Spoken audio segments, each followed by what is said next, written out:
Good morning, good evening, good afternoon, everyone. Welcome in and hello.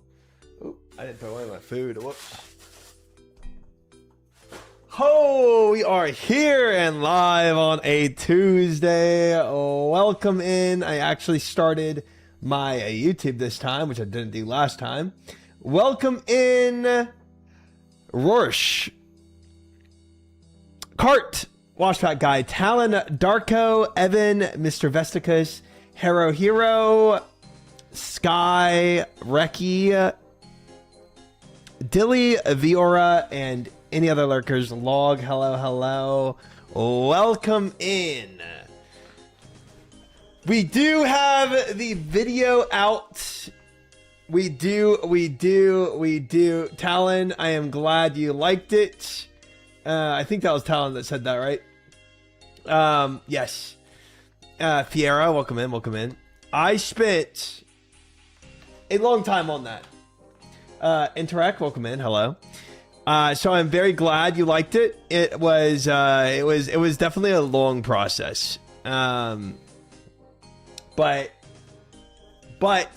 I think it really did turn out cinema. Like I was like, there are some parts that I could have put more effort into for sure and done things a little differently, but I was like, bro, I could sit here and like fine tune this thing all day and night and still find other things that I wish were different. So at the end of the day, I just was like, you know what, send it. Let's, like, this is good enough. Okay, Rorsch. Hello, Clara. Welcome in. How are you? Good to see you. Just caught up on your OSR's journey today. Stoked to check out the new video. Heck yeah.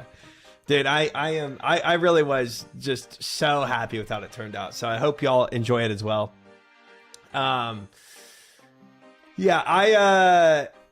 there's like, what's that saying? It's like, good is the enemy of or perfect is the enemy of good, or something like that, where it's like, basically you feel like with creative things, I feel like you could just spend forever constantly developing it, or you just kind of send it. The anime intro scenes were fire, and the montage after you got him to 2 HP was great. Thank you. Those are I think my favorite moments too of it. Jehovah, welcome in. 245 stream streak. Loquin is the editor for it. There he is. Did a phenomenal job. But yeah, there's like little things I'd see every time we edit one rendition of it. I'm like, okay, do this. And I felt like I could have sat there forever and continued to do that, but I was like, you know what? We'll lock it in with what it is, and thumbnail looks great. Thank you. Yeah, again, I beginning to end, I'm very happy, very happy with how it turned out. Makes it you're a perfectionist considering the whole bridge building thing and all. Can't have those things collapsing. Of course. Yeah. Yeah. Thumbnail is beautiful. Thank you. Barkowski, GM. How are you? Welcome in. But yeah, and you know, it's like, so we started out with that video. We started out just being like a compilation of deaths on Soul. And it was fine. But it was like, man, I put so much time and effort into this thing. I was like, over 4 months, and there's so much good content here and so much I did and learned, that I was like, I would kind of be sad if we just did only like a death compilation. So I from that idea, I pushed it into like a different narrative and different, more of an actual YouTube video than just like a death compilation video. Hi, Makoya, welcome in. How are you? But yeah, all in all, it's out. Go watch it if you haven't watched it. I really enjoyed it. I enjoyed making it and seeing it kind of come to life. It was cool. Again, thank you, Loquin, for all the work. Yeah, I'm excited to hear y'all's feedback on it. Today I am gonna do shamans, and after shamans, I don't really know what we do. I mean, probably Tob, if I had to guess. Maybe we finish out the Yama KCs. That's always doable as well. There's a lot of PVM to be had on that list. Do you need more feedback on the video, Lady Biatch? Welcome in. Todd mentioned waiting for Pokemon. Oh Lord, Inferno's gonna be hype. Yeah, it will be. It will be. It will be. But when we do that, it's still a question mark in my head. There's a lot of things that I'm not positive on. So we'll see. We will see. But yeah, I promised I would do some Inferno next month, and I will. So that's still definitely gonna happen. But when we do like the Inferno-a-thon and actually push to get the Infernal Cape, that's a different story. Theoretically, could be September, could be, but I want to see certain progress on my account before anything like that happens. Honey Yo-Yo, welcome in. But yeah, we'll see. We'll see. For now, we'll leave it as a mystery for even myself of when I actually push for that. For those that don't know, we've kind of remade the goals a bit as of a week ago to focus more on melee, which obviously the Infernal Cape does slot into like trying to get melee bis. But there's so much other stuff I need to really have melee bis and other things that are a lot more tangible than doing a blind Inferno. D-Cups, welcome in. Hello. Inferno by Christmas, hopefully. You know what's funny about it? It's like, yeah, that was always the meme for the quiver, right? Because of Sardako memeing about me not having the quiver until Christmas because he's rage baiting me. But for the Inferno, that could be true. Rewatching this 2 HP attempt made me so sad. Dude, it was horrific in the moment. Like I hated, like that was such a terrible moment for me. But at the same time, it made for a good video. It added to the video. Great editing there. That is all Oakland. That is all my editor. So it'll be welcome in. Hello. When's the shirt coming off? Never. That's a forever experience. Yeah, exactly. Welcome in, Tech. Exactly, it is. It is Tri-Plank, the most unfriendly cat person ever, never letting the cute meow in. No, sir, you do not get let in. Do you want the Christmas party to be Inferno themed? Sure, I'll be. Sure. Instead of having a Christmas party Christmas themed, an imaginary Christmas party, we can have it Inferno themed. Makes a lot of sense. I'm glad you got the quiver, but I do kind of wish you would have had 1 HP PB. That would have been pure cinema.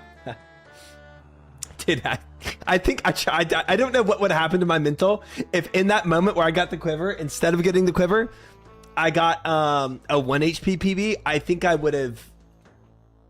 I might have broken down, bro. My entire mental might have collapsed in that moment. Hey, Try, the video is really good, but you left out the times you took your shirt off, unless that was meant for the Patreon subscribers. Yeah, Patreon, did I say 100%? Yeah, that's meant for something else, yeah. Any luck at Yama? No luck at Yama. We are pushing on rate. We have, I think, now 350 KCs or something of Yama without a single, without a single drop from Yama. So, are drinking a Monster out of a plastic koozie to start your day? This is a Frost Buddy. Not sponsored, but it works tremendously. I can leave this out in my car in Texas heat, and it's still cool. Pretty impressive. Well done, Frost Buddies. So, not plastic. B, yeah, I'm starting my day with Monster. I actually already started my day with a Monster. And then I'm doing another Monster. You still have 9 KC to go, by the way. I got 42 yesterday, but I finished one alone when you died one time. Oh, okay. Yeah. I have some Yama KC still to do for the goals for the week. I do. Maybe we see something magical happen. Oh no, what did I do? I accidentally world hopped. That's insane.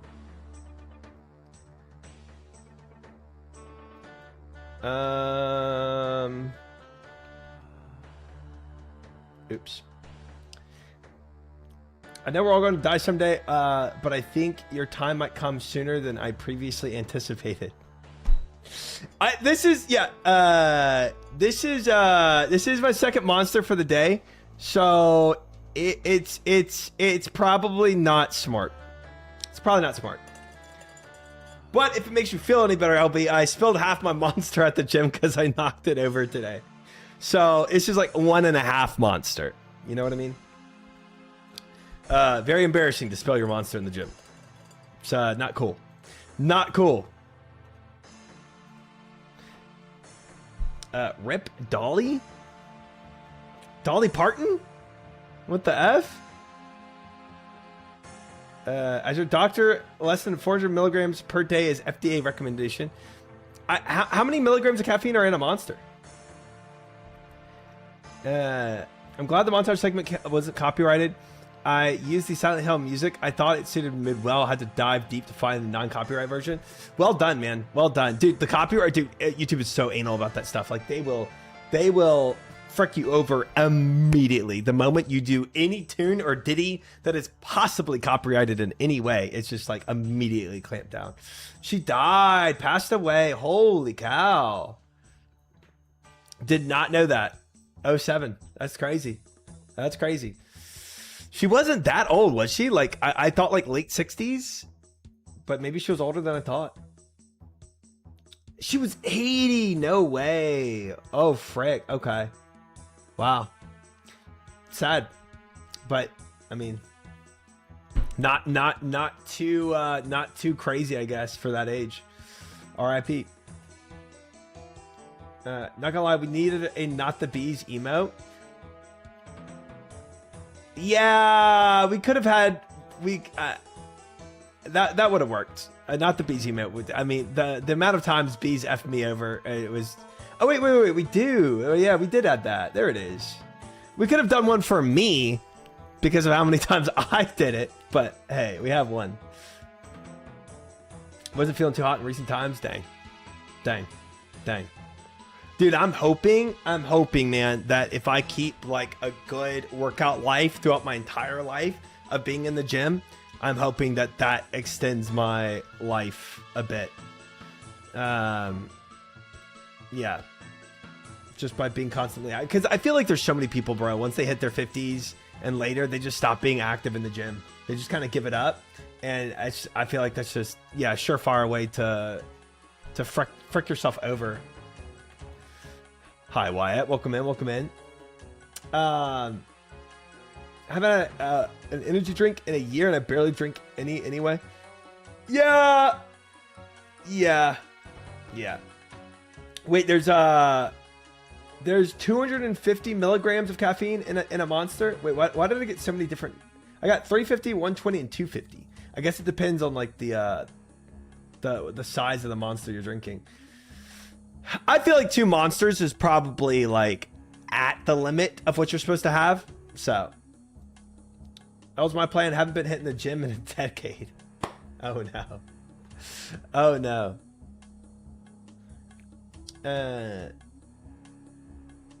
Should we just start gear?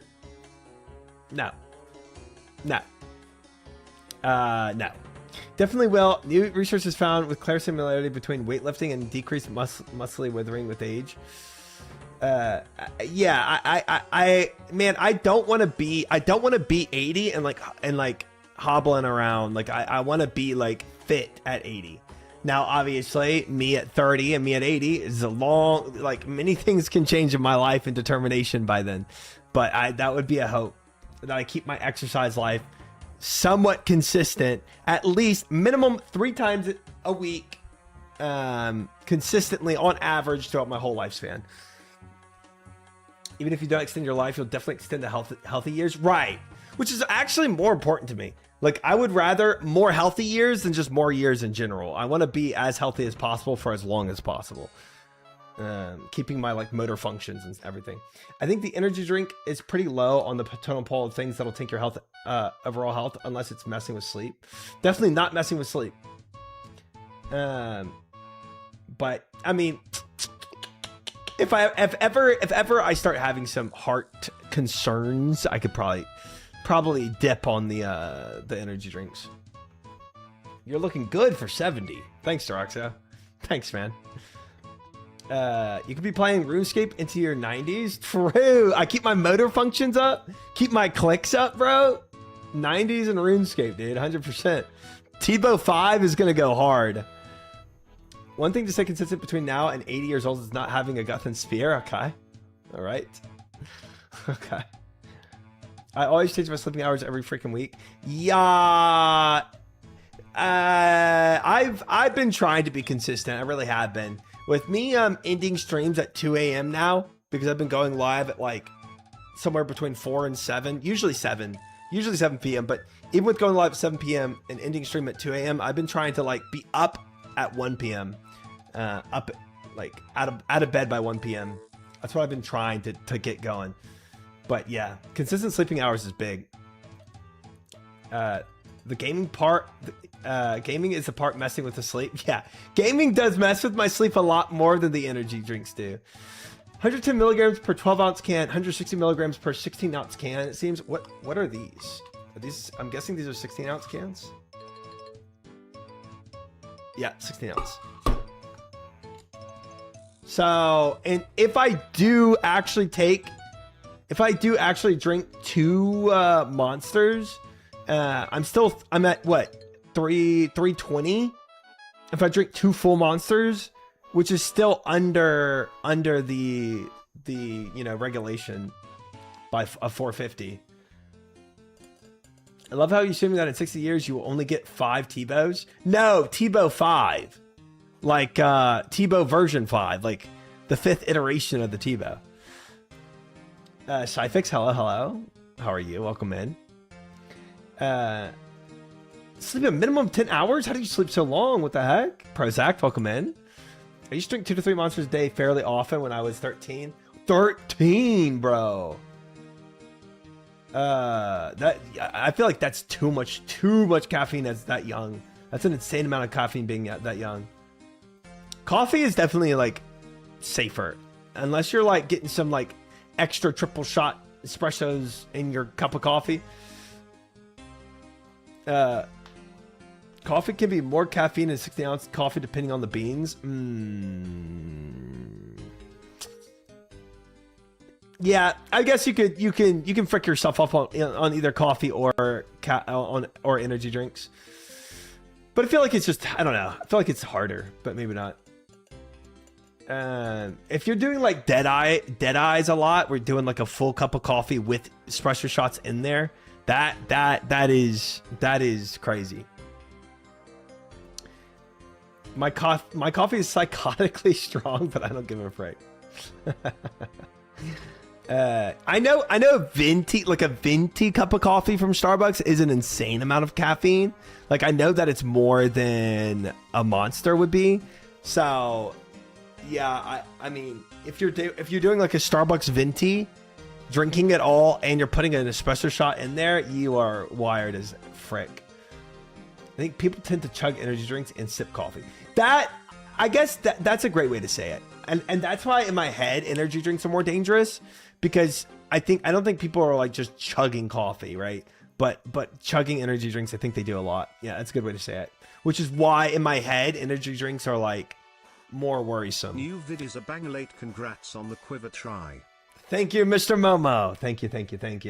I appreciate it. I'm glad you enjoyed it. I'm so glad people are liking the video. It makes me so happy. I put my heart and soul into that video. Very, very happy to hear it. And thank you again for the 7 months. Appreciate it. Savix gave me coffee laced with Finn. Classic Savix. 4 scoops of coffee for roughly 16 ounces. Like coffee grounds. What the frick, Yaro? What are you on, bro? A girl back in high school once drank so much coffee that she had to go to the hospital because she couldn't sleep. It was perma wild from the caffeine. Wow. Dude, man, if you're doing stuff like that, bro, I feel like something else is wrong. You know what I'm saying? Like, I don't know. No stun, awaken Leviathan win. Is that what Gnome was doing last night? Gnome was doing something crazy. He was doing something crazy where he was just permanently one tick flicking every shot. He got it? Dude, that's crazy. It looked insane. I got anxiety watching it, bro. That was wild. Have Inferno attempts fully started, or did you just mess around with it a little bit? I just messed around with it a little bit. They have not fully started yet. Not yet. Did you hear about the Panera caffeine lemonade that killed somebody? No. Is this like a this sounds more like a ghost tale than it does a real story. WVid, thank you, Barcelona. Thank you. That Panera lemonade was so good. I didn't even know Panera had a caffeine lemonade at all. Panera actually had to take the lemonade away. It did kill a kid. The frick? Like 350 milligrams of caffeine per cup. No. What were they thinking? That's crazy. It was a dumb kid that drank like 10 of charged lemonades. Man, dude, I like, as sad as the story is, it's also kind of like a frick around and find out, bro. It's like drugs are like, caffeine is still a drug, right? Even if it's low on the totem pole of drugs, any drug you can OD on. Like, it's insane. It wasn't really advertised as caffeinated. Yeah, then why is that kid drinking like 10 of them, bro? He knows what he's doing. He knows he's getting a high off of it, and he's just keep on going. If I recall correctly, they had a heart condition. Heart conditions and caffeine do not go well together. The amount of people that I know that, like, the amount of stories, I should say, that I've heard of people that got heart conditions because they were drinking so much caffeine. That's a terrifying story too. Your streams are my drug. Okay, you can't OD on these. Don't worry about it, Crowder. Just keep on watching. You can't OD on these. No way, no how.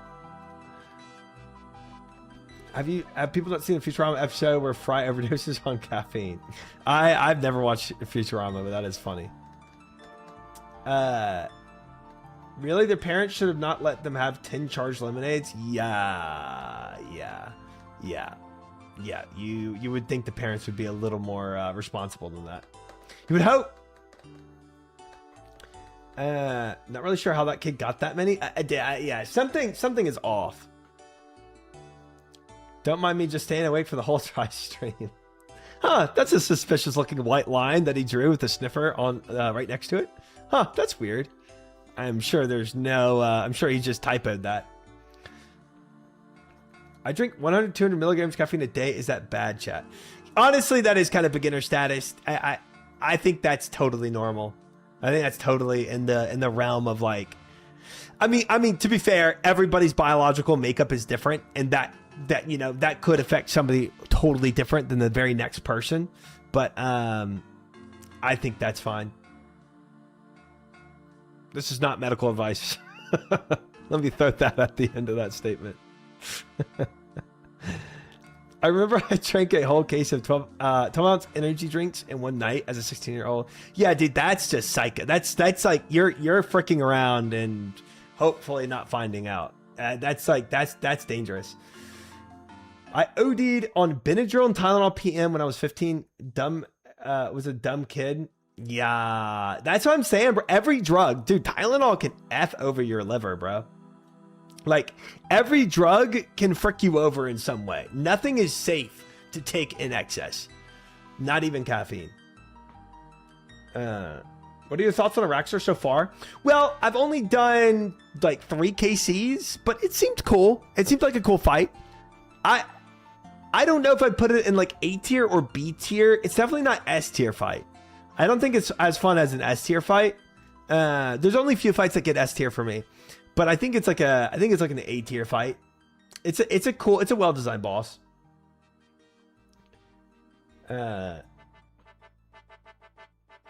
maybe 3 to 4 coffee a week. Yeah, that's minimal. That's so minimal compared to most people. Sometimes I might get around 300 milligrams. Yeah, that's push. That's high. I would never want to get to 450, to be honest. Like, even if 450 is what like the FDA allows for, I would never want to even push that number. I love smelling salts in excess. Will there be a watch party for your new video? No, I don't think I want to watch it. I don't think I want to watch me. Like, I don't know. I don't want to do it. I don't know. It feels weird. Tech with a 165 streaker. The difference between the recommended dose of Tylenol and overdose is 1 extra pill, plus it destroys your liver. Avoid it at all costs. Tylenol is dangerous. Tylenol can be very dangerous. Yeah, it really can be. I would like to hear your commentary.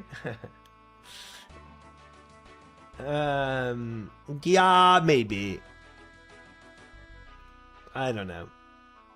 There is like a when you're launching a video for the first time on YouTube, there's like a button you can select for watch party, and I guess like you can just bring a bunch of people together to watch the video. I thought about doing that for a minute, but I was like, nah. Why are we talking about Gyat? While I was powerlifting, almost every single of the guys at the gym took pre-workout with an excess of 500 milligrams. Yeah. Pre-workout is crazy. Pre-workout, that's like C4, whatever. Like that stuff can get you wired. That's why, like, when I go to the gym with the Monster, I feel like it's pretty minimal compared to what most people do. Now that you complete Colosseum, have you experienced any other game challenge with a similar caliber of difficulty? Yeah, there's always a comparison between that and League of Legends that people like to compare to. Man, it's just there's no boss in Dark Souls or Elden Ring that slightly compares to that. I will say that. Because the bosses in Dark Souls and Elden Ring are a lot more like intuitive, and you figure out their mechanics by like attempt number 4 or 5, and then it's just the execution. Trying to learn the game blind, especially like higher level PVM techniques, like off ticking, was very difficult. Pat, thank you for the follow. Welcome in. Love the YouTube video. Try, great job. Thank you, Maester. Appreciate that. Heck yeah. Good to hear. I am I'm hoping everybody thinks that way, and if you don't think that way, just don't say anything. I think the only thing that could come close is a SL1 run. SL. SL1.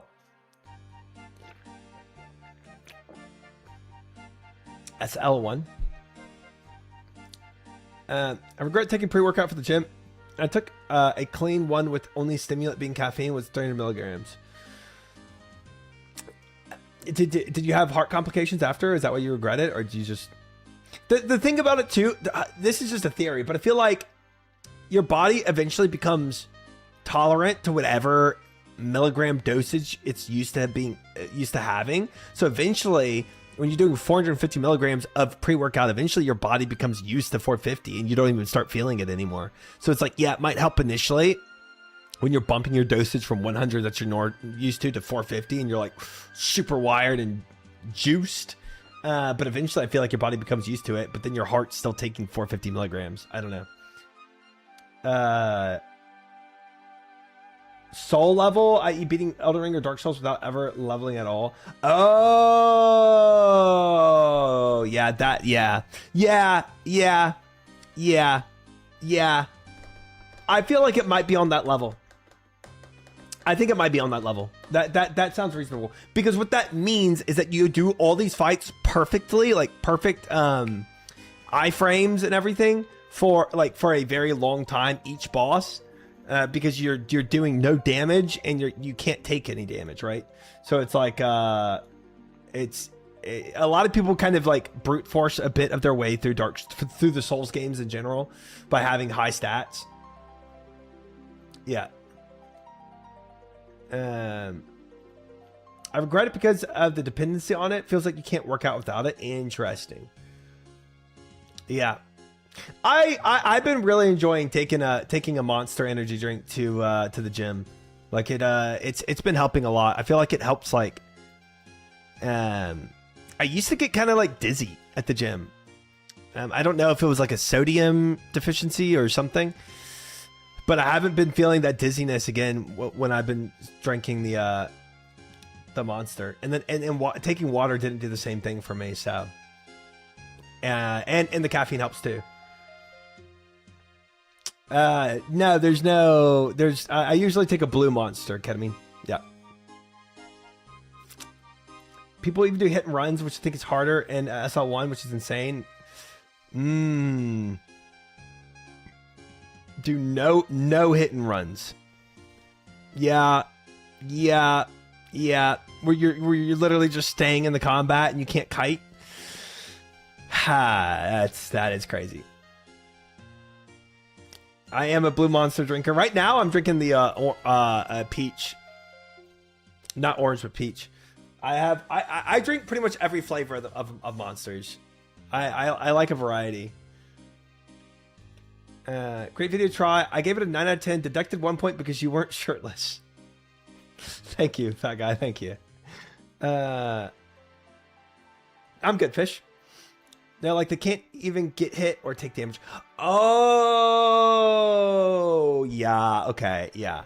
I've seen a YouTube video that did that. I know what you're talking about.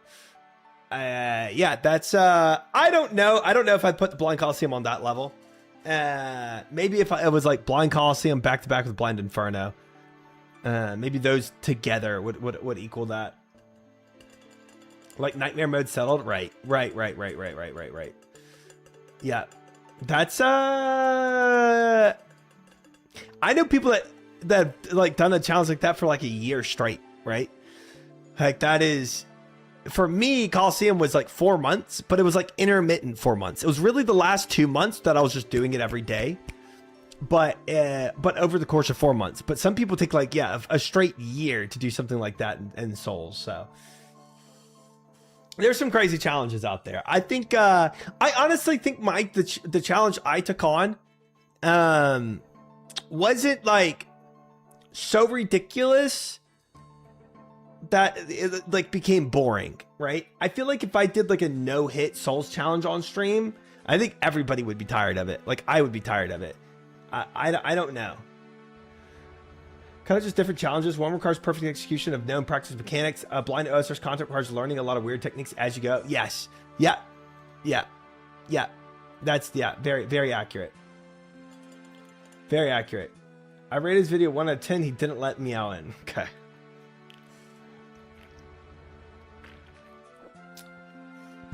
This man is dedicated to this. Did you ever watch Port Kazar's No Overhead Coliseum? Nope. Nope, because he goes over Inferno stuff in it.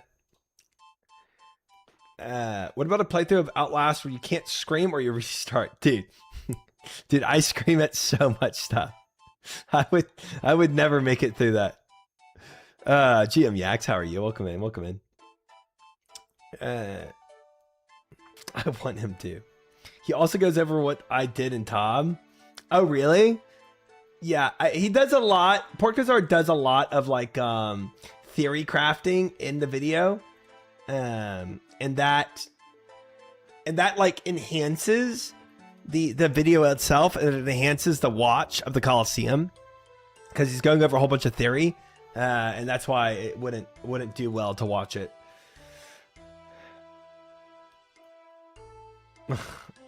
Yeah. But thank you guys for watching the video. I appreciate it. It's good to hear that y'all are enjoying it. Islamically, welcome in. Did you get stung on the face?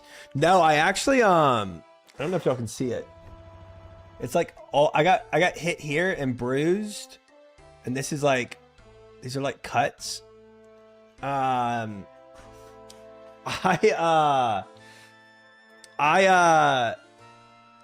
Either A, somebody insulted my girl at the bar and I said, we're not having this. I said, outside. Took him outside. Like, you should see his face. Way bruised up. Either that or a bungee cord went and hit me in the face. But it's definitely story A. Yeah. Yeah. Can't be insulting my girl like that. You know what I'm saying? You know what I'm saying? Not on my watch. Oh, I took him down, bro. I took him down. Yeah.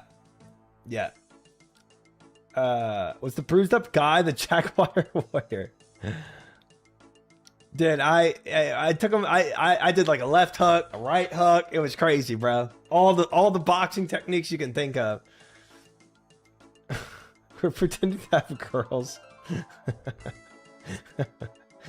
So you lost a 1v1 to a bungee cord. Are you procrastinating over starting Inferno? Not procrastinating, taking a breather. Breather. Very different. Yeah.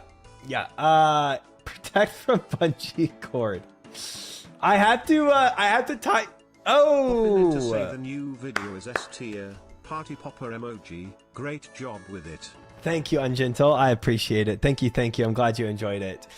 I'm loving that people are enjoying this video. I'm so happy. Thank you, and thank you for the 7 months as well. I appreciate it, man. Good to have you, and welcome in. But yeah, I have to tie my trash can down because raccoons will get in it and just tear trash all over my yard. It's happened multiple times, so I had to start putting a bungee cord over my trash can. But the hook on my bungee cord doesn't hook over like the handlebar because the handlebar's too big. So I like tie the rope back on itself to lock it in place. But it just so happened that it slipped from the rope that I tied it on, and so I was like reaching down to hook it at the bottom, and then it came undone and smacked me right in the face. I don't think the bruising's super bad though. Like you can tell it's bruised, but it's not the worst. Glad it didn't hit your eye, dude. If that hit my eye, I might have lost my eye straight up. Straight up, that would have been very, very, very bad. Can't believe he pulled out a bungee cord mid-fight on you. That's not fair, dude. I know. Who in a fight pulls out a bungee cord? You know what I'm saying? That's a crazy tech. What are the current grinds? I've been MIA for a bit, so I've been keeping up. So yeah, TLDR. I've started pivoting my whole grinds to melee focused only. So Dragon Warhammer, Scythe, Oath Plate, and technically I'm still doing a little bit of Doom, but not just because the cloth is too good. But that's the only non melee item that I've been focused on. No, Meow. I'll pass on that. I'm not grinding SRA. No, SRA is not being grinded. Raincore and Raincore, yeah, good comps, yeah, and any Slayer that gets me. So I'm gonna go for the Pharaoh gloves. I'm gonna go for the Raincore, yeah, stuff like that. You win, you do Inferno Subathon. Yeah, it sounds like a lose-lose for me. That does not sound like what I'm trying to go for.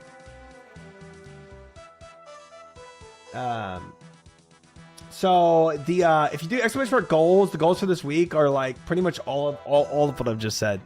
There is a little bit of skilling in there, just so I can make some dragon javelins, but that's about it.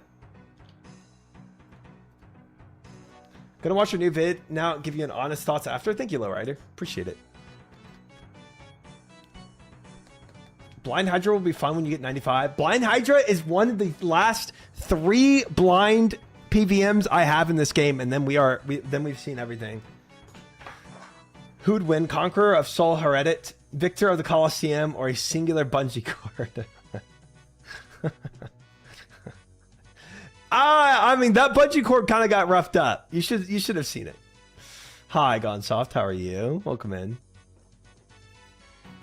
What else is there besides Hydra and Inferno? Hydra, Inferno, Fasani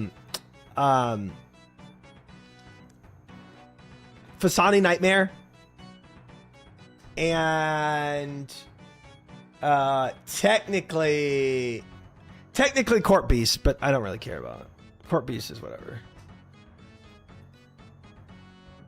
Would you say that there's a Mormon bridge building in the Colosseum video? No. I would say there's nothing even close to that. Blind Raids 4 will go hard too. True. But Blind Raids 4 is going to go even harder because it's going to be with the group, all the WoW boys playing together, trying to figure it out, which is just always solid content.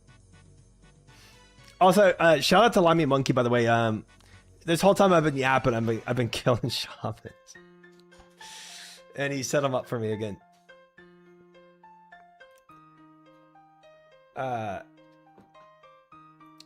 Peak with the Sardako troll A+. Wait, is that are you saying that what Raids 4 is going to be, or are you saying what the video was? There's no way you already watched it, right? At the very beginning when I showed Sardako clip. That's what you're saying. Okay. We want to see the drop when it happens. I mean, I guess we can go ahead and yap over Lizard Shamans. It's not really that big of a difference from what I'm doing now. We get to feel we get to all feel like try for Raids 4 being blind for a moment. True, you do. That was a good video. Thank you, Pold. Thank you. All right, let me I'll maximize this. Wow. We have been here for I started this at 450 Lizardman Shamans, so I've already killed 131 Lizardman Shamans over the app. That's pretty crazy. I have been here for a while now. Almost an hour of yapping and killing Lizardman Shamans because I started doing this on stream start. And we can get Giz and Savage back for Raids 4. I think we'll get one of the three. Guzu, Savix, or Jokered. I think of these three, we'll get one of them. I think we'll get one. They're gonna have any gears for Raids 4? Jokered would. Jokered is the best bet, I think. Wait, I finally found Triumphant Deadman mode nickname. Try the Yapper. Huge. Shobek will come back. They're not about it though, apart from Jokered.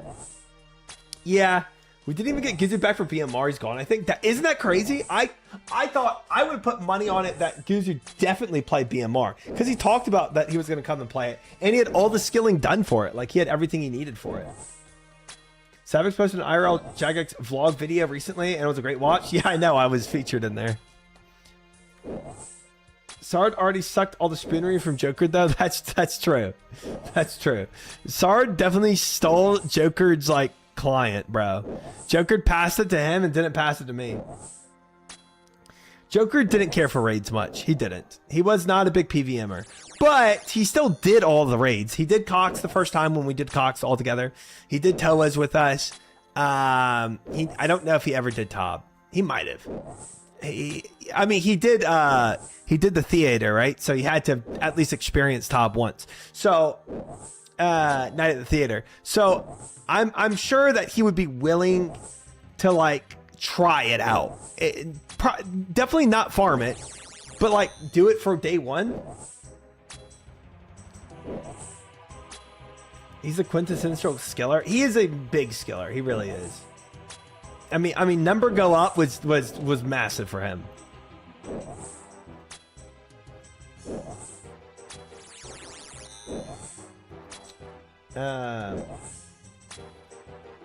Joker didn't seem to care for raids. Yeah, raids wasn't super big for him. I agree with that, but he would still. I think he'd still do it. He'll be back from Varlamore Elite Diaries. Have you gotten your to use your Kodai at all yet? Oh yeah, we did barrage tasks yesterday with Kodai. Good times. Good times. Level 46 combat level tick manipulation chins with 101 hunter. Definitely not sus. Who was doing that? Was that Joker? He seems to enjoy toe and top. I never saw him do top, so I can't say. But I feel like he was kind of whatever about toes. Mortal Shell 2. What is that? I think the game simply consumed too much of his outside of streaming that he decided to give it up. Maybe. Maybe. Oh, some guy ran past, says they're on mobile. Interesting.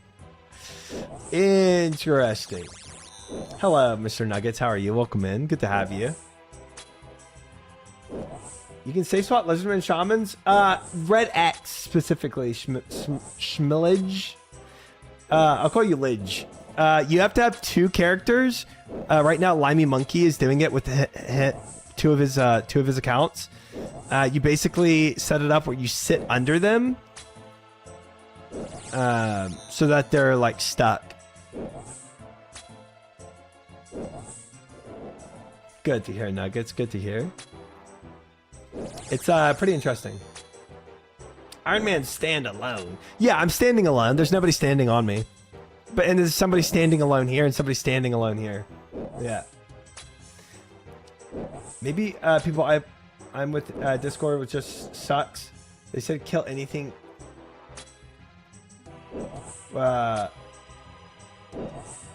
Anything kills you pretty easy. Oh, you're talking about Mortal Shell. Yeah, I've never heard about that.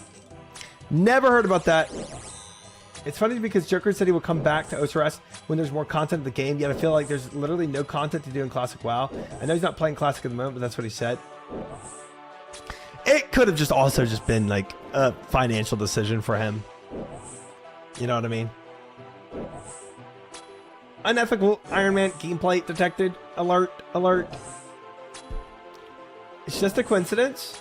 What? That's that Limey Monkey is here and Limey Monkey is here, and they just so happened to be standing under the shaman spawns when I came here to farm them. Yeah, that's correct too. I did not set this up. He is. I watched him quit Elden Ring DLC to make another WoW character today. Oh, he's going back to WoW. I mean, WoW is always going to do the best on his channel. Let's be honest. So it's that's. I mean, that's the ultimate factor. Because he's definitely coming back. He said after the SOT event, and it's still going on. Definitely after BlizzCon.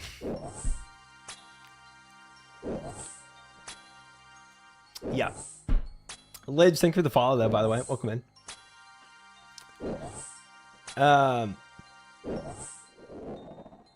Jack XD iron him. Don't you dare.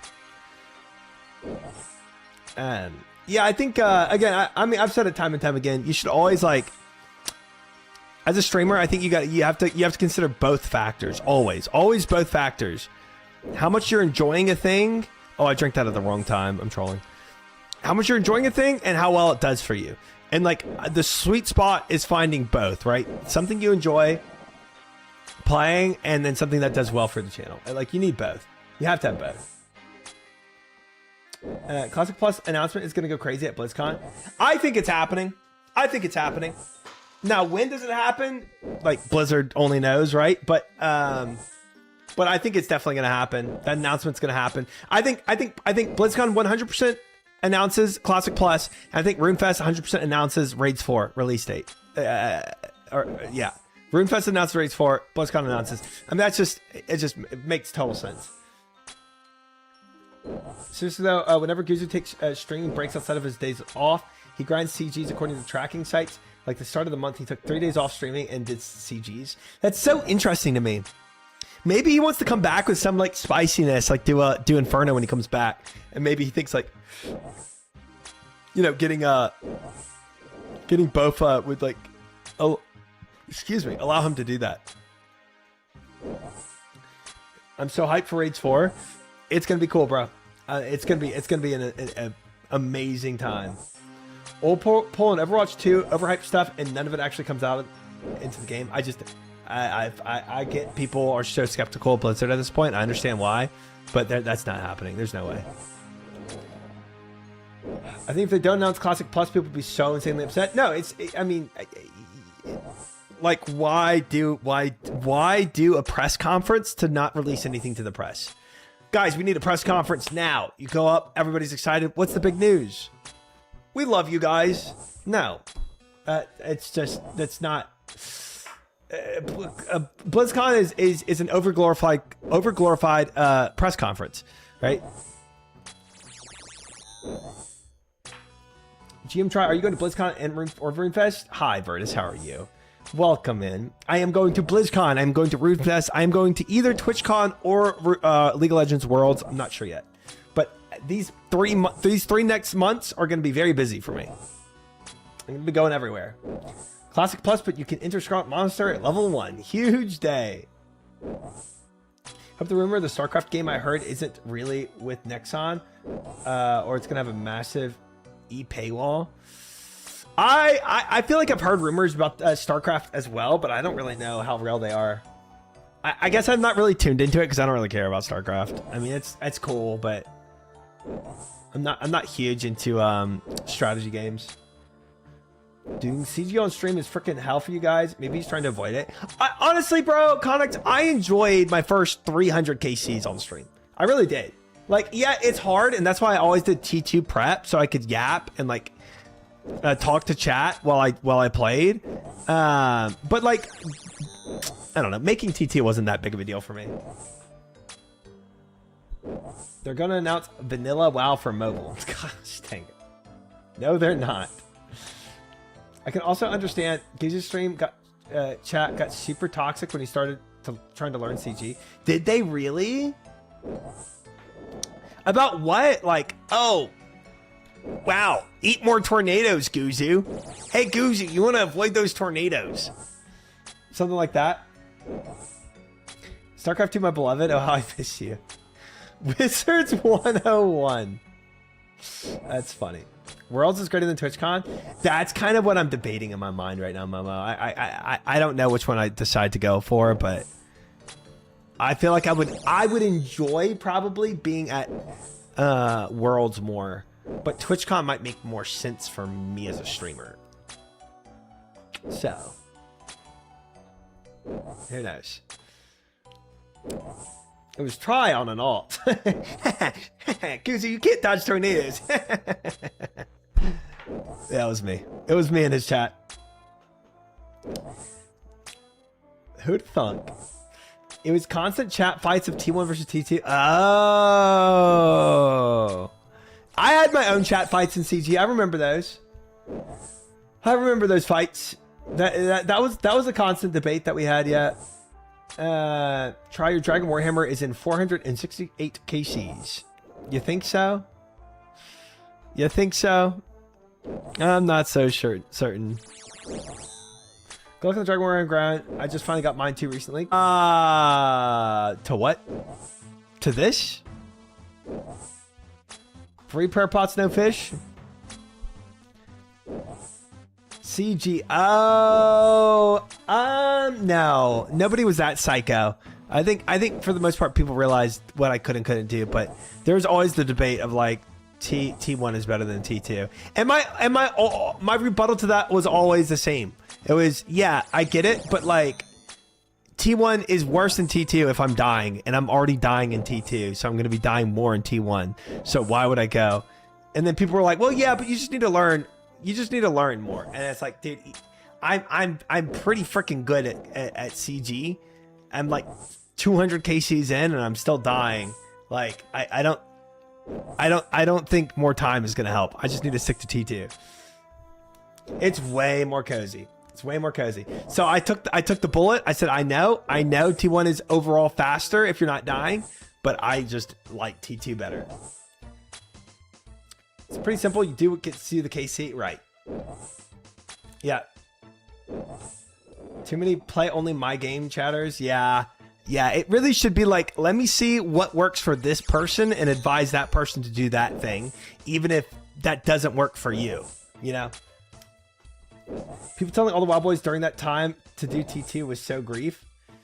I think T1 or T2 depends on how you play and how and how much you die. Anyone remember when Big Dicko and Little Dicko was DDoSing Savix offline to slow him down?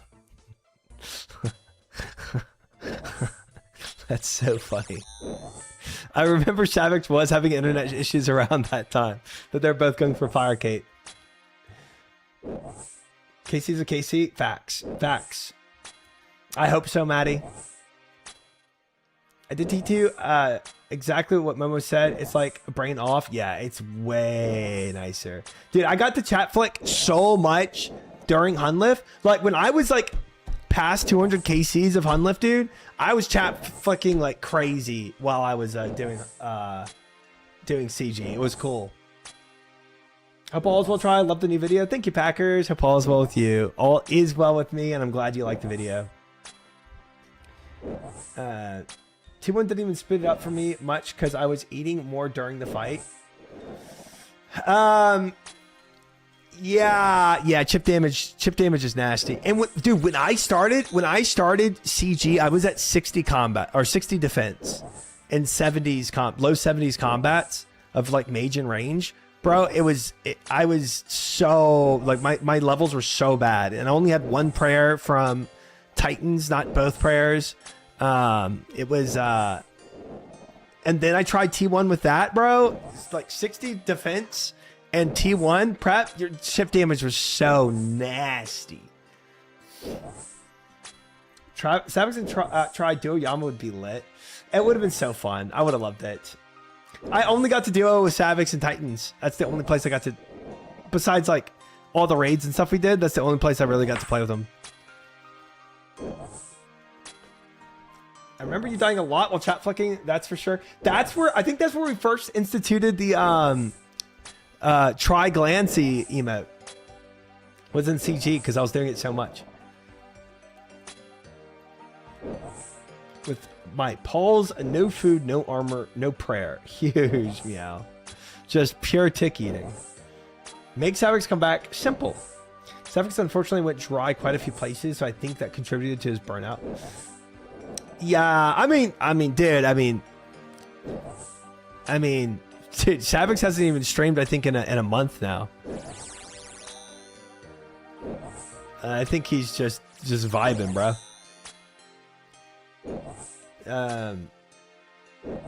Savix wasn't getting any seeds at CG? No, he was not.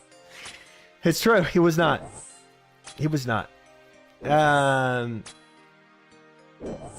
don't know. I don't know if Savix even got a pet. Yeah. But either way, I mean, I think at the end of the day, they're gonna also play what's A, good for their channel, and B, what they enjoy. And I just don't know if a lot of these guys enjoyed it enough to take the hit for their channel. It's kind of like a balancing act you have to have there. So I don't see really any of them coming back, except maybe Jokered for Raids 4. But it'd be cool if he did. It'd be cool to have at least one guy coming through. One of the old heads. I'm sure I'll play with them again during Classic Plus or OnlyFings 3 whenever that happens, right? And at least I get to hang out with Savix IRL too. That's cool. Also works the other way around. The more you enjoy the game, the better vibes in the stream and your base will grow. I think that's true too. Like if you're miserable playing something, bro, nobody's gonna want to watch you being miserable, right? It's like, I like you can feel it when somebody's like not enjoying what they're doing. You can just the vibes are off. It's kind of under geared compared to the others. Might not find that fun. What, Jokered? Yeah. He would be undergeared. He would be undergeared. It's true. But not so much undergeared where he's not like contributing. Joker will come back, do 6 or 7 runs of the raid. Raids 4, sprint the mega rare, and then go get max cape. It sounds like a fever dream, but it also sounds like a normal Joker OSRS stream too, so hard to say. Which community do you think is more toxic towards each other, OSRS to WoW or WoW to OSRS? I honestly, I don't really know. I see so much back and forth about it. My community was neither way really. There were a couple people in my community that were toxic towards, pretty toxic towards OSRS. And there's definitely some people in my community that have seen pretty toxic towards WoW, but nothing in any large significance that like made an impact on me.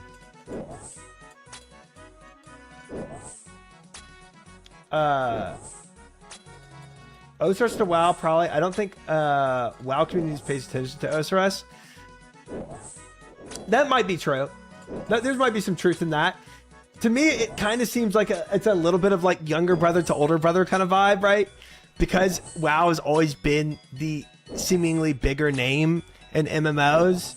That it's like, and now OSRS is like on this rise, that they're like feeling the competition between OSRS and WoW. Probably OSRS. I see so many WoW people have no idea how OSRS players, how OSRS plays. They think it's the point and click no skill game. Yeah. I was very unaware of what OSRS really was. What about League slander? Bro, everybody says the same thing about League, whether they play it or don't play it. I'm extremely toxic towards WoW. Yeah, I think I would agree. I think there is more toxicity from RuneScape to WoW than there is WoW to RuneScape. Is WoW on the rise, decline, or stagnant in your opinion? It's probably already declined into stagnant right now, but that's how WoW always is, right? It's just the highs and lows of WoW, right? New expansion comes out and it's a rise, and then that ends and it's a fall, and it's like WoW is just this roller coaster. So right now it's already fallen off because the expansions have already been played through for a while now, and nothing new is happening, so it's just like this. But then BlizzCon will happen and there will be announcements and it'll like shoot back up. Yeah. Hi, RuneScape player. How are you? Welcome in. WoW is a sine wave. Yep. Sine, cosine. Sarge's opinion about WoW being a seasonal game makes sense. No, I mean, it's not, dude, it's not even an opinion. It's just a fact. WoW is a seasonal game. I mean, everybody that plays it in seasons. Like, there are very few people that just play WoW always, right? Where they're just make a new alt, make a new alt, make a new alt, make a new alt, alt, have 10 different alts until something else comes out, and then they do that again, right? It's rare that those players, those are like the live or die WoW players, or they stay in battlegrounds permanently until something else happens in WoW. I think a lot of players play it seasonally. What are the other games that seem simple on the glance but have a ton of depth like OSRS? I've never seen a game with as much depth as OSRS, to be honest. OSRS has so much depth. Like you absolutely do not realize what you're getting into on the first glance. Like there's just so many things about RuneScape. Like I learned new things about how to min-max this game every day. RuneScape Day is the only game which comes to mind, if that counts. Doesn't really count. It's sneaky like that. It is. Again, I told people when I first started playing RuneScape, I really thought the way Mad Season did for the longest time, that combat was like Rock'em Sock'em Robots, right? Where you just sit there and you hit, they hit, you hit, they hit. I thought that's all there was to it. So it was a very pleasant surprise when you get into the game and you realize it has so much more depth than that. Yo, Michael, welcome in. It's going well. How are you? I still want all the Wild Boys to play RuneScape 3 so bad. It would be so funny. Yeah, I don't see a world where that happens. I mean, I see a world where like me and Stardaka go and play it. That could potentially happen for sure. But all of us, like, bringing the band back together again? I don't see it. OMG, now I'd rather they play WoW. Did you play RuneScape when you were younger for a little bit? Nah. No, my number one MMO was Lord of the Rings Online. Do you ever get the itch to stream other games? League doesn't count. I definitely get the itch to play to stream League. I haven't really had the itch to play World of Warcraft. I did a little bit when everybody was going to play the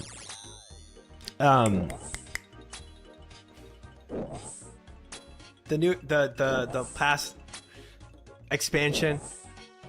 Not retail expansion, but TBC. Thank the Lord. My brain was completely yeah. And I even made a character in TBC, and I was gonna go stream it, and then I messaged Savix. I was like, hey, I made a character, and he was like, oh, he's like Triumph. He was like, we've already filled out our raid though. And he was like, I can't really kick anyone out of the raid, and I was like, all right, well, back to RuneScape. So I was that close. I was that close to going and trying out TBC and streaming that for a bit, but that's the only other time I felt like a pull to do something besides streaming League of Legends. Benched, literally, yeah, literally.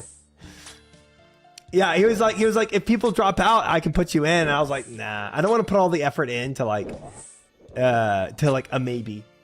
All the popular WoW players banded together to quit RuneScape, and most of the viewership ended up with Sard. Why not try? I think A, I didn't start playing when they all started playing. B, I wasn't really known as a streamer as much. I've only been streaming for a year and a half. All the other guys have been streaming for like their whole lives. You know what I mean? I've played WoW since my mop guild fell apart. There's just no version that sounds fun to me right now. Yeah, I'm waiting for Classic Plus. I'm waiting for Classic Plus, and then I'll stream that. A couple of other streamers are going to give RuneScape 3 a proper chance after they add a plugin supports in 2 months. I think Bo said he'll play, and Mulgut Kirby definitely will. Yeah, I want to try out RuneScape 3 as well. I do. I want to see what the game is about. You guys aren't really missing anything by not playing TBC, honestly. You think so? I felt FOMO the first few weeks it came out.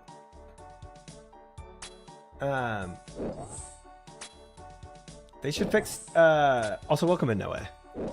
They should fix the UI on RuneScape 3. It looks horrendous. I don't like the animation of RuneScape 3. I like the animation of old school RuneScape better than I like the animation of RuneScape 3. If OSRS is coffee, RuneScape 3 is like crack. Okay. Seems Classic Plus. I'm gonna dive into WoW for the first time instead to see what it's all about. I am too, man. Now maybe they announce Classic Plus in a year, right? And we have all this talk about it, and it's just yeah, and then it's like super far away. But I think it'll be sooner. What's your kills per hour here and total KC so far? I've never tried this method. I have no clue. Oh, somebody got a cloth drop instead of what they wanted. I did. I haven't even been. I don't know. Let me see. I started at 450 lizard shamans at the start of stream, so an hour and 20 minutes, and I've killed about 150 lizard shamans. So 150 lizard shamans over an hour and 20 minutes is 1.3 hours. So I'm killing about 150 lizard shamans per hour right now. That's my kill rate, give or take. Did you ever get the Bandos hilt? No, I never got it. I was dry on the Bandos hilt and I just gave up on it. I went dry and I said, frick it, man. And then I got Rallos and I wanted it even less, you know? I wonder when people will actually lose hope in Blizzard after 10 years of failure. I don't think it's been 10 years of failures. I really don't. I think truly SOD was a success. And I genuinely enjoyed SOD. Last phase and first phase of SOD, the sandwich, were the best phases of SOD, and I had the most fun with those phases. So I think even in recent history, they've had success.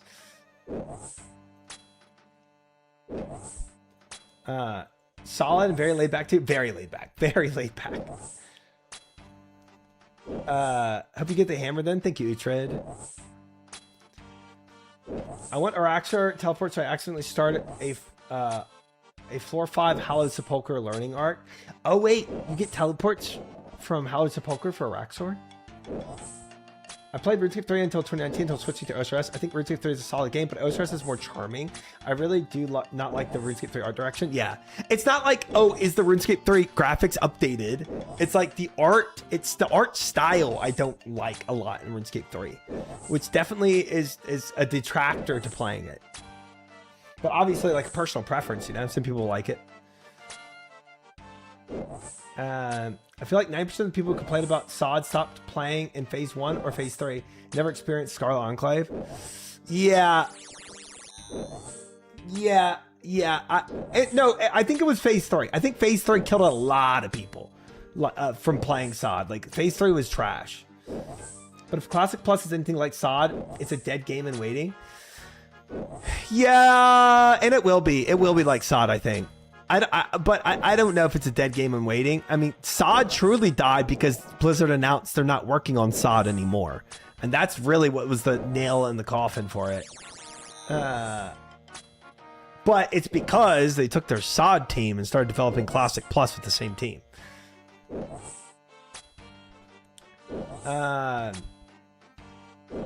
It's really close. The long run backs to Araxor made me rage quit. I think the environments are beautiful. Yeah, there is long run backs to Araxor, but I thought Araxor has its own teleports. I do agree that OSRS is more charming. The issue with RuneScape 3 is that they have multiple art styles from different periods. It does seem inconsistent. That is a vibe I get from RuneScape 3 too. Hi, Try Slow. Want to see something funny? Oh no, please don't.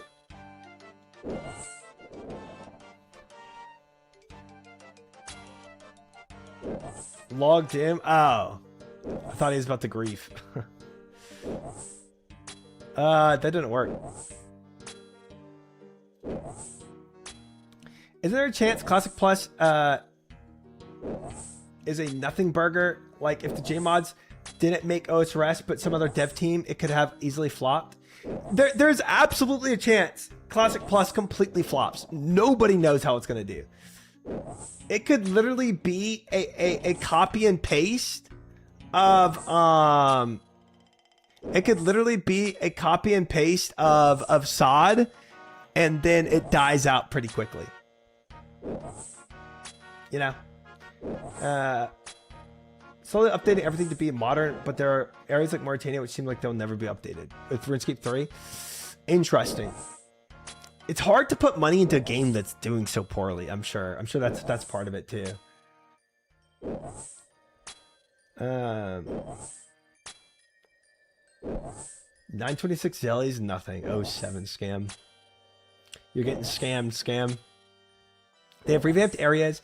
I don't know if they updated Kromja yet, but I found it hilarious when the wilderness looked amazing and Kromja had basically 2010 graphics. Yeah, that is tough. That is so inconsistent. If Classic Plus is bad, people would just go back to Classic. Yeah, but in what? I don't know. In what numbers? I'm not sure. Classic Plus just needs to take notes from Turtle WoW and other privates. Turtle WoW for sure. Turtle WoW was so popular with everyone, man. I think Classic Plus's biggest enemy is it being overhyped. Yeah. What did Turtle WoW develop new areas? Bro, every time somebody talked about Turtle WoW, they always had good things to say about it. It was crazy. I was like, oh, I love Turtle WoW. Oh, it's so fun. Oh, dude, I wish you could like stream Turtle WoW. It'd be so fun. A lot easier to fill in a new content inside a 10,000 hour game like OSRS and continually tack on new seasonal content like WoW. Tack on seasonal content to WoW and make it feel like progress. I just think WoW should be a little more horizontal in my opinion. I did, BD. They started selling OSRS Inferno Cape cosmetics to only people who achieve RuneScape 3 Inferno Cape. What the frick? That would be terrible. OSRS Inferno Cape cosmetics?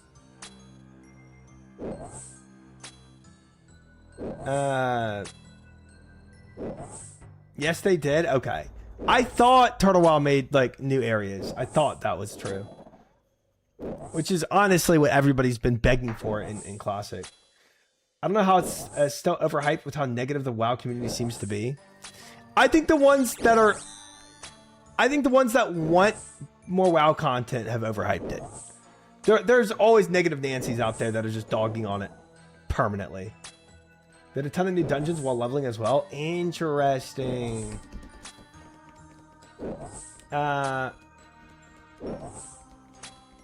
Massive amounts of copium and desperation. If Classic Plus isn't good, I see a big amount of sub cancellations. Yeah. I would say if Classic Plus is a massive flop, then I don't think people go back to Classic. I think they just stop. RuneScape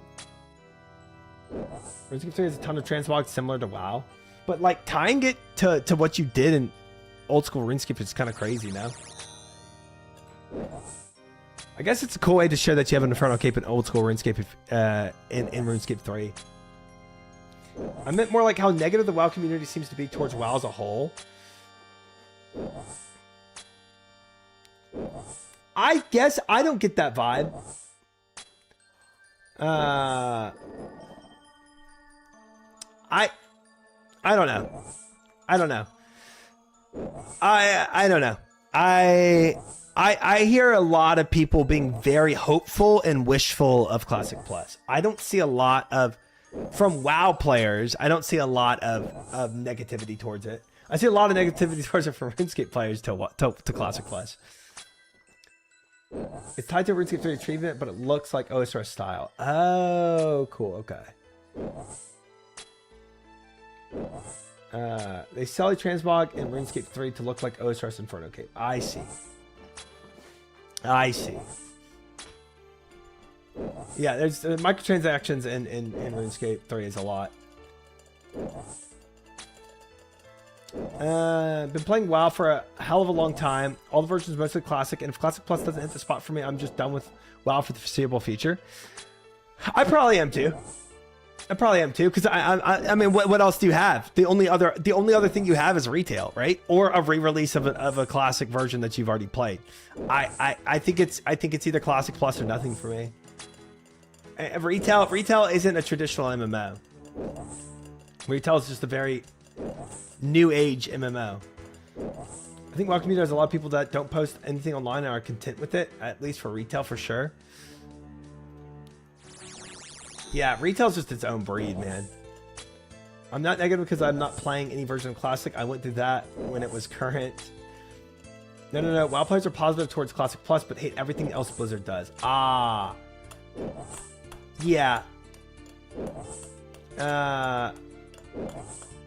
It's not unfounded. Yeah, the hate's not unfounded.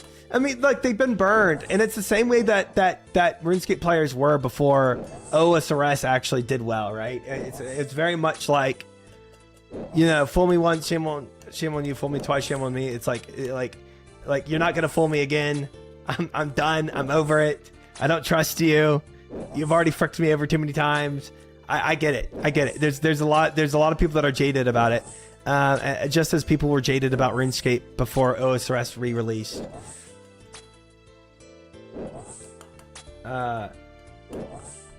Yeah. I can see it. I believe that. OSRS release was actually quite boring. Well, it had to be boring, right? It had to be exactly the way it was in 2007 Scape so that nobody freaked out. Right? It was like they had to like regain their trust from ground zero. I think it was important that it was boring. I hope that Blizzard will change and enter an era of caring about their games. Now, whether that's likely or not, yeah. I think they have to get back. They have to get back to just developers developing a game that they love, right?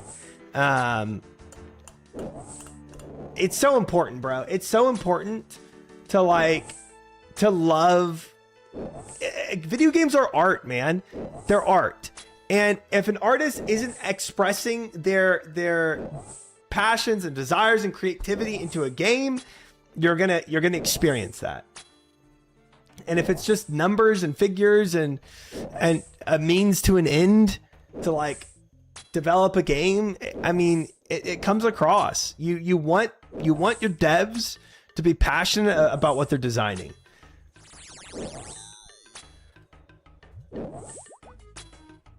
Developers.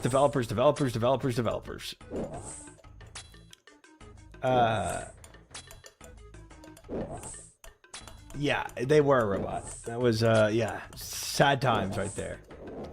I think a lot of larger companies have been phoning it for quite some time now, sadly. Wait, what about Nintendo? Let's hope, I hope Nintendo can change era and get new blood in there, because old guard is bad. OSRS devs are a rare breed nowadays.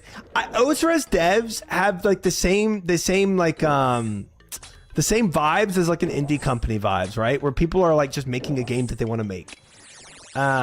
It's very much those vibes, and maybe not every dev, but a lot of the devs.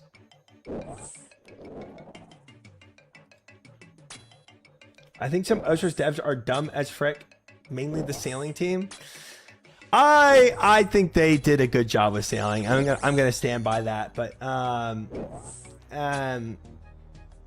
I've been overall very impressed by the Jagex devs. I think also Warframe got decent devs.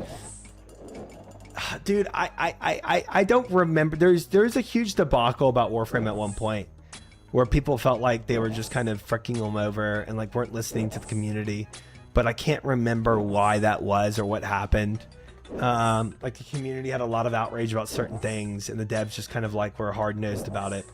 But maybe that wasn't specifically the devs. Maybe that was more dev like management. I don't know.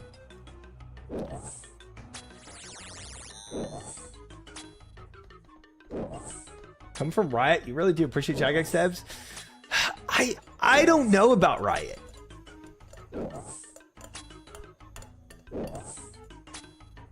I don't know. Again, I don't know a lot of the Riot personnel, and they also aren't really as front facing as Jagex devs are. But I think League of Legends has its issues for sure. But they still make a good game, in my opinion. At least Jagex actually takes feedback and makes changes to improve things like sailing launch. Yes, they do.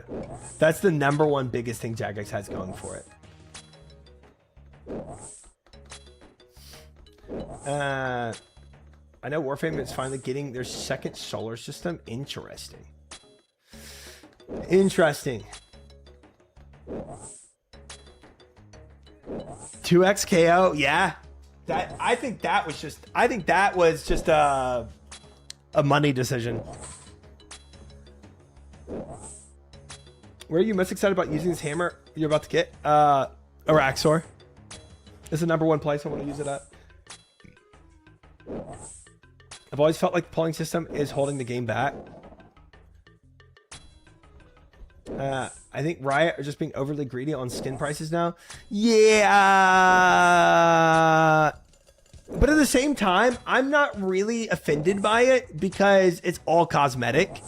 And it's like, it supports their company, and I don't have to pay a dime. It's kind of a win-win for me. Riot gets money to make more and more stuff in their game, and I don't pay anything because I don't really care for skins that much. To me, it works out. And if people want to spend, people want to do freaking gacha rolls for $400, like, whatever. Like, I don't think it's healthy. I don't think gacha is healthy in any game, but it's better than like pay to win. Definitely better than pay to win. And cosmetics don't really, it doesn't really affect the health of the game like in an MMO it could. Hi Mango, welcome in.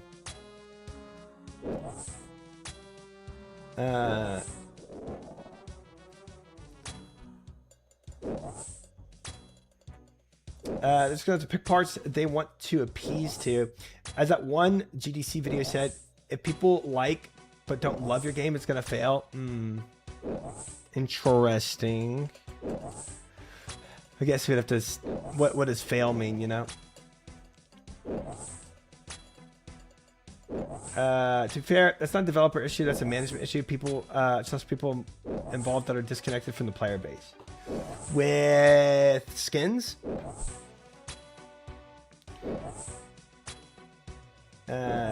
Games being expensive to develop is a massive AAA lie after seeing Expedition 33 costing 10 million only in 4 years of dev time.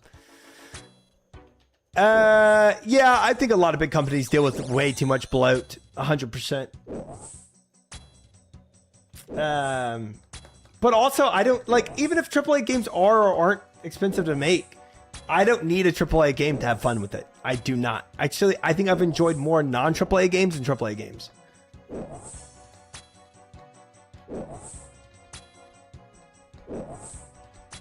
I don't know what that is about, Serve. Games are for sure expensive when you have 1,000 employees and the game gets remade 6 times. Yep. Yep.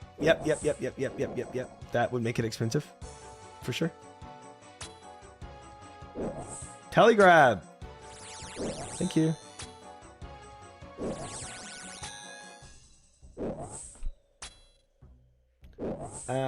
Yeah, with skins and things like that. Yeah, that's definitely management. It's definitely not like game quality for sure. 100%. I actually, from what I've seen of League of Legends, I think their dev team does a pretty good job, and they've cooked up some pretty fun game modes, especially like Abraham Mayhem. Like they're always trying to like experiment with what's fun in the game, and I think Retail League does a good job in competitive circles. So I don't think Riot's doing a bad job with any of that.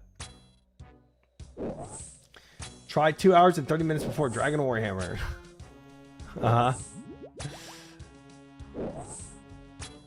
League devs seem base now compared to 2 years ago.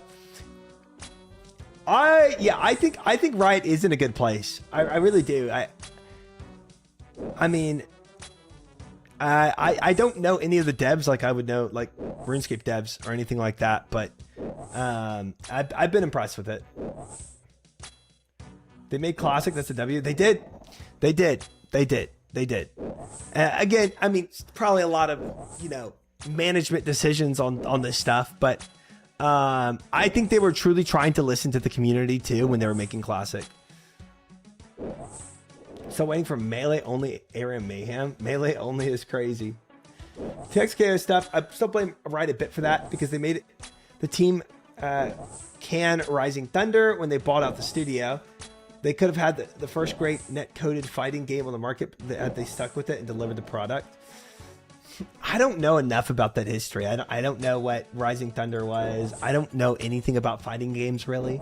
And I didn't even look at the blogs or articles of why Riot canned 2XKO. But I just a knee-jerk reaction from me reading that they did is just probably money, right? It probably just wasn't making money.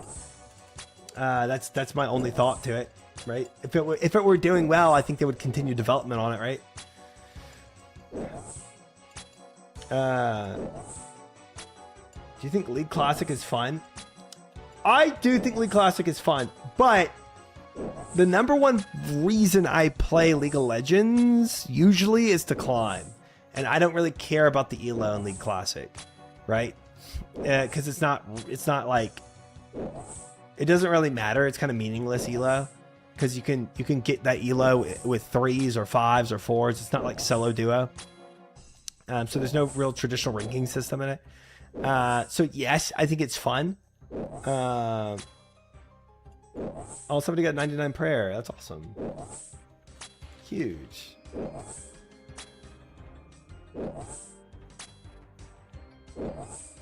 Mick Chiron. Nice.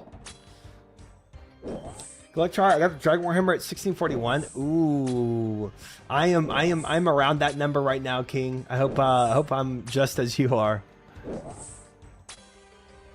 I got a Pinto with Yi the other day. Nice.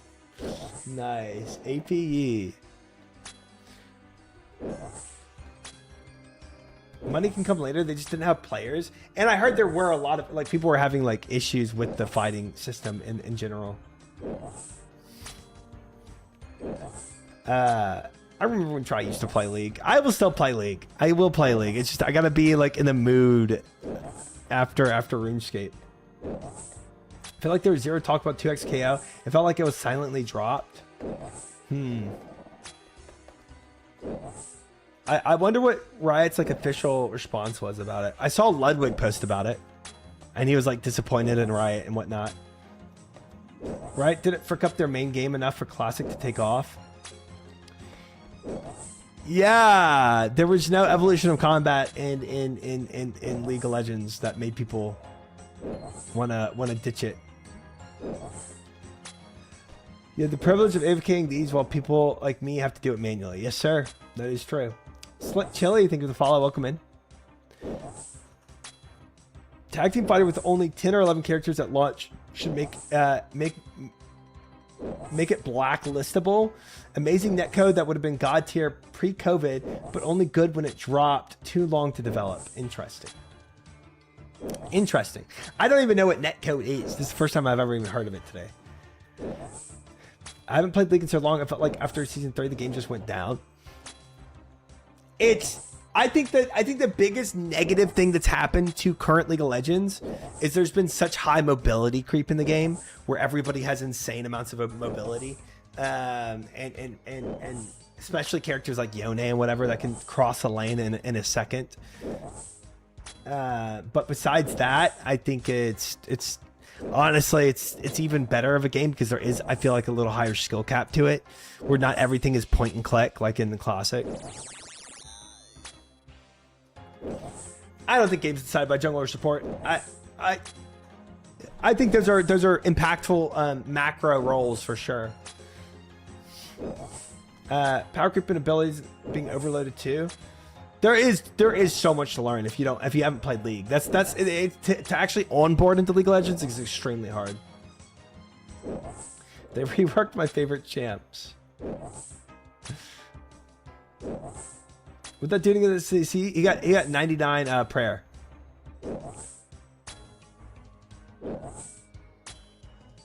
Mick Chiron.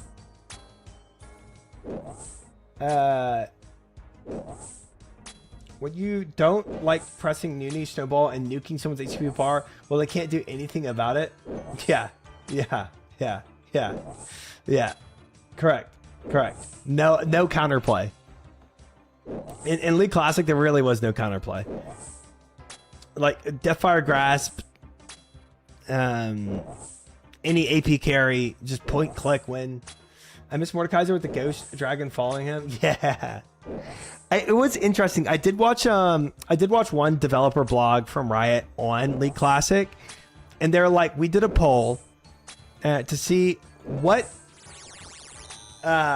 people's version, what version of Classic people like the most, and they're like, we got one answer like unanimously whenever we asked anybody. It was so constant and prevalent, this one answer of they thought League of Legends was the best when they started playing League of Legends. So whether that was season 1, season 2, season 3, season 4, season 5, whatever they asked people, it was always when they started playing, that was the best season of League of Legends. Which to me shouts like you love the nostalgia of it. So that's why like League Classic didn't even go back to a certain time period. There's no 2007 scape of League Classic where they're like, this is it.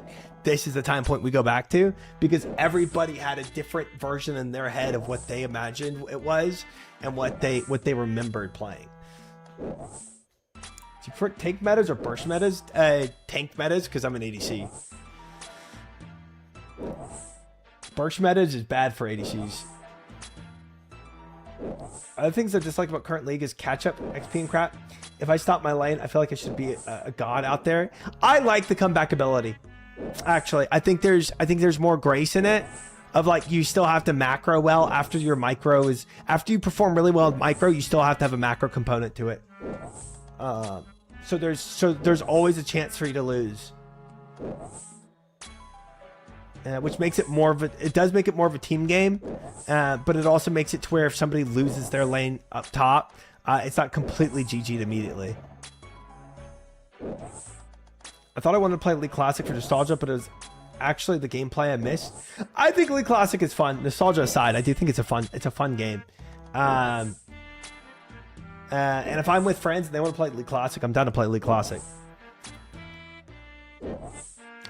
I played in season 1. It definitely wasn't the best. I started at the beginning of season 2. I started at season 2, but to be honest, season 5 and 6 were the best. It's all kind of a blur to me. All the seasons kind of mixed together in my head. What year was League Classic based on, and why did they come out with it? League Classic, I think they ended up doing a mixture of stuff between seasons 2 and seasons 5. I am Coffee. How are you? Welcome in. But I think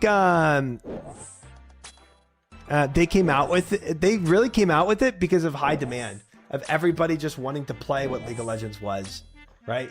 I think it was like popular demand more than it was anything else. And probably, if just conjecture here, but League of Legends seeing how good classics do for all the other games that come out with classics. Dude, I tell you what, if Classic Modern Warfare came out, I would be playing that game. I want old Aatrox back. I started playing whenever Vayne was released. That was before my time, I think. Vayne was definitely already out when I was playing. I came out with Brand being released. Interesting. Apparently, the last time I played was pre-seasons. Pre-seasons? Like, pre-season is always before a season. So it'd be like pre-season before season 8, pre-season before season 9 comes out. Right, he's been cooking with new /14 game mode stuff. Dude, Abraham Mayhem is an absolute cook, bro. It's an absolute cook. Like they did a phenomenal job with Abraham Mayhem. And I know so many people don't like it for X, Y, and Z, but I know so many people that do like it. I think it's a phenomenally fun and whimsical game mode. They just made Black Ops 1 and 2 ports last month, bro. Yeah, not blops. That's not what I'm looking for. I'm not looking for blops. Oops.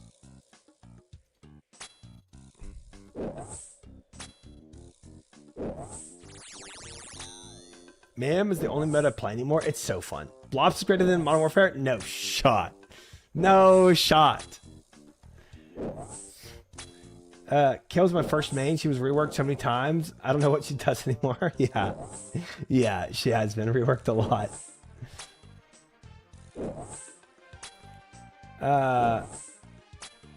Oh, so you played in like Alpha, Talon? Dang. That's old league. I played League since season 2, and I only play Mayhem now. Mayhem's just so fun, dude. That's why, like, honestly, like, there's 2 ways I play League of Legends: just for funsies, right? And then competitively to get ELO, right? There's 2 reasons I play League of Legends. And the reason why I don't really play League Classic is if I'm just doing for funsies, I would rather play ARAM Mayhem than League Classic. That's just like, yeah, personal preference, right? I mean, if I'm just getting on just to frick around and have fun, I would rather be in ARAM Mayhem. So I don't do a lot of League Classic. Season 1 Judgment Kale skin? I think I... Do I have... No. I thought I did have Judgment Kale. I might have Judgment Kale. Give Janet back her 1.8 AP ratio. If you died to that, you deserve that. Dude, her tornadoes used to hurt so bad, bro. She has them like winding up in the forest jungle, and like they come out of nowhere and hit you, and you're just half health. Fizz being newest champion? I feel like that's like season 3. Season 2, season 3. Going by season is definitely the best way to distinguish versions, but it's not as clear cut since you might have like half a season. True as well, because they had so many updates in a single season. The game changes so much from month to month. Yeah. I was looking up some Tob and saw someone made a custom Blop Story Mauritania zombie map. Theater of Blood Call of Duty. Oh, wow. Wait, that's actually sick.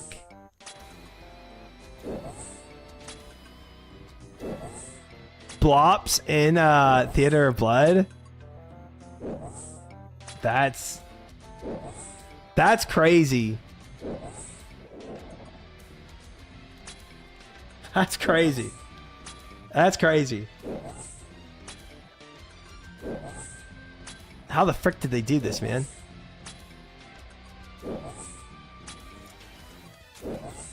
Ha!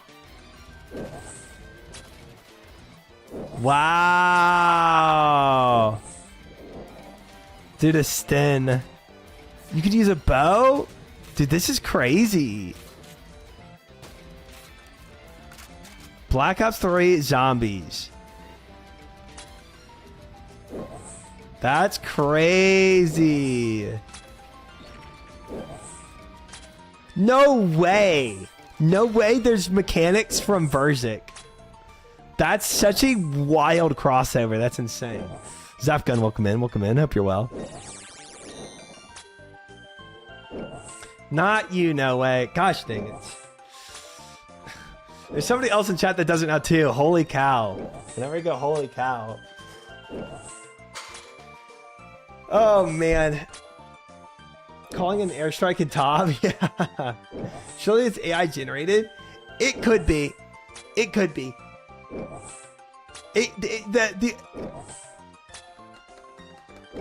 I don't know. The only thing that makes me think the possibility of it is that like it's all like clips. It's not like one continuous playthrough, which is like maybe that's their art style of showcasing it, or maybe it's AI. AI only works in like 4 to 5 segments right now for videos. So you gotta like string them together. Guys started working on it 2021. Wow. Wow. Interesting. It's a real Steam Workshop mod. Wow. AI's ruined everything. Holy crap. I mean, you could easily make that in AI. You could. My AI alarms are ringing. Looks real. Aren't ringing. Here's a Steam page for it. Dang. Dang. Dude, actually putting in mechanics from bosses is crazy. That is... Oh, well. That is mad respect. Imagine you pour 5 years of life into a project and everyone goes AI. I mean, yeah. Yeah, that will always happen now. That is gonna be a permanent. Brett Dog on the high scores.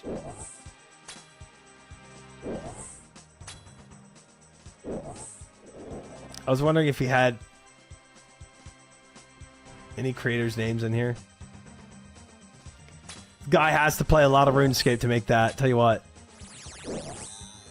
I can't watch Quinn69 chat during any game show. All you see is AI. This, AI, that. Huh.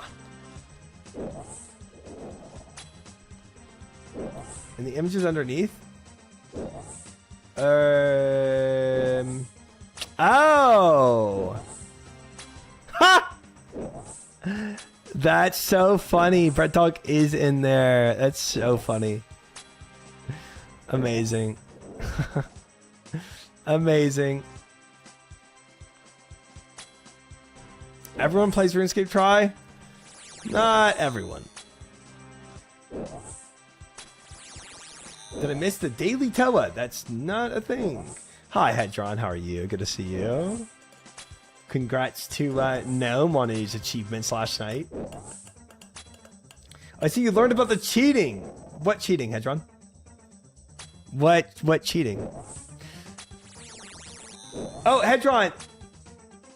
I came to do shamans, and these two guys were randomly here, Limey Monkey and Limey Solo. They were just sitting here, and I decided to just kill shamans while he was chilling here. Yeah. Hannah Annie did a video last year on it. Oh, Call of Duty, but it's RuneScape. Oh, she did. A pleasure that if you give me $1 for a bonus video every month, you would know very well. And that guilty pleasure is Call of Duty. Down the bottom there in the runes! And the insta-kills got their hit splat. Can we get to Slep? Dude, a rune sword? No way. We can go to Slep. We can go to Slep. That's so crazy. So fucking cool. I thought it was just going to be Theater of Blood, but they got all of Oh my god, I think we can go into Darkmire. I'm still one-hitting with my Simi. I don't think it's exactly going to be a difficult map. I take it back. I take that back. Right, let's go to Slep, I guess. Sleep? Sleppy. I assume we go into all the buildings, right? Can I go do Nightmare? Is this... No, right? No way. No, I can't go do Nightmare. That's just too much. I was expecting the entire RuneScape map to be available. Tries actually protecting Limey from the shamans. If you'll notice, the shamans are holding him hostage. Oh, they had a little boat in the distance. That's cute, Sean. Oh, they had a... Oh my god, there's so much charm in this. Look at this. They've gotten... I did this on the backup hardcore Iron Man at like 1200 total. What's the Stampot Bridge? You do this? Oh, the shamans. Oh, escape from this wretched island. Oh, this is a endgame. Okay. That's so funny. They added the Stampot Bridge. This is so much love went into this. Can we go into the bar? I still need to find power. That is deep lore. That is awesome. Most perks or even do really anything in the map. The first thing you gotta do is turn on power. Sean didn't do the classic, big white arrow pointing where power is. So we're gonna have to go find power together. Does that mean this all is of crazy, like, the man? maze is there? Well, here we go. I assume this is how we get into Darkmire, right? Oh my. Oh, Hedron, if you take a look at my video, I did a lot of updates to it. So it's going to be a very different video than what you watched the first time. Yeah. I think it works out. I feel like there would have been a real zombie game mode had Project Zenaris not died. Project Zenaris.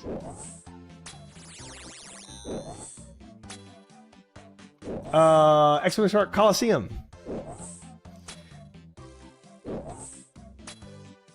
Top on the 1200 backup iron. No, I thought I meant like I thought she was like when I'm like bored of grinding out the hardcore the ult account, I go and play zombies.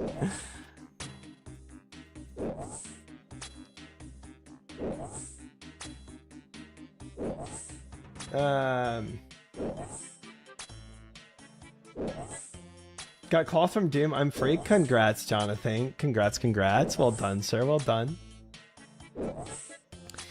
I'm happy for you. That is the last thing I need as well. But we are not doing any. We're not doing any Doom this week. Actually, I am unfortunately doing 500 KC to shamans this week. Dude, I so wish. Freaking Mad Season had a video out. Just got Fang on my Iron Man from a 340 solo. Yo, doing 340s without a Fang, man. Nice job. You earned it. Well done, man. Well done. That's a good feeling. Oh, the Fang. I remember my first Fang. 10 eyes, 1 tread, and 1 cloth. Holy frick. That is insane. That is crazy. He needs to hurry up. Members video is 9 days old now. Dude, I feel like he's pretty consistent with like 10 days on average. I would imagine he probably posts it tomorrow. But if he dropped it randomly when I was live today, how incredible would that be? Loadman Fresh and Ronnie, thank you for the follows, guys. Welcome in. Would be a good time. I don't know if I do all 500 today. Viewer pod, welcome in. They dropped a new Final Fantasy VII. Happy birthday, Mr. Try. Not my birthday. Not my birthday, but welcome in, Fifth Age. Dude, I am waiting for the dopamine drop right here. I'm waiting for that Warhammer. Warhammer or Mad Season drop. I'll take either one, bro. I need some dopamine today. Leave those lizards alone. What do they do? Murdered half the Shazen army, I believe. Yep. I don't want to rush Mad Season, but I'm impatient. I am too. And I want to rush him, actually. He needs to have it out by now. Chop, chop. Deserved. Any tops later? Probably. Mad Season just dropped right now. No lie. I don't freaking believe it. I don't believe you, and I'm not getting debated.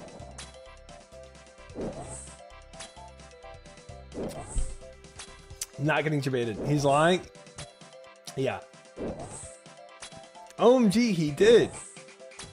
He's not lying. There's no way. There's no. Y'all are ridiculous. Y'all are ridiculous. Not even gonna check. He might be lying. He's not lying. I have no idea. Yeah, he's gonna be lying. I ain't falling for it. Check and ban if lie. Mm-hmm. Baited me into checking. Alright. Stinky, you getting banned. Time to get hit with the ban. Oh, speaking of bans, I never did my unban request. Good video try. Thank you, casual player. I appreciate it. He's not lying. I am, though. Nice. Nice. Should I check that unban request? All men do is lie. So true. Let me see. Let's see. I've been sitting on this for way too long. Mod view. Unban requests. There's only one. I thought we had more than one.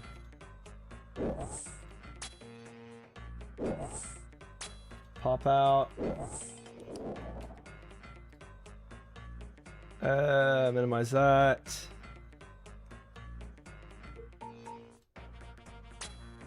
Okay.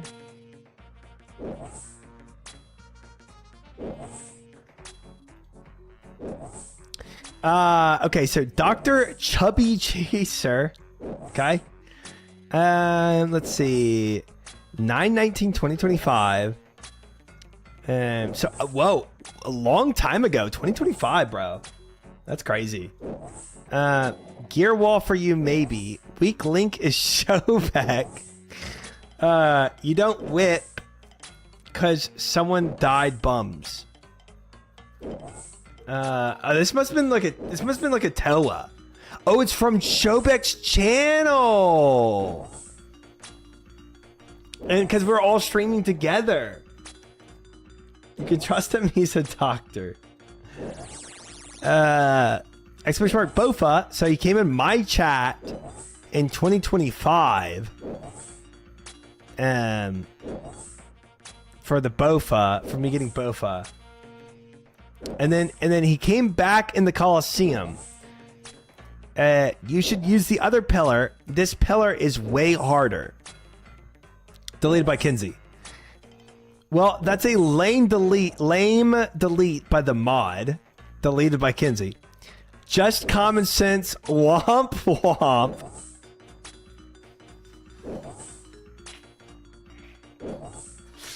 Dude, womp womp is so crazy. At Zenith, you're probably butt at the game. Deleted by Kinsey. Clara timed out. Dr. Chubby Chaser. Kinsey banned Dr. Chubby Chaser. Oh, man. But like, people don't get banned for the Aboba. Saying use the other pillar is not the bannable offense. It's the content protest of it, right? That's a lame delete by the mod, so he obviously doesn't understand. He doesn't understand what's going on. Womp Womp is bannable. The only thing I don't like is fighting the mods. Fighting the mods and then calling Zenith butt at the game for just no reason. He just attacks Zenith. I'm guessing Zenith was probably like, hey, you don't need to like tell him how to play or something. Also, look at his name, Dr. Chubby Chaser. It's already kind of much.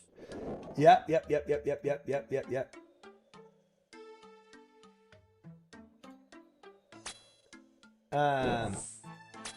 Yeah.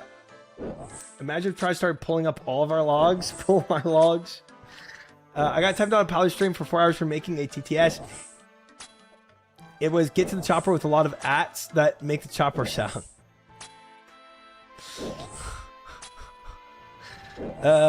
Pull my logs, don't pull my logs. And then he says, I want to be able to see commands, please. Honestly, he's a little toxic, but I mean, he's already been banned for what, 2 weeks? I mean, that's a pretty good amount of time. Chat votes? Yeah, we could do a chat vote. Unban me too, please. My logs are flawless, they're not. What did he say in the request? I want to be able to see commands. Like, he can't come in chat and do exclamation mark Bofa or something because he's banned.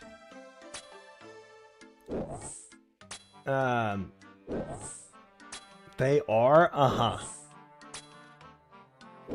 That's a keep ban then. I'm a perfect angle. A whole 90 degrees. Doesn't even feel remorseful. Send him to kick.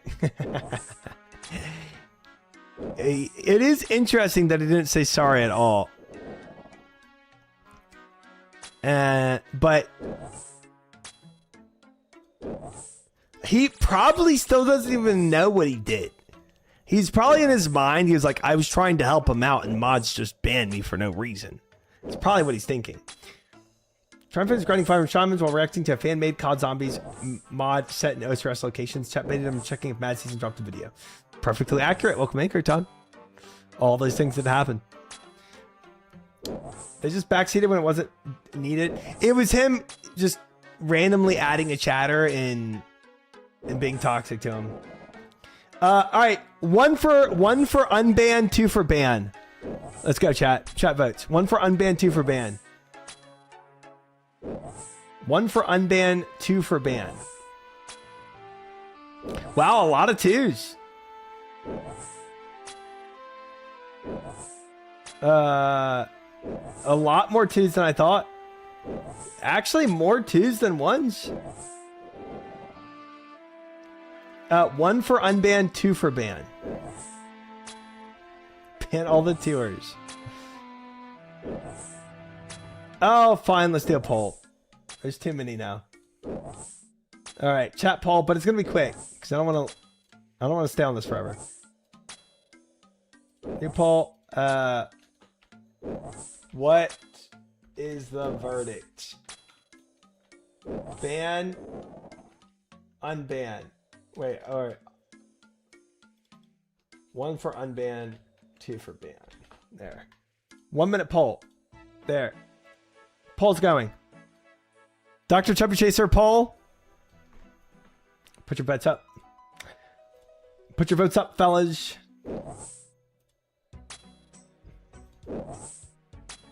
Can we get Gamba for the ban unban too? No. That's on the ban. Try exposing people with their votes in chat. I mean, hey. Sounds annoying. Can always reban. Could always reban. That's true. We have more for unban than ban right now. 17 for unban, 14 for ban.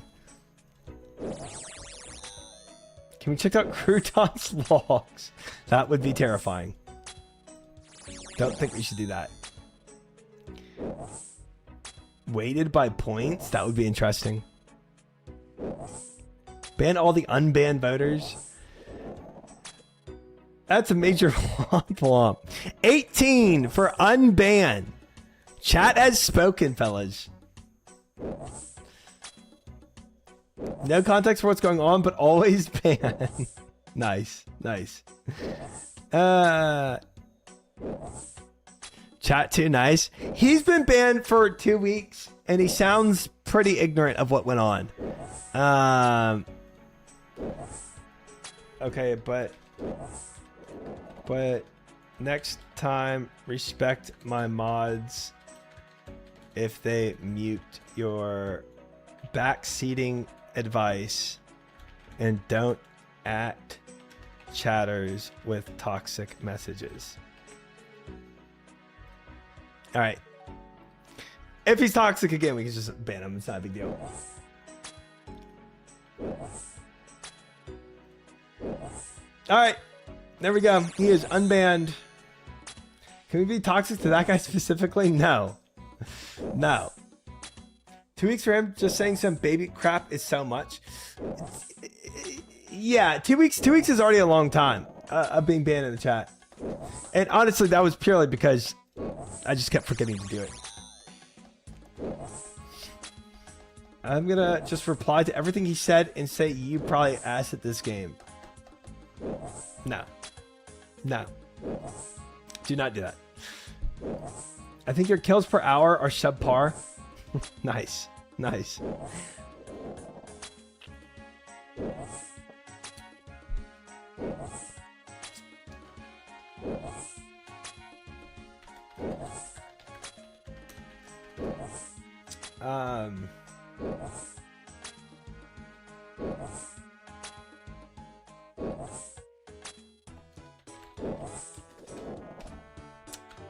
Interesting. So I just said a word, clip it. Yeah, I did. Sometimes I just read it because people say it and it like makes sense in context. I think your shirts are subpar. They have to go. Just don't wear any. Okay. Yeah. Yeah.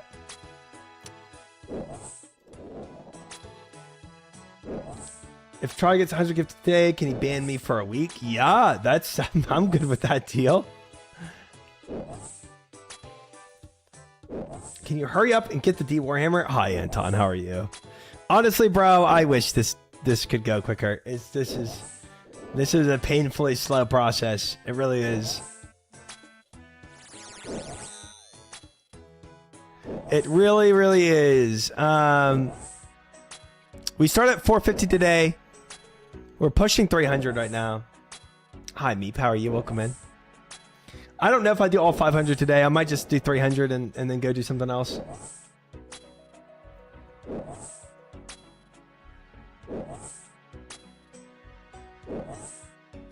How blessed is your quiver? Not at all. It's probably unblessed now. The quiver has 1,019 charges left. It's made 2% progress towards being blessed. Big day. Big day.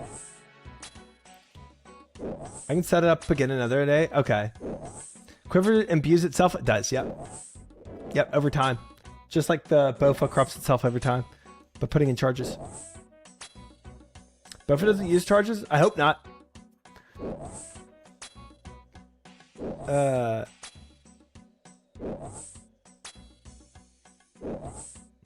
I guess like in my head, I'm like, man, if I just stay here for the next kill, like maybe that next kill has it. You know what I mean? It's like that guy mining diamonds meme, but it's also such a freaking ridiculous process.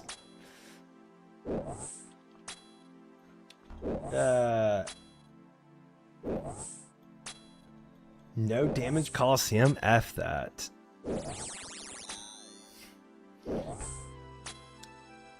Who got banned? No, we just did unban request. Nobody got banned. And chat voted for him to be unbanned. Buffett does not use quiver charges or get bonus. Ah, okay. Pros and cons of it, I guess.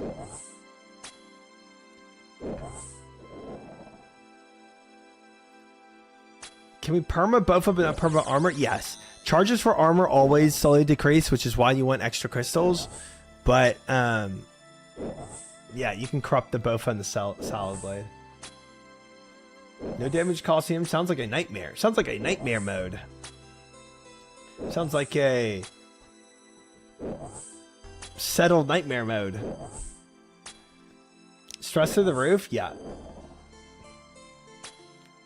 I'm not convinced it's easier than just getting an Elder Maul. It is easier for sure because it's hands off. But is it quicker? Probably also quicker. Yeah. If I'm getting roughly 120 KCs per hour, and not if I'm not potted up, I'm not. 120 KCs per hour, and it's what, a 3,000 on rate is 3,000 grind. What is that? 3,000 hours over, or sorry, 3,000 KCs over 120 KCs per hour is 25-hour grind. Right now, I'm on a 25-hour grind. Have you tried killing them faster? Actually, no. And I could kill them faster if I brought prayer pots and camped Eagle Eye. Call Mad Season, tell them to drop the... Dude, this is the perfect time for a Mad Season video. It really is. I was honestly hoping I'd get on today, and Mad Season would have a video. 25-hour grind is very short in the grand scheme of OSRS. It is. But it's, I don't know of many grinds where you're just killing mobs, a singular mob to get the drop. Usually it's a boss fight, which is a little more involved. And yeah, these mobs would be more involved if I was not red Xing, sure. But still, it's just killing a mob. Maltia video? Try, can you watch the new Necrit video for the new Hall of Legends skin? Oh, I needed to watch that. I wanted to watch that. There's another lore video I forgot I was gonna watch. Oh, there's also the I really wanted to watch the, what was that? The speed run of lore of OSRS. That was a cool video too. There's a lot if you become a clogger, and I won't. And I won't.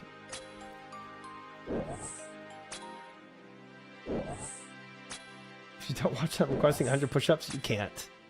Why not slide into Mad Season's DMs the same way Tasty does in yours? They say apple doesn't fall from the tree, so make Tasty proud and raise up the legend himself, Tasty style. Yeah, even if I did that, I don't think I can make him edit his videos faster. So I've been trying to get you to watch that video for weeks. Yeah. What is Hall of Legends? Alright, we've been here twice before, we all know the drill. Throughout this video, you hold onto your wallet and you don't let go. Although based on the reaction of the like internet, faker skins? it might not be needed. So, we are at the end of the summer, which means only one thing. New Hall of Legends, with a new wave of outrage, He does a good job with his confusion, edits. and a new wave of confusion over what Remember the tier of the $500 skins skin? actually Yeah. get you what goods. And so this year, after Faker's Ari and after Uzi's Kaisa, the newest addition to Hall of Legends, which was confirmed to be Caps's Tristana because it accidentally popped up on PvE, is indeed Caps's Tristana. And now, with this grand reveal, Riot also unleashed the official Hall of Legends website, which means we also learn about all the goods and, most importantly, the pricing. This is what y'all Although talking about. this I time didn't even know this was a thing, to be honest. around, the pricing is not even the hottest topic on the internet. No, this time, everyone is talking about the new theme. And depending on how the silent whales take onto it, this might be the first time that Hall of Legends might be in trouble. You see, by now, everyone is used to the Hall of Legends. I didn't even know Hall of Legends was a thing till last night when y'all were talking about It's it. looking like this, which during the previous years is the same theme that people called the red and gold slop. And for the last 2 years, it kinda became the theme of the Hall of Legends. So when the new skin this year We flame turned all out the to people be who buy the skins in the this, game. yes, people were surprised and very vocal. What the hell is this? What an abomination! It's so f***ing bad, man. Right, did Caps dirty, man? It appears Caps did Caps dirty. Yes, as it was explained on the Hall of Legends website, the theme of the skin gets picked by the legend. And apparently Caps very specifically asked for a futuristic sci-fi skin Okay. for Tristana, which is a theme he very much People care about this? enjoys, but apparently nobody else does. I don't- For a Hall of Legends skin, this is very mediocre. I wouldn't even really be happy about rolling this from a chest over a lot of her other skins. Is it not just Anima Squad or Battle Bunny? Who's gonna spend 60,000 Dude, it's crazy how much talk about skins there are. Especially like the girls I know that play League of Legends. Like they care so much about skins and like they know every new skin that's being dropped and talk about the new skins. Like for me, RP on an ugly ass skin for an ugly ass champion? Probably I don't the know. minority looking at Reddit, but I really Skins like are these awesome. two I compared don't to the care. other 4 skins before. Aha! See? Some people actually like Nobody this needs to make theme, videos. Sponsor segment including coming. me. Yes, I still think the pricing is beyond ridiculous, but purely looking at the skin What is the alone, pricing of this? I like this one. Even though some people say that this one is really uninspired, I would actually 25 say different that's luck skins type exactly what people? the red and gold before was. The colors of the theme worked, but outside of the color scheme matching the T1 colors, it didn't really feel unified to me. I think it's cool that Ari had the theme with the foxes, Kaisa had the Wait, back up. hounds, You know so they girls. tried to give it more of an animalistic theme, but outside of that, it was kinda red and gold slop. But the issue is, even if the new skin found a new theme with a demographic that might like it, there is a very good chance it still might not even matter. Because this skin is already facing a new obstacle. First of all, completely ignoring the skin.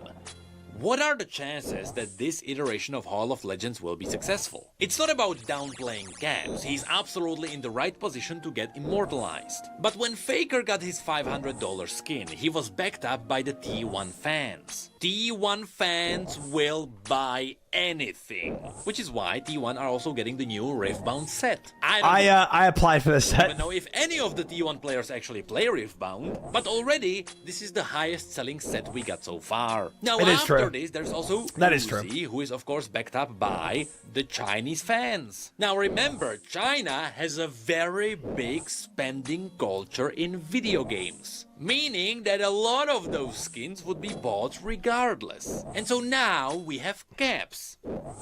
And what does EU have? Free healthcare? Well, actually, that one's pretty good. But I don't think it's gonna help Riot, because the EU audience is not exactly a spending one. So we'll Soup. see how much the East is gonna back up Caps. Though, of course, we are saying all of this completely ignoring the skins. But there is still another thing that we should mention, because the Cap skin kinda opens up a really funny scenario for the future. Because remember, there is You know what's crazy? also I don't even know the Caps. voting. Yes, the Hall of Legends skins I don't even know are what team he was entirely on. decided through the votes. Apparently there is a bunch of secret esports people, maybe some former pros, maybe some creators. It EU should mid be laner. people who Okay. understand the esports, and they all vote on who's gonna be the next Hall of Legends. How do you not know legend. Caps? But apparently there are no limits on whom it could be. So it's cool to see that we got a Korean player, followed by a Chinese player, followed by a European player. But there is no guarantee that the next one is gonna be NA. So what if the next one is gonna be another Korean player? Well, at least reading Reddit is gonna be funny. But now that we have all the context settled, Caps let's was on talk about Fnatic what we are when- actually getting then when this G2 year. and So first replaced of all, Perks there's mid, the Perks Hall roll of swap to Legends 80. Battle Pass that is full of Caps esports Fnatic, Easter okay. eggs, which I will likely not get, as well as a new skin. Even mid later, Now, like since Gap, everyone Faker in before also 2018 got a ended up unique getting skin for a blasted different by champion, LPL. This time, Gaps got Oriana, which looks Interesting. really good. It shares the theme with the sci-fi Tristana, and here it works. Upon seeing it in game, I would call this a futuristic Tamagotchi. It has very cool cyber VFX. It is a very unique theme compared to other Oriana skins, and her ball is a living digital pet. I'm gonna be honest, I am a big fan of this one. I only wish that Oriana's face looked the same as the pet. Not whatever is happening with Just her an helmet. emulator, yeah. Now, of course, the pass comes I guess I with should a border for have, the but skin. 2018 There I is kind of also a dropped special off League of effect Legends. chroma, I'm gonna be as honest, well as it kind of makes three sense. other skins that Caps picked. First of all, there is Freljord Thalia. I appreciate a lore skin. There is Elderwood LeBlanc, and I want to find the Ethereum speed Scali. running. Then you also get some mythic speed essence. You get run 11 orbs. OSRS Where the lore. orbs are Oriana's ball, and a lot of 2019? Yeah, okay. That would make sense. All right, I want to do this video because we've been suggested it multiple times. It's from Multia, and I want to give it a shot. I want to show you something. Because I kept pulling this video up and never committing to it, but this is a perfect time to watch your new video. I'm not gonna watch my video. There's no way. There's no way I'm reacting to my own video. 2018 was our year though, but same ending. We got blasted 3-0 by IG. Every year was our year until it wasn't. I mean, it's just happened time and time again to where I finally gave up on NA. Watch Jimmy's video. Oh, Jimmy's released by date or whatever video. Can you watch Triumphant stream while you kill shamans? Huge. Let's see how this video is. This could be bad, could be good. I want to see it. By release, yeah.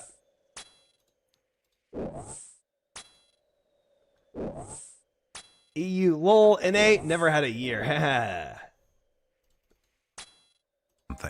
Oh, it's nothing important, really. It's just arguably one of the most recognizable places in the history of gaming. EU or Lumbridge. NA never had a year. But trust me, what makes it so iconic is When not Asia what it stepped has in. to offer. A building count in the single digits whose only anvil is so rusted it can only be used to make bronze items loud, is what's not that? impressing anyone. But of course, this quaint little town is not relegated to the Gaming Culture Hall of Fame because of its importance within the game, but because everyone who played RuneScape as a kid or teenager began their adventure right Classic here. Lumbee. Meaning whether you're someone who played it for 30 minutes before deciding it wasn't for you, or someone who ruined their entire life staring at its incrementing numbers, or anything in between, Put me you're this, Hall of familiar with Legends, Lumbridge. and make a cum I've been shot covering the Elise lore skin. of old school RuneScape for over a year now, and on this channel you can get the Was Media equivalent of someone a that level coined 3 that term? certificate in Raids lore, God War study, or human history, and yet you can't get even a level 1 certificate in general Gillenor history. I didn't know who this officially video coined it. is my answer to that.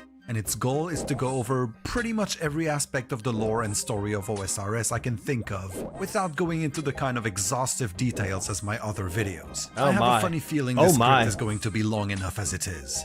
I thought it fitting to begin the story of Gillenor right here, at ground zero of a player's own story. The year is 169 of the 5th age, and by historical standards, it's a really good time to be born a human on Gillenor. Burger King Every Gibson fantasy Hall world Legends with skin? self-respect Maybe. needs a snappy names for its ages, and so Gillenor's 5th Maybe. age is known as the Age of Man. But we're gonna be more progressive than that and use its alternative name, the Age of Humans. Lumbridge belongs to the Kingdom of Mistalin, generally considered to be Gillenor's most powerful realm, and almost exclusively populated by humans. See this other nice-looking city, Falador? It's the capital of Asgarnia, another human realm. What about this giant realm to the west? That would be the Kingdom of Kandarin. There's some Definitely pockets of sounds like a gnomes here and Medius line, I there, but agree. for the most part, that's humans. See that huge continent to the west? Also mostly dominated by human realms, with some dwarves sprinkled in, but they're the exception, not the rule. What about this big stinky looking place to the far east? That's not humans, that's a bunch of evil creatures. But they do rule over an awful lot of unfortunate humans as well, and they'd love nothing don't know more that than to reference, take Schnitzel. those other humans' shit. But they're having real crippling issues trying to cross this river into the other humans' shit for reasons we'll get into much later. The point is, at this moment in time, the world is dominated by humanity. However, from a historical standpoint, this is quite a novel situation. I'm gonna be splitting this video into two parts. In the first one, I'll be going through the entire history of Gilinor's different ages in a roughly chronological order and camera do you summarizing their use? major events so A we can Canon understand how we got here in the EOS first place. R7. Then, once we get near enough to the era that the game is set in right now, part 2 will kick in. The other side of the game's narrative coin is, of course, the stories in which the player plays a role or has a front row seat. So I'll be going through a bunch of different moving parts all around Gilinor that relate to most quests, so that you understand the context for all of the weird and crazy events that happen both in the past and on the way to your quest cape. A few little disclaimers before we get started. There will be spoilers in both sections, obviously. So if you're part of the 1% of players who read quest dialogues and desperately want to experience the full That's story me. for themselves, I recommend you go and get a quest cape real quick and come back once you're done. Don't worry, it only takes several hundred hours. I'll be waiting. Secondly, this video is exclusively about the story of old school RuneScape. So as far as I'm concerned, Does this have anything Inferno that's lore? I hope confirmed not. in other RuneScape media like RS3 or the various RuneScape books is not canon unless it's been Nice, explicitly Amazing Death. confirmed in the context of OSRS as well. So don't go commenting something like, actually, Nice fish. it's revealed in RS3 that the wise old man fought in the Battle of the Somme and is often Dude, RuneScape 3 always comes into OSR's so lore. was Tolkien, or you will be tarred feathered, handed over to the pillory guard, and publicly shamed. In the nicest way, of course. We don't condone bullying on this channel. And lastly, if you're a regular on this channel, you'll notice this video is a little different to my normal style. It's already going to be really freaking long, to use the scientific jargon, and making it in the usual way would have meant spending months and months on this project, and I just wasn't into that. Please let me know what you think of this slightly experimental video. Maybe I'll do more like it in the future. Okay, but with that, everyone says you should keep your YouTube intros super brief, so a little over 900 words in sounds like a good place to cut it. Let's get into it. What a Part yapper, 1, bro. the history. Actually, I lied. Here's a quick little rapid fire of Gilinor facts to keep in mind before we get to the actual history. Bear with me, it's for the sake of context, you will not regret it. It's kind of unclear what exactly Gilinor is. I remember reading once that it was a planet, but now I can't find where I read that anymore, so maybe I made it up. Sometimes it's referred to as a realm, a dimension, or a plane of existence, so you can just headcanon whichever one or combination you prefer until it's explicitly confirmed. We do know it's much bigger than what we can see on the world map, because we're aware of a few overseas places so far away that they don't appear on it. Two of them that will be relevant to this video, or at least could be relevant, I still don't know which details I'm gonna gloss over as I'm writing this, are Acheron, a place far to the north that will one day be home to really rad dwarves, and the Wushanko Interesting. Isles far to the east, which will be home to mostly irrelevant characters and annoying bosses. Also, people on Gilinor sometimes refer to their world as RuneScape, presumably because one of its special features is runes, but I'm making assumptions here, I didn't ask them about it. Anyway, let's talk about the First Age, or the Age of Creation. First Age is the one I don't hear anything about usually. One day, there's a really powerful dude, so Gothics. powerful that he can somehow move between planets or planes of existence or dimensions or whatever they are. That dude was called Gothics. You may have heard of him. The His OG. symbol looks like a green... let me get back to you on that. Okay. One day, this green wonky water drop Okay. dude is traveling across the planets Green or dimensions fire. or planes, etc., and discovers this place. He thinks it's really damn cool and full of power, which is a True, recurring Andre. theme among the gods. They think Gilinor is an attractive place to flock to because it's filled with power, and it's not fully clear what they mean by that, but it's something related to magic, like how potent magic is in this place, Oh or my maybe how gosh. accessible and easy it is thanks to the presence of runes. So Gothics thinks to himself that what this sick AF place needs is a bunch of sentient creatures to inhabit it. He sets out and gathers some species he thinks are worthy or something, and leads them to Gosh. Gilinor through the World It's Gate. so good. And no, we don't know what exactly the World Gate is, so you can put your hands down. All of this happened over 8,000 years ago, and the records are very patchy. Among the first races on Gilinor are gnomes, cats, sheep, humans, shout out to my fellow human homies, and dwarves. During his travels, Gothics also happens to visit a place called Tardiad, which is not a very PC name. There he meets another I grieved. species I he ragged. thinks is I ragged my shamans. It's all over. It's all cooked. No. GG, go next. One misclick, bro, and that guy hopped. I'm gonna step out for a while.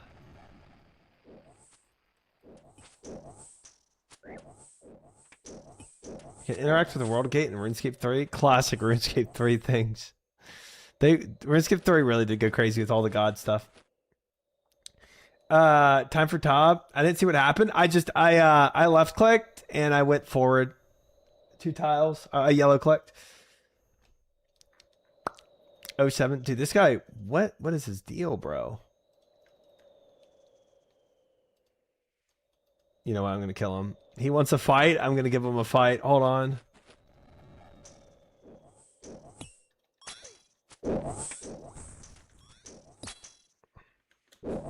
Hey.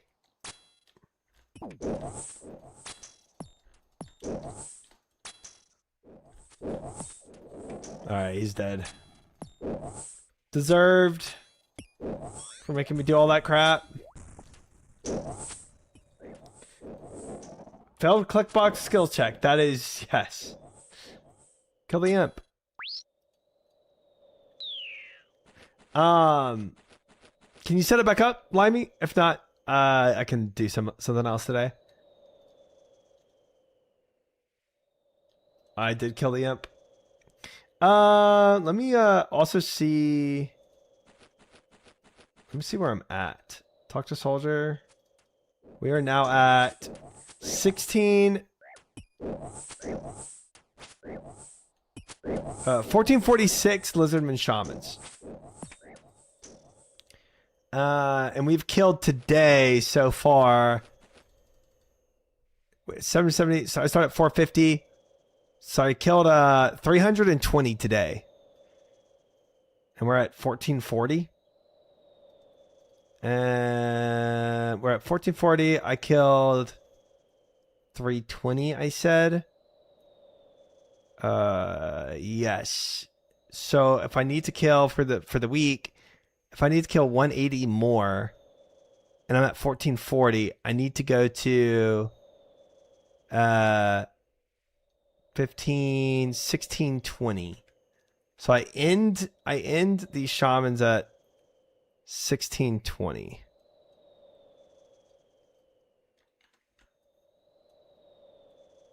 And that'll be 500. Cool.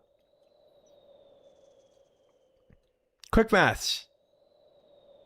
Is cool AF, the elves. Except these guys Don't already die. have a god among them. Never. A very powerful lady made of crystal who discovered them at some point and started simping hard over them. Her sim-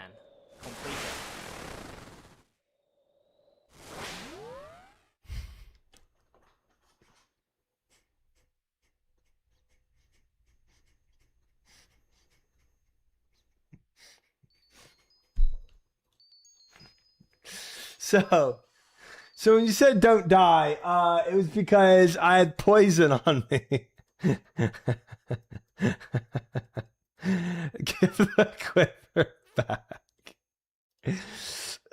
Guys, let's just watch this video, symbol okay? is this elegant cyan square. Fortunately for her, they agreed to simp right back and she became their goddess. However, she thought it was sad that they were mortals and that she kept outliving all of them. So she performed a ritual called the Song of Creation, where she put a tiny bit of herself into every single elf to give them crazy long lifespans. Pretty crazy. Except that had the unintended consequence of binding them to her presence, and so now they're kinda cursed, as in if they're too far away from Seren, it's a real bad time for them, and they eventually die off. Yeah. I know it doesn't sound like this is related to Gillinor, but bear with me, it's gonna be It's relevant so later. important. So Guthix arrives in Tardiad, and he's like, hey, those elves you got here look sick, and you seem pretty chill too. Shame about that whole accidental curse though, but hear me out. I know a place that's full of magic and looks much cuter the more cool species I populate it with. How about you bring these graceful fellers over there? And who knows, maybe all that magic can help you figure it out. It's a really weird pickup line, but it works wonders on Saren. She's like, come on everyone, let's go into that world gate, whatever it is, and move to Gielinor. So almost all of the elves follow her there. I didn't know Saren had already become part of her elves at that point. Almost, because one of the OG elven clans refuses and decides to stay behind. We have no idea what happens to them afterwards, but logically they should all be dead by now thanks to the curse, so RIP to this clan. Wait, is it pronounced sewer? And so Gielinor's first age is basically Saren and Gothics guiding the first few species into building advanced and peaceful societies. Arguably the most detailed summary of the first age is part of a quote from Juna. If you don't know who she is, don't worry, she'll come up later. So I'm just gonna read it to you. Myriad and beautiful were the creatures and civilizations of the earth. Quick maths. Is cool AF, the elves. Except these guys Don't already die. have a god among them. A Never. very powerful lady made of crystal who discovered them at some point and started simping hard over them. Her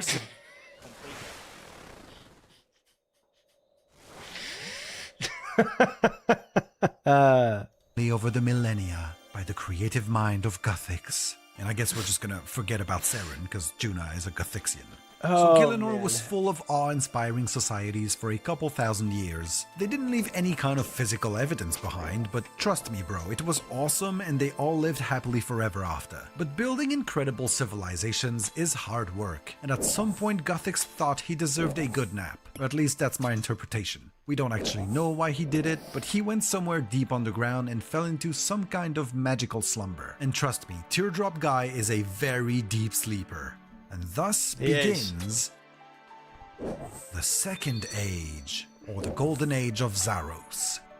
So right now we have a bunch of peaceful societies just doing their thing, an omega powerful Teardrop passed out in a corner, and Mrs. Science Square still chilling with the elves and not really caring about the rest of this super powerful world because she's too busy trying to lift the curse that she accidentally put on the elves. But as the saying goes, when the tear drops away, the greedy gods will play. So at this point, there's seemingly a bunch of other powerful interdimensional tourists visiting Gielinor, and what they see is a land full of magical potential where the Big Daddy is fast asleep, and the only other god with actual roots and influence in this place is playing with crystals in a corner, and too socially awkward to intervene in other people's affairs as long as they leave her beloved pointy-eared pretty boys alone.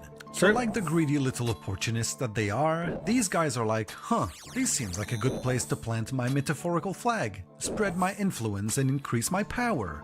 Therefore, a Congo line of hot new bombshells enter the villa at this point. So please give it up for our 4 brand new Gielinor deities. Troy just got quiver? Congratulations on your quiver, Verdes. Well done. How many attempts was it? It's a good day to have a quiver, let me tell you, man. Congrats, congrats, congrats. Very nice. Saradomin, also known as Mr. Prayer Symbol, 240 deaths. And first lands You his made it Imperial though. Cutter You made it. on the small Half island as of many as Entrada, I. which then becomes a super sacred place for his followers, and that's why today it's a really annoying as shit place to visit, since you'll get slapped on both cheeks That's by with monks guys. if you try to bring Hey, anything got it. resembling That's a all that weapon matters. there, because Saradomin claims to be all peaceful and shit. Next is Armadil, the Blue Wings dude. Well, I say next, we don't know what order they came in, so he's really only next on my list, not necessarily next to arrive. He apparently loves law and justice, having binge-watched a lot of legal dramas lately. He was probably somewhere around here, but not sure. Then a god of the sun dude and a goddess of growth and fertility lady come upon Gielinor. They go to the nearest general store to buy a news common map, and for some reason both independently decide that the best place to pitch their tents would be the least habitable part of the mainland, i.e. the giant Caridian desert. Keep in mind that at this point of our timeline, both the wilderness and Mauritania are beautiful places full of life and green and all the things that the peace and love movement adores. So I don't know why 2 different gods would pick the Caridian desert as their first, second, That is AG crazy. regions, but you do you, I Sun guess. desert- Maybe sun they god really makes wanted sense. that Echo KQ blowpipe thing. Finally, Zaros, of the Golden Age of Zaros fame, comes to this world as The desert wasn't the desert back then? Gosh dang it, fish.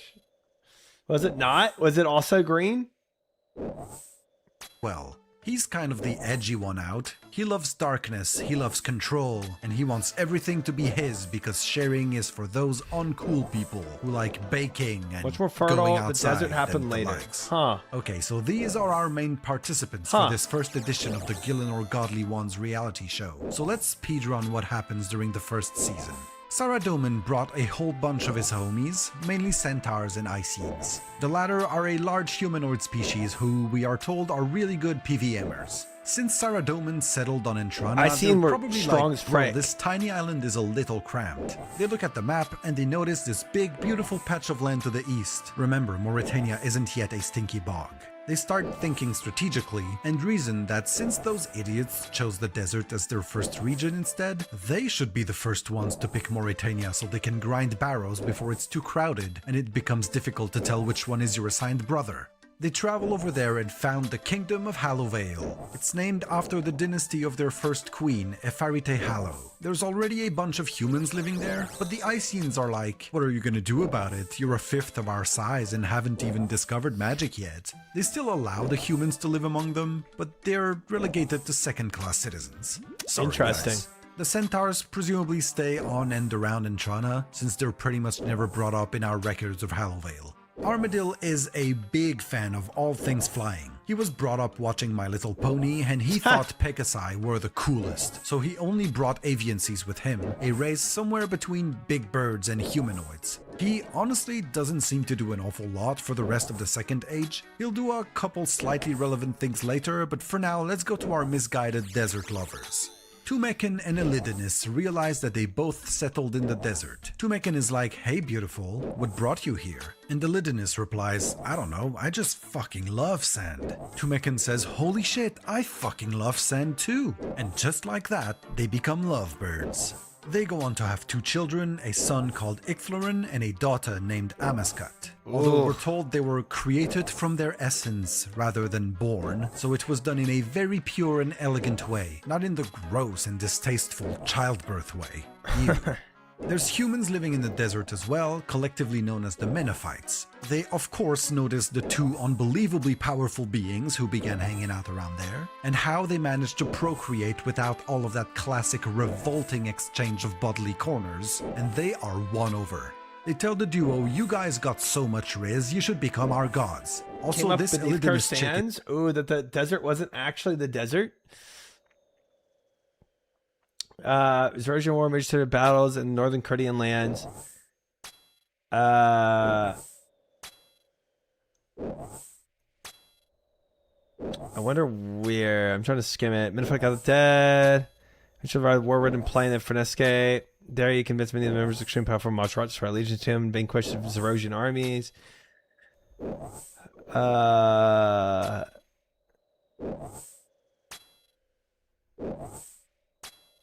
Where in here does it say it? The Zerosian forces from there on onwards. Zerosian forces. Told back to the Zerosian forces, gods of Menophyte Pantheon agreed their people powerful weapons. Despite this, Zerosians remained on the winning side, quickly conquering Menophyte's terrain. Paragraph starting with the Zerosian forces. The Zerosian forces, now with the Majorat added to their ranks, once again pushed the Menophytes back. In a desperate last stand, the god Tumekin sacrificed himself using a magical blast of fire, causing total annihilation of the armies on both sides and devastation of surrounding areas, resulting in the once lush lands becoming a desert. Ooh. Huge. He's got to be doing it on purpose. How do I know the Zerosian forces ... is the start of the paragraph? This is crazy. There's 3 places I could have started at. But that is, you were very much correct, D&D, very much correct. Yep, it was not always a desert, just from that one sentence. Interesting, though. Interesting. Capital letter. Oh, I'm sorry, I missed the capital T. That's one hell of an errata. Dude, that was that is a crazy. I'm guessing he's gonna miss that in this video. Is so kawaii and precious, we're gonna name our one source of potable water after her, hence the river Elid. Everything is mostly sunshine and rainbows on Gielinor for a while, but Zaros came with his actually really impressive goon squad, and he's not afraid to use it. He's saying got it turned a once lush land into a desert is not a ton of information, but it does tell us that at least in that area it was all lush and it turned it into a desert. vampires, he's got demons, and most importantly, he's the kind of edgy guy who doesn't like sharing. So like the entitled dick that he is, he starts yonking territory from his neighbors and picking fights when he walks into bars. Like a proper douchebag. The Second Age will ultimately last for about 2,000 years, during which Zaros slowly... Mahar doesn't specifically say that. All he says is Tumikin himself. It was Tumikin himself. He sacrificed himself to annihilate the enemy. The cost was great, but the war was won. Interesting. Then why does Wiki say differently? Where does this Wiki come from? I mean, this is way different than that. So this is pulling. So this is saying Mahar and Beneath Karsands. So how did the war end? It was Tumikin himself. He sacrificed and annihilate the enemy. The cost was escape, but the war was won. So how is it quoting this, but having such a different interpretation?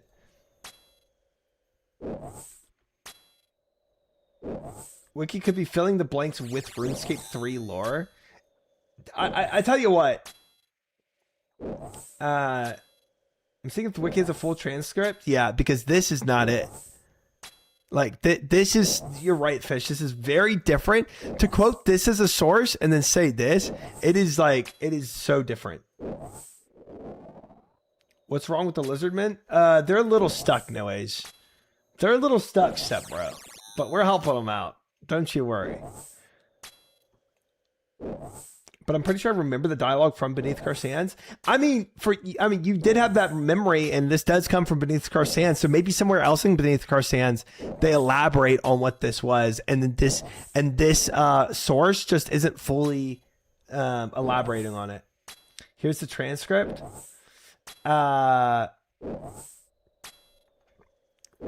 Wiki is using RuneScape 3. I'm not using that ever again. I'm going blind like Jacob. Elvis says is a modern human, so his words aren't necessarily accurate. Eblis, with each battle they waged, we lost more and more land. Unable to fight on all fronts, we pushed further and further south into the God's forsaken desert. But maybe part of it was desert and part of it wasn't desert. Maybe it wasn't clear cut as like it was all desert or it wasn't all desert too. It's not mentioned once. I just checked. The whole transcript.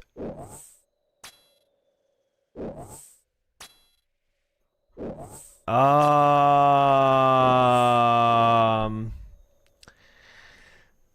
boy. No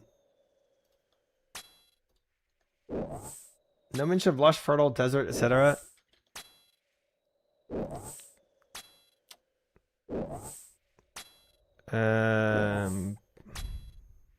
How's desert only mentioned? Even when I still lived, the desert hid many secrets. Now such as later, it hides even more. All the secrets are few greater than ones hidden in that tomb. So if we do Mahar, or 2 H's.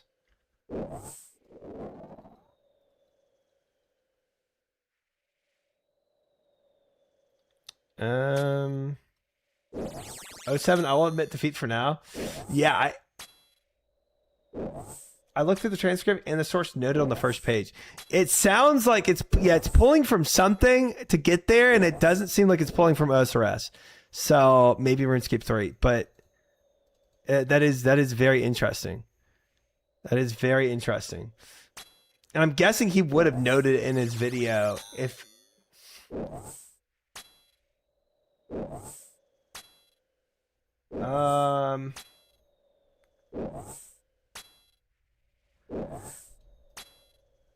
Great Wars. Did y'all go through every one of these?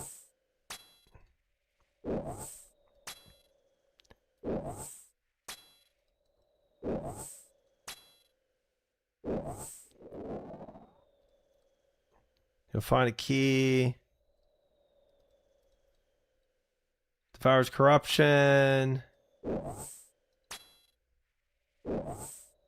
Yeah, no, it's not. There's nothing in here that I see that. Yeah. You're right. Y'all are right. Cool. Good good detective work, fellas. Good detective work. Good stuff, good stuff, good clarification. We got to the bottom of it.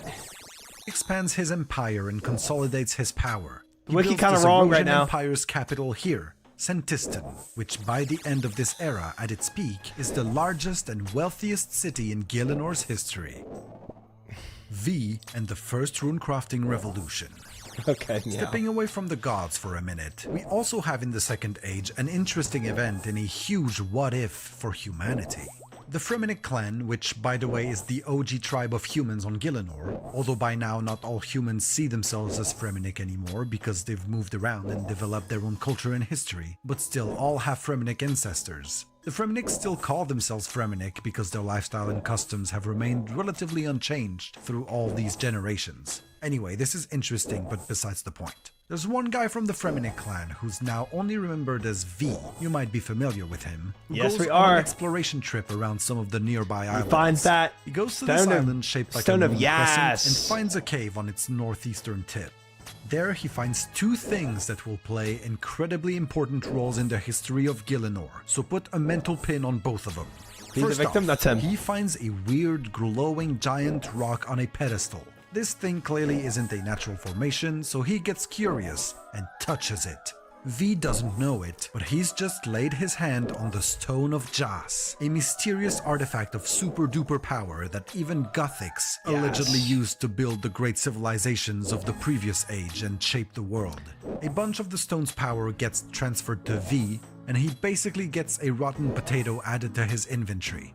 In the next cave Massive. over, he notices Massive. odd formations that were created over time by the Stone of Jas and its radiating power or whatever. This thing clearly isn't a natural formation, so he gets curious and touches it. V doesn't know it yet, but I he's don't even just remember laid my his Fremennik hand name. on a rune essence rock, a mysterious material of super duper power that even Gothics allegedly used to give the early humans limited access to magic when he felt like it. He comes back to his fellow Fremennik with a rotten potato and some rune essence samples. Everyone is impressed big time by his new ability to access banks anywhere, and Dang, spawn dude. twisted bows, and he goes on a bunch of adventures doing some heroic stuff all over the place.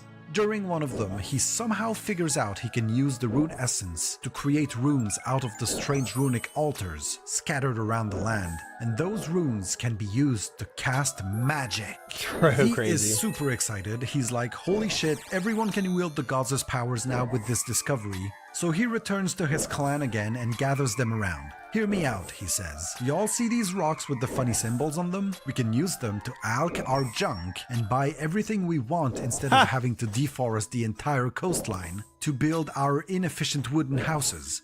And then the Fremennik people go, okay, this is huge. Let's abuse early, abuse often before it's patched out. Except not all of them are happy with that. There's a lot of humans who actually really love living in crappy conditions and struggling to survive. Or at least their strawmen do. Their actual argument is that magic is a gift from the god that's illegitimate and heretical when it comes from humans, which ties back to how Gothics used to host various drop parties. One thing I found was in the dialogue of the spirits of Elid, which reinforces it was already a desert. Neri, we are the spirits of the river Elid. Many ages ago, we used to be mindless wandering spirits with a little mind of purpose. We were here in the first age. Then great Elidinus came to the desert and bound us to her. Yeah, but then again, it's like, I guess, yeah. Did Elidinus come after the god exploded or before? You know what I mean? with runes in the first age when he felt like allowing humans to Did it say first age in there? One is when or is that just when Elidinus? Two gods came at the same time. Oh, okay. Okay. Elidinus is the wife of Timokin. Okay. I already forgot that. Okay. to superheat some bars when they were too far from a furnace. It boils down to things have always been that way, so anything different should be avoided. which is still not a great argument and probably gave all the leftist Fremennik tabloids a lot of ammunition against conservatives. But V and his merry men are undeterred, and they embark on a big journey to spread magic across humanity. They travel wherever they can find humans, which means pretty much everywhere, and go looking for big-ass rocks with very specific properties. You see, they figured out how to turn those rocks, and only those rocks, into some kind of teleportation links to the different runic altars. And no, it's not explained how. So they find a bunch of those rocks around human settlements, turn them into the runic altar entrances, and apparently build big temples around them. Or they build the big temples around the actual altars, or both, it's not terribly clear, although considering the very elaborate temples surrounding the real altars themselves, and the large ruins often present around their entrances, it's probably both. The Magic Merrymen are quite happy with how their mission is going. They're slowly managing to democratize magic by making rune crafting available to the masses, meaning humans are seizing the means of resurrection. Not really, because the Archaeus spellbook didn't exist yet. But while the Magic Merrymen were having the time of their lives, the Fremennik neoconservative majority is beyond donezo with the whole situation. They think heresy is spreading across the land, and that they're gonna get smitten to smithereens by the gods or something. So they need to take actions before humanity's living conditions become too bearable. That was their motivation. The Magic Merrymen back home by their earlobes and give them a stern talking to. But what do you know, their argument that humans should remain as mid as they've always been fails to convince the naughty runecrafting enjoyers. However, getting rid of them all would be a bit of a social faux pas, since V, their greatest hero ever who's revered as a god, is among them. Oh, by the way, they're justifying V using magic and still being considered a superstar by claiming that he's earned the right to use magic. Unlike all those other plebs who didn't have the sterling judgment to randomly find an overpowered artifact in the wild, the Fremennik are just full of wisdom and common sense like that. Anyway, they gather all the magic lovers and tell them that if they like that little island and its heretical little grey rocks so much, they can jolly well stay there forever. V and his homies are banished to Lunar Isle, and That's the art crazy. of rune crafting dies off on the mainland, since they no longer have access to rune essence anymore. Keep in mind that at this point, the only known source is on Lunar Isle. The Magic Merrymen get tired of being associated with a Shrek meme and rebrand themselves to the Moon Clan. They're now also pretty limited in the magic they can do, since they no longer have access to all those altars they put on the mainland. Pretty unlucky. Instead, they turn to the one altar the Fremennik can't restrict their access to, this one, and they start crafting astral runes with impunity. Over time, they develop what's known today as lunar magic, whose spells are typically a lot less geared towards grievous bodily harm than other spellbooks, and more focused on useful everyday shit like baking pies, tanning leather, and creating compost. Generations upon generations of lunar boys got 200 mil runecrafting and magic, so they took to Reddit to complain that they deserved some kind of reward for their multi-generational efforts. So the great Jagex in the sky puts out a poll asking if the Moon Clan should be allowed to cast lunar magic without using runes. It passes at 82%, so now these guys can just float about all day long and rub it in that we puny mainland adventurers need runes just to mimic a fraction of their powers. And that, my friends, is pretty much the only interesting thing to happen around the Fremennik province for the next many thousands of years. So we're gonna forget about humanity's first tribe for a while and return to our other Second Age shenanigans. This lore sounds sus. Caridian's Erosion War. As a little refresher, last time we saw the gods, they were all being kind of whiny Well, here's and the war, selfish it's gonna about go over it. yonking each other's chunks of this supposedly uber-powerful land. At some point, there is trouble brewing between the Zerosian and Caridian empires, and I don't mean that they're both trying to complete the medium Mauritania diary. Zaros is all about conquering shit, and the Menophites are all about keeping their own shit as unconquered as possible. So at some point something has to give, and therefore Gielinor witnesses the start of what is possibly the deadliest conflict of the Second Age, if only because we don't have much information about any of the other ones. But we know that this one will turn out really grim. You've seen the title of this section already, so you don't get any kudos for guessing what it's called. When the Caridian's Erosion War begins, Tumekin and Elidinis gather their homeboys around and tell them, listen here my dudes, deadass this Zaros guy ain't a noob. This is gonna be a tough fight, no cap. The point I'm trying to make with this urban slang I'm only half convinced I understand is that the Menophites and their gods are keenly aware that the odds are stacked against them. Also, they've been nicknaming the Zarosians the Ruinous Powers, which isn't relevant, but it is a cool name. The Zarosian Empire is the world's foremost superpower with a massive army of battle-hardened and merciless monsters, Yeah. while the Caridian Empire is a bunch of dudes living in a desert. Kinda weird that Zaros even wants to annex this crap, but maybe he's going for a completionist Power hungry. run. Power hungry The for Menifite sure. gods know they have to do something, or their realm is more cooked than this chicken, which has by now been spit It's roasting like people for calling the better Zeros part evil. of He a wasn't quarter inherently century. evil, just one half of the yin Tumekin and gives yang his homies a relationship. bunch of overpowered weapons. Most That's what people famously say about Tumekin their- and Lydinis's wardens, their a pair ex of before war they're their automatons, ex. so-called because both gods imbued one of them with their power. Meanwhile, their two children, Icthlorin and Amaskat, aren't high enough in smithing to contribute to the weapon making, but they're more optimistic about their hidden charisma stat, so they leave Gielinor in search of otherworldly allies.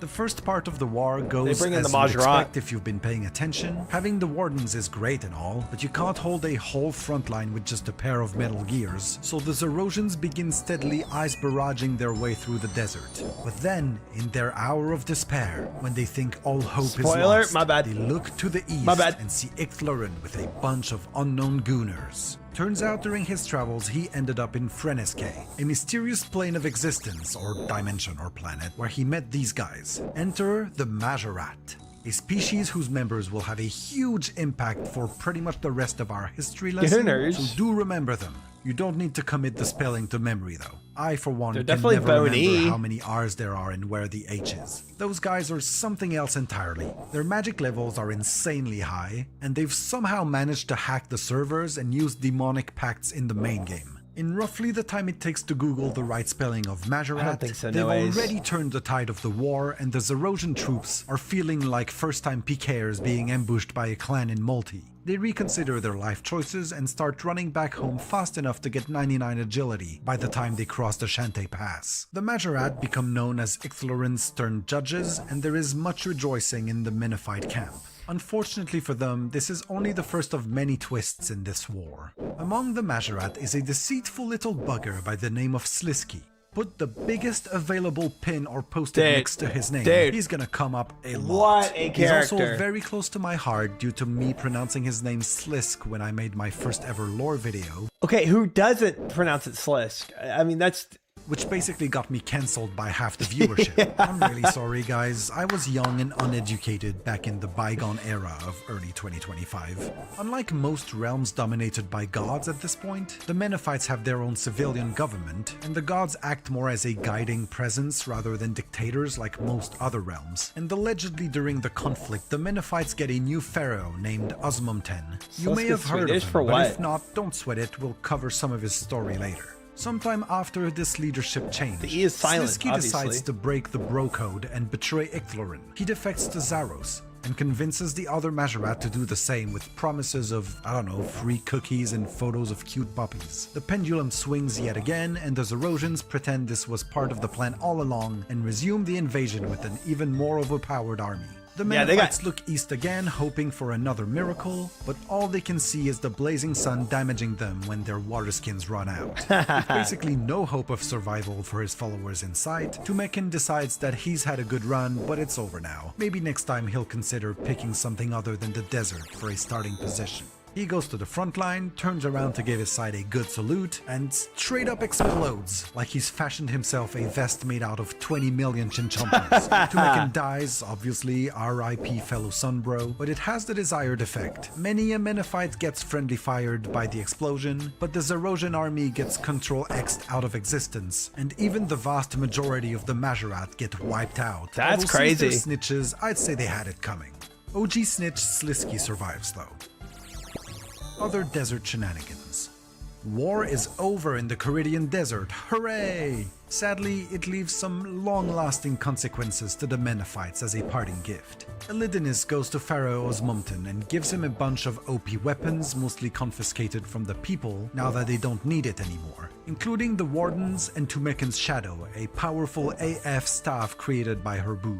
She understandably needs some therapy after the biggest war in history decimated her followers and caused her husband to self-delete, so she retires from Gielinor for a little while, by which I mean we're not gonna Yeah, hear I was from her wondering what every day. happened to her. Pharaoh Osmumton does the She just responsible leaves thing and Galanor seals away all those and her kids. ridiculously powerful weapons and artifacts in the Yaltavas Pyramid, which was originally built as his future tomb. Shortly after, his people rise up and murder poor Osmumton after blaming him for the mass destruction and casualties of the war. Classic human scapegoating behavior. And while many societies continue to exist in the desert, the Caridian Empire ceases to exist as a political entity without a unifying leader, or god for that matter.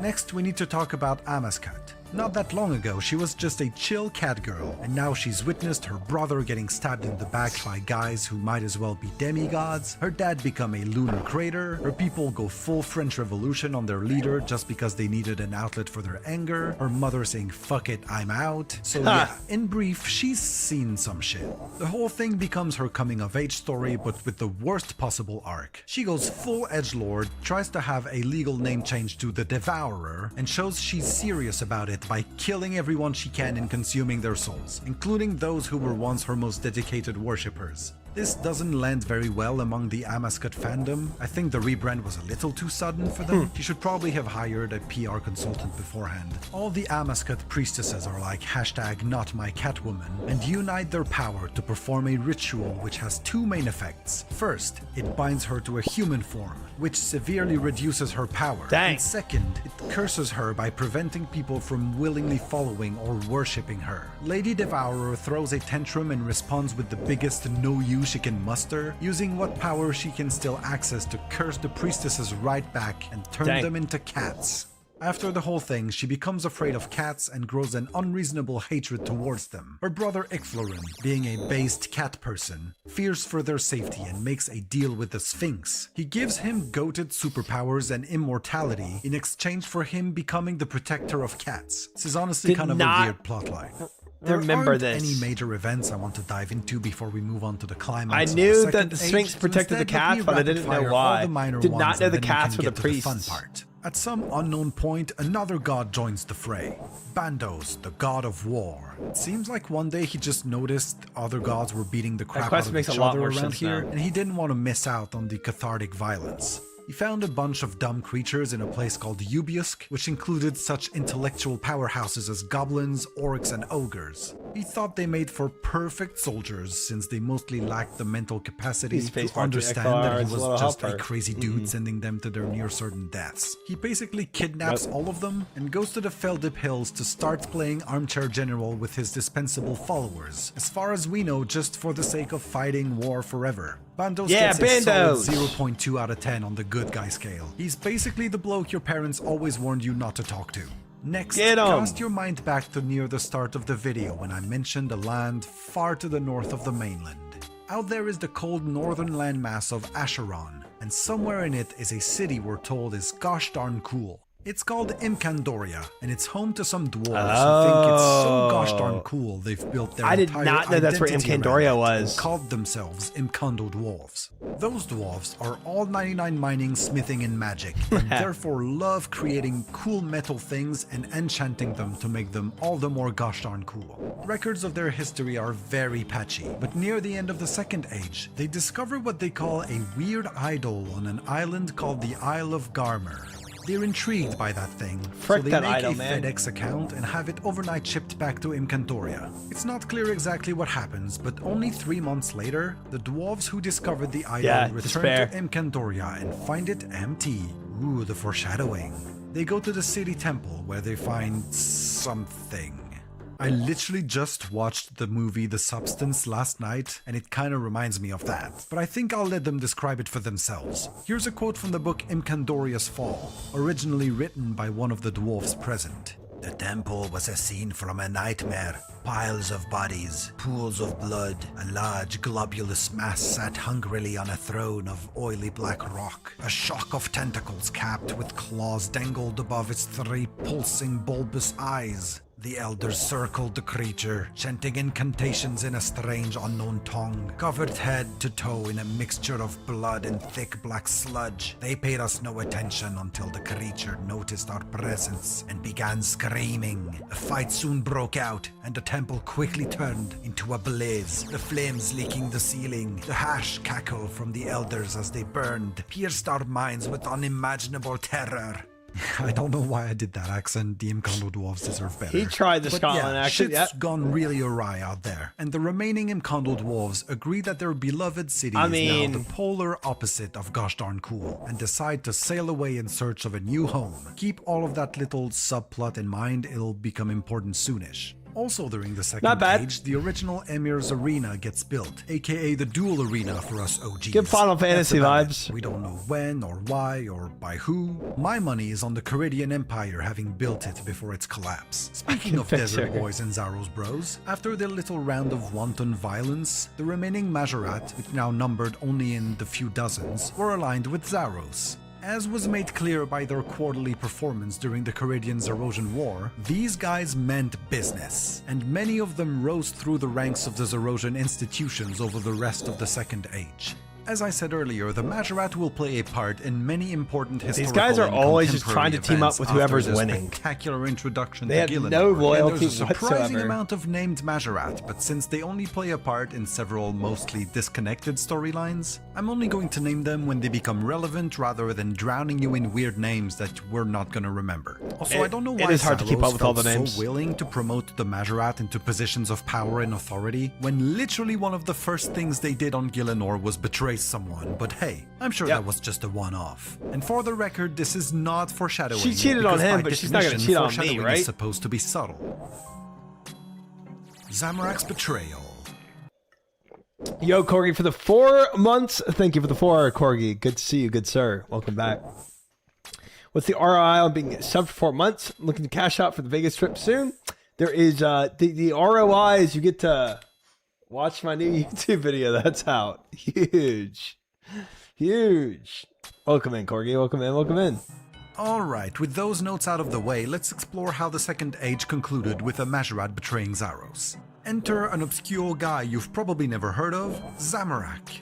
Zamorak is a Majorat who reached the rank of general in the Zarosian army. He became pretty much the second most important military figure after Zaros himself. But Zamorak has a little character quirk called boundless ambitions. He sees this big mighty empire that his master has created, and he's Who's like, wow, Zamorak? that thing is sick. I wish I had one of those. He starts networking among the Zarosian elite and sending out subtle feelers to see if anyone would, hypothetically, be possibly not too upset if their leader was to, perhapsingly, become less alive at some point, allegedly. Zamorak starts weaving a web of rebellious important imperial figures, swaying them by promising them the classics, land, power, money, etc. Again, there's many conspirators and Draken, several of them will Berserk. come up later in various contexts, so you know the drill. I'll name them when they become relevant, and for now we will refer to them collectively as the Backstab Amigos. Eventually, the Backstab Amigos count among their ranks some of the biggest names in the Empire, and they're all pretty eager to overthrow their lord. Unfortunately, they're very reluctant to make their move, because they know Zaros is well out of their league, and no matter how prepared you are, a bunch of level Dragon's butt, I'm 20s ready for requires Zamorak. more than True. enthusiasm to defeat a max geared level 126. However, while this whole conspiracy business is happening,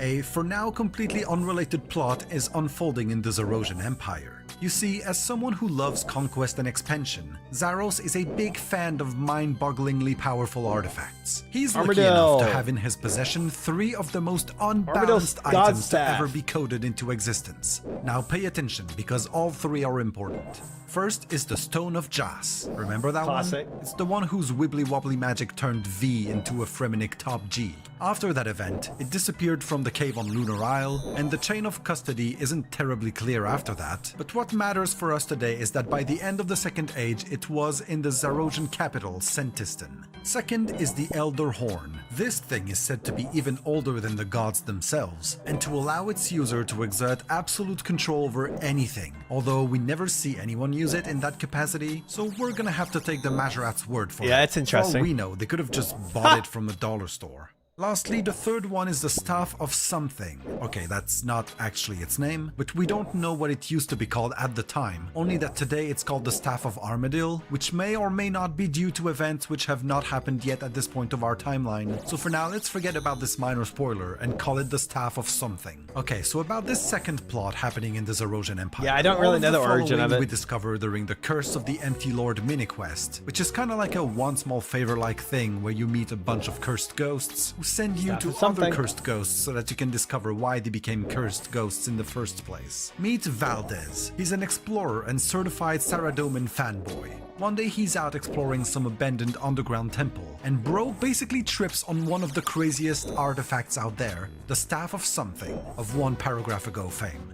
Our boy Valdez is like, holy crap, I don't know how on Gielinor this shit was completely unguarded, but I gotta bring it back to my Lord and what a Savior, journey Mr. this Prey was, symbol this to make it quest. even greater, and then maybe everyone will stop making fun of me by calling me Valdez nuts. He leaves the underground temple and makes for Entrana, Saradomin's home base. On the way, he runs into a guy named Renard. If you couldn't tell by the fact that he's wearing a semi-transparent variation of the rogue outfit, this dude is not exactly a model citizen. He notices Valdez is carrying a suspiciously valuable-looking package and goes full highwayman on the we'll poor see, explorer.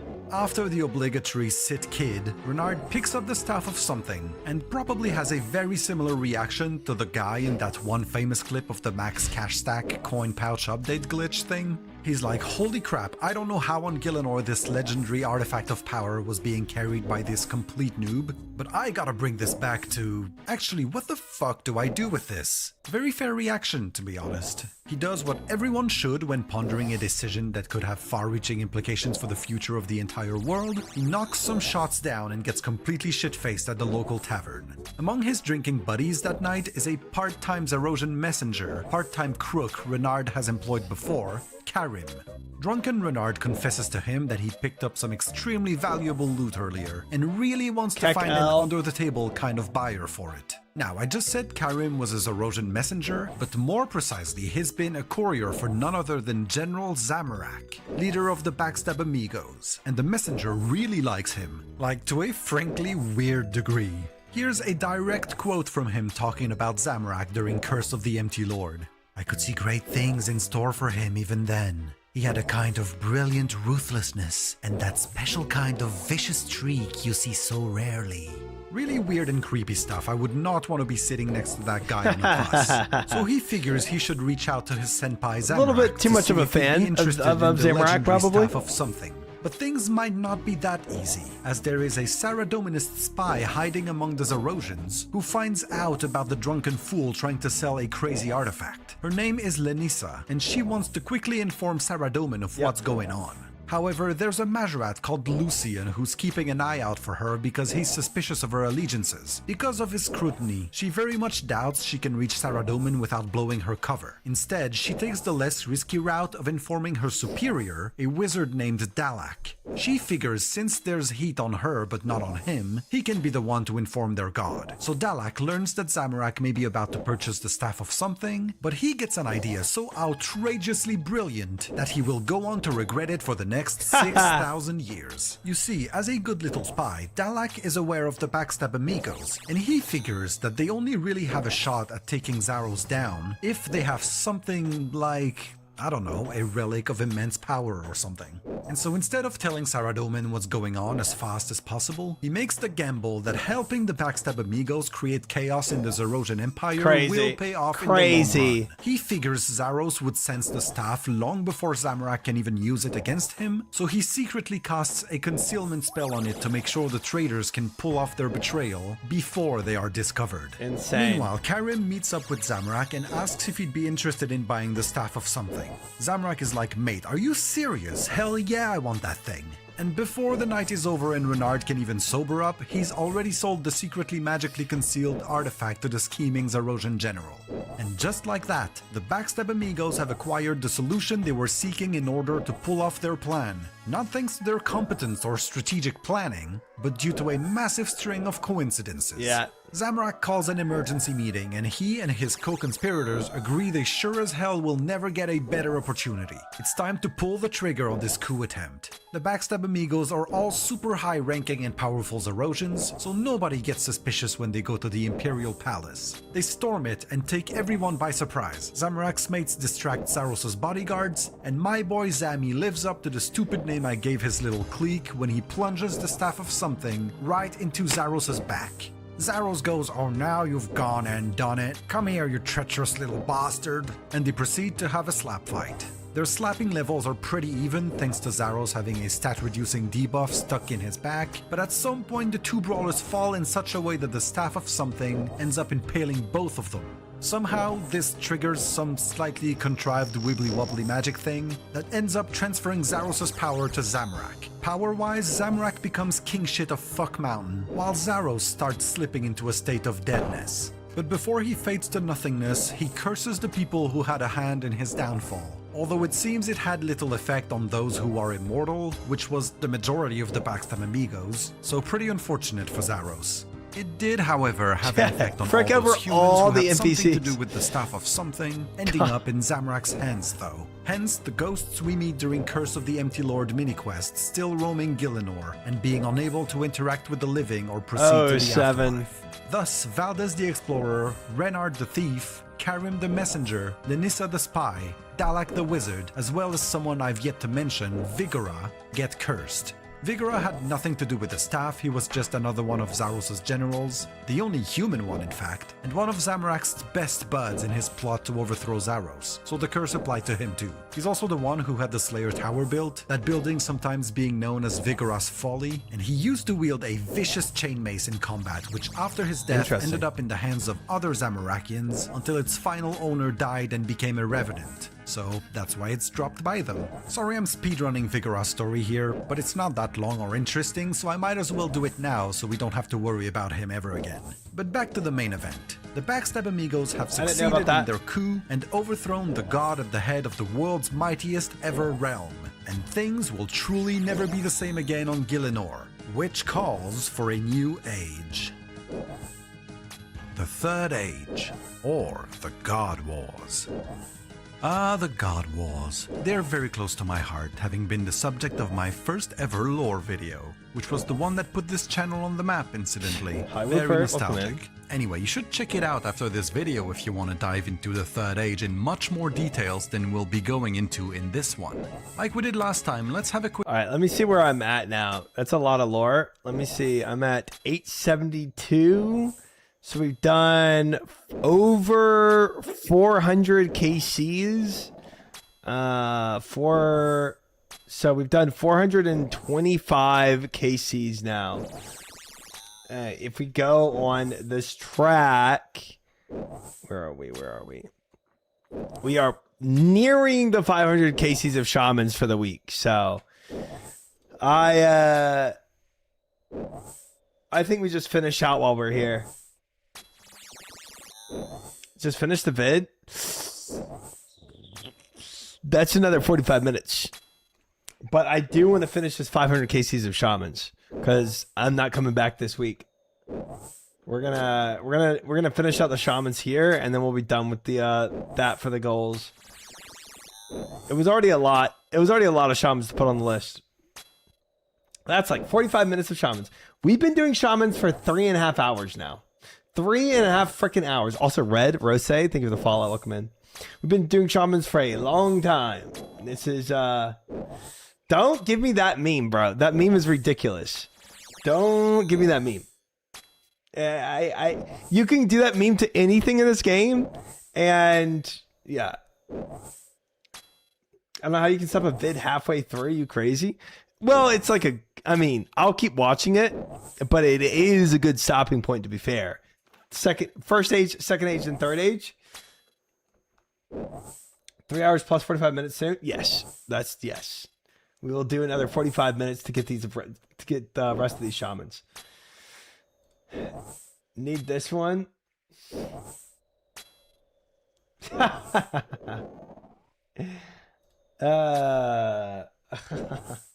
Sure. Can't believe it's Toa time. It is not in any way Toa time. All right, but we'll keep watching while I finish out this shaman task. the shaman task, specifically non-slayer task, but task on my goals list task. I saw this Sharako this morning on his Daco Bell doing LMS. Oh, on his other character. That's cool. Very cool. Quick summary of what's going on in Gielinor at the dawn of this new age before we tackle its... Honestly, they've gone through all Second Age without even really mentioning Saradomin much at all. Like, Saradomin had no mention in the Second Age. Many events. But I guess it's a speedrun video. For the first time over a Zarosian empire without a god to lead it, and everyone in the realm is gonna have to choose between the loyalist side and the new Zamorakian faction.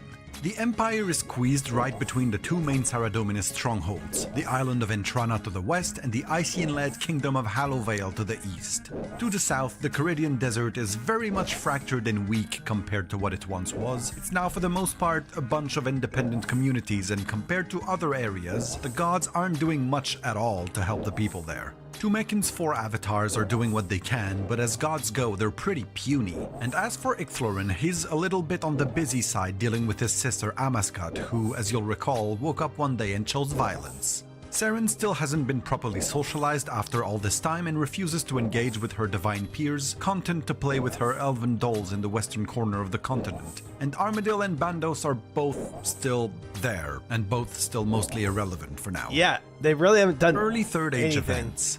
So overnight, the world's biggest superpowered slipped on some camel dung and hit its head on a discarded pet rock. As you might expect, everyone is a little taken aback by the news, and a lot of important actors believe they must act now while uncertainty and confusion still reign supreme.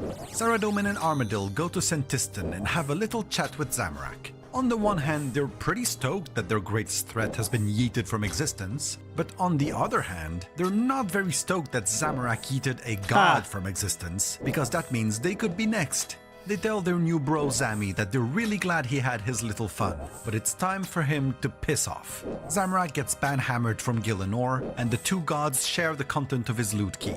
Since he's already in Sentistan, Saradomin figures he might as well flex his high thieving level to all these Zarosian plebs, and yonks the Stone of Jas. Hope you still remember that one, cause it's not even close to the last time it'll come up, and we are not doing a summary of its history. Meanwhile, Armadil claims the Staff of Something, which from now on we can finally refer to as the Staff of Armadil.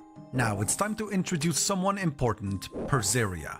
Perseria is the Zarosian Empire's Praefectus Classis, aka Admiral of the Fleet. She's siding with the loyalists in this mess. She gets the word that her godfather dictator Zaros has been specced out of existence by Zamorak, and she is tasked with securing the only awesome sauce relic that wasn't stolen from the loyalists, the Elder Horn. Gielinor's great relics of power go through a short game of musical chairs as everything gets relocated after the fall of Zaros. Perseria is a siren native to the Wushanko Isles, which we very briefly mentioned roughly 7,500 words ago, so she decides to send the horn over there for safekeeping far away from the chaos of the mainland. That's where it went. Saradomin has to choose where to store his new toy. Will he choose a tiny island defended by monks and horses with bows, quest, right? or the huge kingdom populated with That's why you go and find warriors with an Leviathan. affinity for light magic, which is a well-known weakness to their most dangerous enemies? To nobody's surprise at all, he sends it to Hallowvale. At some point, he founded a knightly organization composed only of his most loyal and powerful followers, the Justiciar Order. He handpicks the very elite of this group of the very elites for a special mission. Justiciars Aliyah and Zakaria, known also as the Justiciar of the Lion and of the Owl respectively, are tasked with protecting the Stone of Jas. They Surely are not told what they won't exactly lose this it. giant scaly crystal ball is. As far as they know, it's just some kind of magical pebble called Saradomin's Eye. They decide to build a temple to house it and protect it, and they end up building it at the bottom of the sea somewhere south of Hallowvale, of all places. And because they were told that what they were guarding was Saradomin's Eye, they christened this place the Temple of the Eye. Yup, that's where the name comes from. Then we have our boy Armadil taking the staff of his own namesake west. He puts it on the ground in the Temple of Ikov and goes, mission accomplished, the staff is safe now. Except as he leaves, he remembers how this thing ended up in Zamorak's hands in the first place because it was found undefended in an underground temple. He leverages the processing power of at least 3 brain cells and creates the Guardians of Armadil, an order whose only purpose becomes the protection of the staff. Mission accomplished for real this time. Now back to the Elder Horn, because there's a big twist. You know how I said this Perseria chick had it sent to the Wushanko Isles? That was just bait. She sent a fake one overseas to get the heat off of the real one, which stayed aboard her ship inside her personal cabin. Except she figured it might not be the safest place for it. Good call there, I agree. So she arranges to have it stored in one of the safest places in all of Gielinor, the Ancient Vault, which the Zarosians built in the desert at some point, which is not really explained at all. As far as I know, there's no records telling us that the Zarosian Empire had expanded into the Caridian Desert after their failed attempt during the Caridian-Zarosian War, so I guess we're just supposed to assume they tried again later and managed to get at least this far into the desert. Except User to the north is supposedly not aligned with Zaros during the God Wars based on stuff that happens later, so I guess they conquered around it and... look, it doesn't matter, and it was probably just a lore oversight when they made Desert Treasure 2, so forget I said anything. All that matters is that the Zarosians built a basically impenetrable structure here called the Ancient Vault, okay? Perseria secretly travels there alongside 3 other loyalists. All 4 of them are very important and powerful members of the Empire and deserve a short introduction. Besides our favorite Praefectus Classis Perseria, present in this meeting are the following. A siren only known as the Whisperer. Just about everything about her, including her name and rank, is classified, so all we have to go on is that she's a big deal, and a mysterious one at that. Vardorvis, the Empire's Carnifex Maximus, aka High Executioner. He's a vampire with a big ego. And Duke Sucellus, a high-ranking Zarosian commander who's now these guys basically all had such a de facto bad leader life. after Zamorak's betrayal and defection. These fantastic 4 hide the Elder Horn away inside the vault, locking it behind layers of protection. One can only get in if they know Zarosian magic, also known today as ancient magic, and if they can bring 4 different keys in the form of medallions. Each of the Fantastic 4 keeps a medallion, and they go back to their new routine of trying to hold together what's left of their godless empire. Perseria has a dance party now that the horn is secured, but she's not satisfied with only having a third of the OG Zarosian relics. Some of her scouts have already noticed that some shit is going down somewhere in the sea south of Hallowvale, and after some digging they reported back that the Stone of Just was in a temple down there, which they believe is kinda whack, and fair enough. Perseria has a master plan in mind. She knows the Justiciars are dummy strong, and she's not convinced she can just sail there with a big force without raising some alarms and inviting enemy reinforcements. Instead, she wants to lead a small infiltration force there and only then teleport the bulk of her forces to the temple before the enemy can react to their presence. In the armchair general community, this is what is commonly known as a sensible plan. It's simple and creative, and it gets the multi-seal of approval.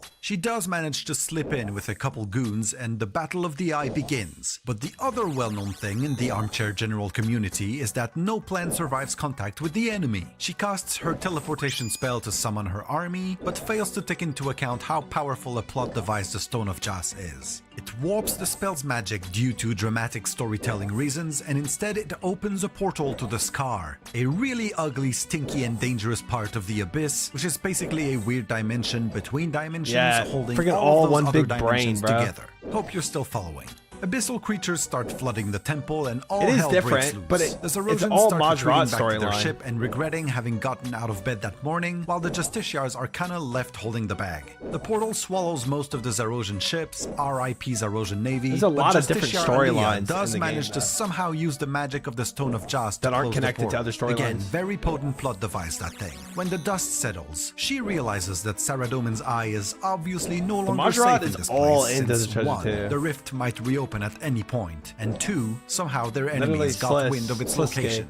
She has the artifact relocated finished to your a YouTube video. cave, Nice work. which Thank you, in the Michael. RuneScape 3 continuity becomes the Fist of Guthix, which is statistically one of the few good memories you may still have of that game. It's not clear to me where that cave is located geographically, but it won't really matter in our story. Justiciar Aliyah also creates the Great Guardian and its army of mini-me's to protect the temple, which I feel is kind of unnecessary. I mean, they're at the bottom of the sea, just collapse the whole thing, and if a monster comes through the portal, it's not gonna have a good time, is it? But then I guess we wouldn't have gotten this useful runecrafting outfit out of it, so I guess all is forgiven.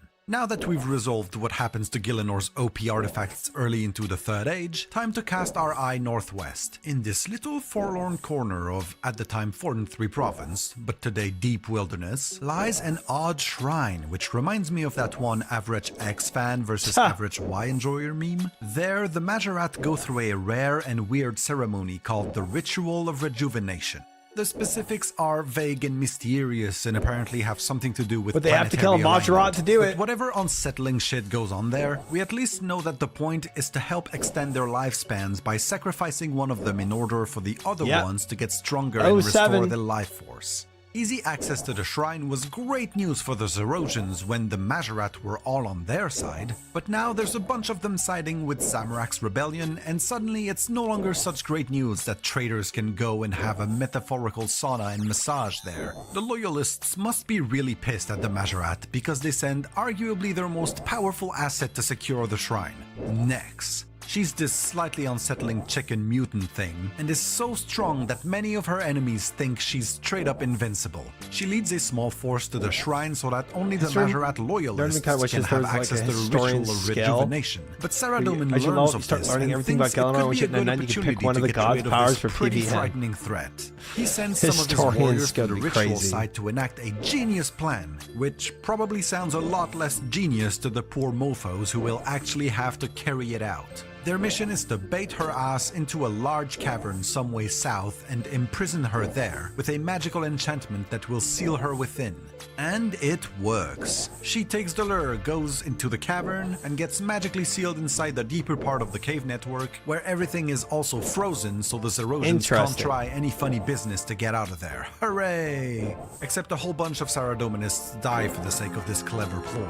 But that's okay, they're just soldiers, so we don't care about them. Mission accomplished. This is now the ancient W prison. lore. Well, not quite, since it's not ancient yet at this point, but we modern adventurer bros and sisters born in the future know it as the ancient prison. The fates of the Fantastic Four. Right, so that was a whole bunch of stuff happening right as the Third Age begins, which will set up important stuff later. Now I'm gonna break the timeline a bit just so we can talk about the Fantastic Four. Not all of their stories unfold at the same time, but most of them kinda do, and I'd rather group them together and resolve their plotlines now so we don't need to bring them up later again. Let's start with Perseria. She's the easiest since we're already most of the way through her story. After attempting to James Bond her way to the Stone of Joss, which you'll recall went extremely poorly, her ship was among the ones swallowed up by the portal to the Scar. The Zerosian Navy wasn't the only victim of this interdimensional vacuuming incident though. The portal also sucked up a really Monka-esque creature, as my Yep. Discord buddies would say, the Leviathan. Both it and Perseria's ship end up on this tiny island of the Scar. And while we don't exactly have video evidence of what happens to our dear Zerosian Admiral, think it's it's pretty safe clear. to assume it wasn't pleasant considering Exhibit A. She probably what's had the left of her best ship ending, being though. smashed to fuck, and Exhibit B, the medallion she was supposed to guard with her life, later being found by the adventurer on this little pile of rubble. You don't get any investigation XP for figuring out what happened to our first Fantastic Feller. Two of the Fantastic Four, Vardorvis and the Whisperer, go on a road trip to Lassar after the whole Elderhorn business. Lassar was a fortress built near the western border of the Zerosian Empire on today's Ice Mountain. I need you now to go back to two of the many mental bookmarks we've gone over so far.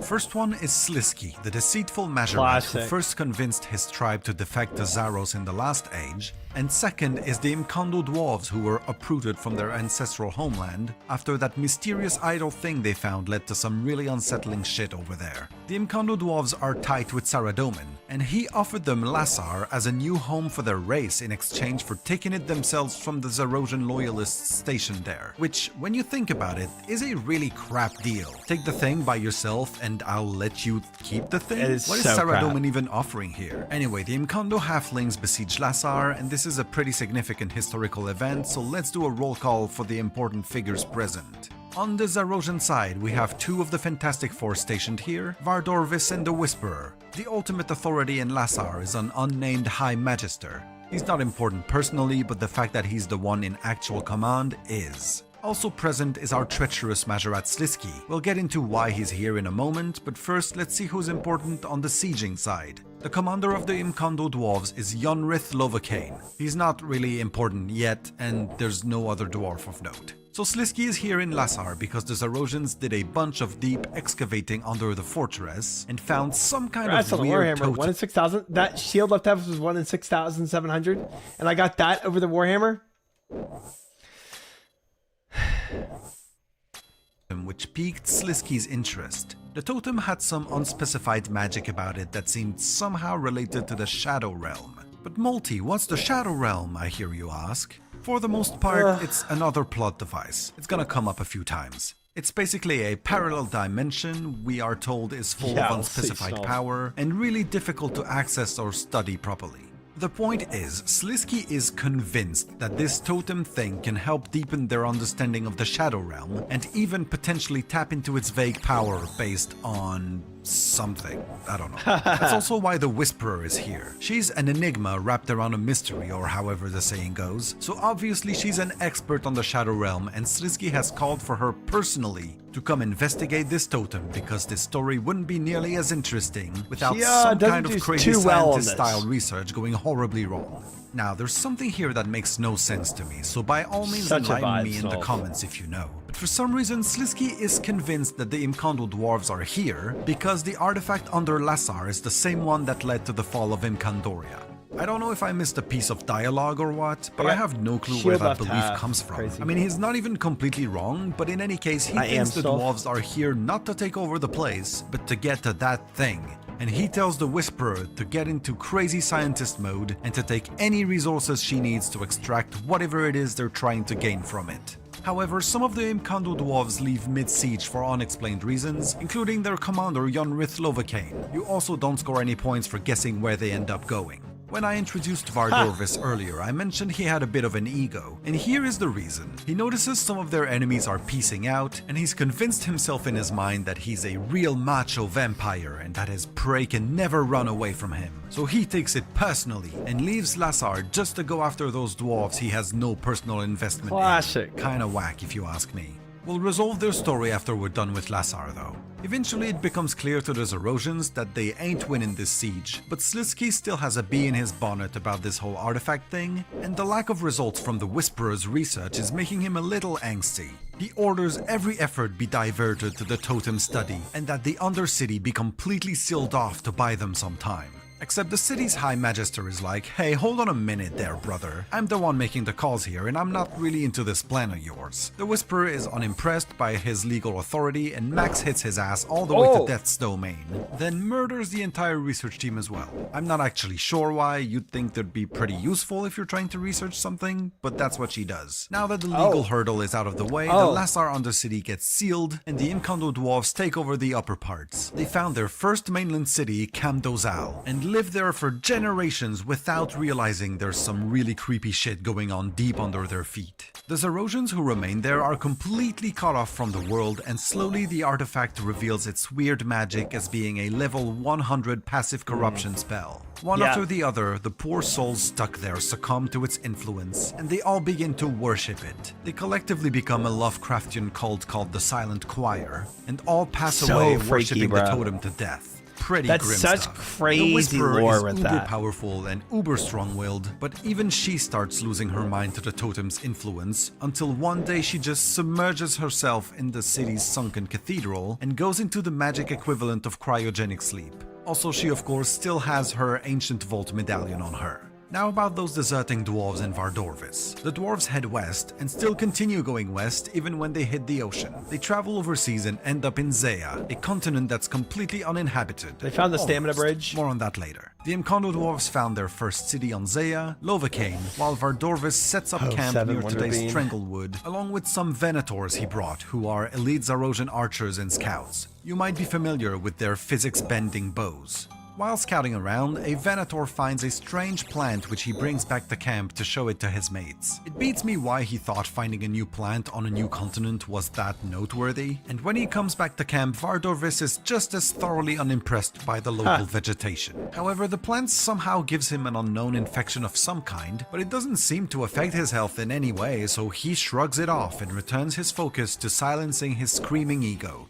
His scouts locate the dwarven settlement, and he starts planning an attack. But his enemies discover his own camp because a scout was followed while he returned there. So Lovakain and his boys launch a preemptive attack that takes the Zerosians completely by surprise with their pants several inches below their knees. The Venators all get killed and Vardorvis is captured and executed, which usually wouldn't be a problem because he's a vampire, and vampires are completely resistant to most non-silver weaponry. However, the whole plant infection subplot returns with a vengeance. It turns out it was more like a parasite that suppressed his natural resistances, and so the dwarves have no issues beheading him before they return to their new home. But after they leave, Vardorvis's body rises again through the parasitic possession, and it slowly spreads around the area until it becomes the stranglewood we all love so much. That's also why Vardorvis is headless but still a menace, especially his All the awakened four of them had version. such Holy terrible cow, that fight endings is to their ridiculous. lives. He still has his medallion on him though, which means the Fantastic Four are now the Fantastic One, as only Duke Sucellus is left standing. He actually gets to survive for much longer than his peers, although it's unknown what he was up to during most of the early Third Age. Probably just busy channeling his inner Crusader King, since you'll recall he was now acting commander of the Zerosian forces, which is not a very pleasant job at this point in time. Eventually he goes to the secret fortress of Gorok, which was built in a remote northern corner of 4 and 3 province. The enemy factions don't know it even exists, so that's a good place to run what's left of the Empire without fearing an assault or siege. The fortress has amassed a small civilian population though, as 2 loyalists Majorat, Mizark and Jalan, led a group of refugees here to keep them safe. This calls for very strict rules to ensure that the place remains secret, and so nobody is allowed outside of the underground passages, like ever, for several generations. During that time, Duke Sucellus becomes a little delusional. The Empire is losing more and more ground while their enemies are becoming ever stronger, but somehow he still has grand ideas of reconquering the world from this weakened state. As with every mentally unstable expansionist dictator facing inevitable defeat, he starts summoning people to his quarters and straight up eating them to steal their power or life force or something. But it's kinda hard to keep that kind of stuff going on for too long without rumors starting to spread, and spread they do to the point where Jalan and Mizark, the Majorat duo who brought the OG refugees here, decide to Ctrl-Z their decision and scramble to organize a quick evacuation of the fortress. In a matter of hours, almost everyone is gone. They've escaped from the Duke, who's now a huge grotesque mass thanks to all the people he snacked on. But good for the remaining civilians, they've made it out. Except they're a bunch of people who have never been outside before, suddenly left to fend for themselves in the very far north of the continent, with most of their empire controlled by enemies at that point. So I still don't think it ends very well for them. After the evacuation, the Majorats seal off the prison section of the fortress, where Sucellus had relocated his quarters. Jalan stays behind and encasts himself in ice, his reasoning being that Gorok might be near enough to the Majorat ritual site that maybe he can get the ritual benefits without actually risking sacrificing himself or being rejected by the Zamorak in Majorat. What a little coward. Also, he has a nightmare that turns him into this thing, known affectionately to us gamers as the Phantom Muspa. Sometimes I get annoyed waking up from a nightmare all sweaty, but I guess I need to check my privilege against this guy. But anyway, the Duke remains sealed away alone in the fortress underground without any innocent left to eat, pretty unfortunate for him, and he stays there for a really long time along with his medallion. And that is the fate of the Fantastic Four. Surprised we could But if find the there's medallion one and thing all Duke that. Sucellus is known And for, all that it's Duke. of course his handsome appearance. So why not get this fine specimen Oh my. imprinted on your very clothing?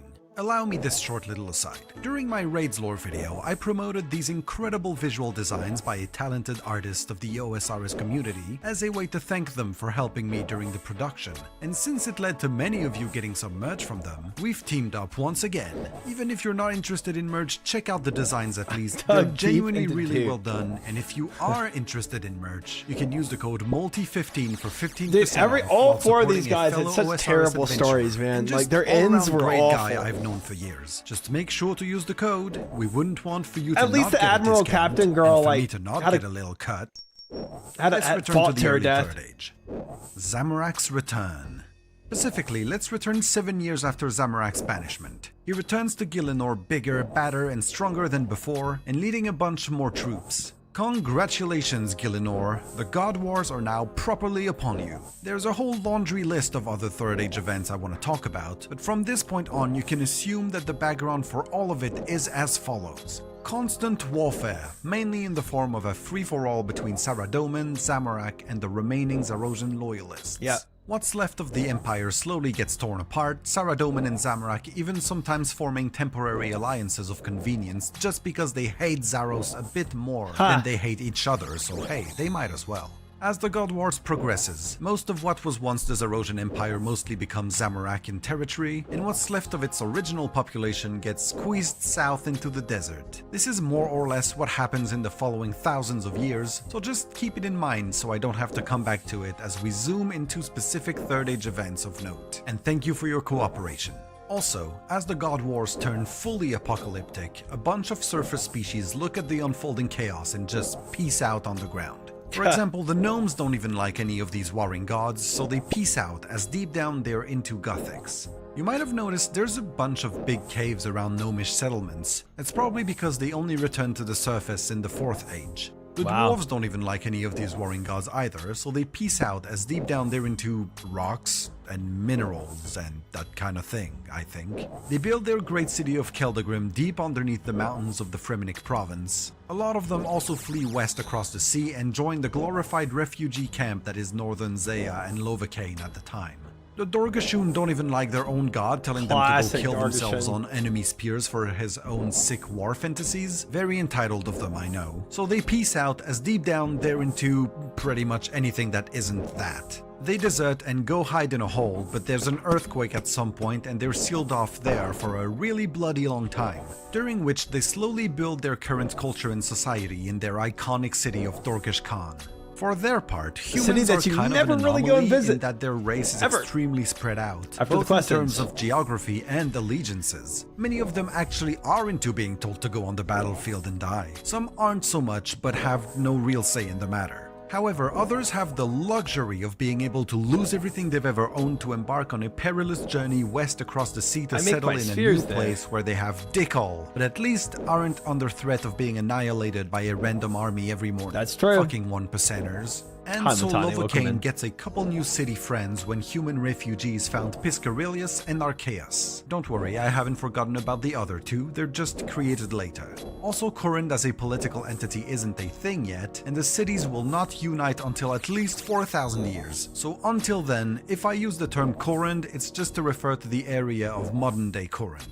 Also, the elves stay even more isolated than before. Seren has no interest in sending them to the killing field, and they mostly retreat to Prifddinas for the entire Third Age, rarely leaving the safety of its crystal walls. Luckily for them, they're far away from the main belligerents and have the Galarpos Mountains acting as a natural bulwark against eastern invasions, so they are left alone for the most part. Also, one of their clans built the Gauntlet as a way to train the elves' fighting and survival abilities, because should they get pulled into the wider God Wars, they're definitely gonna need it.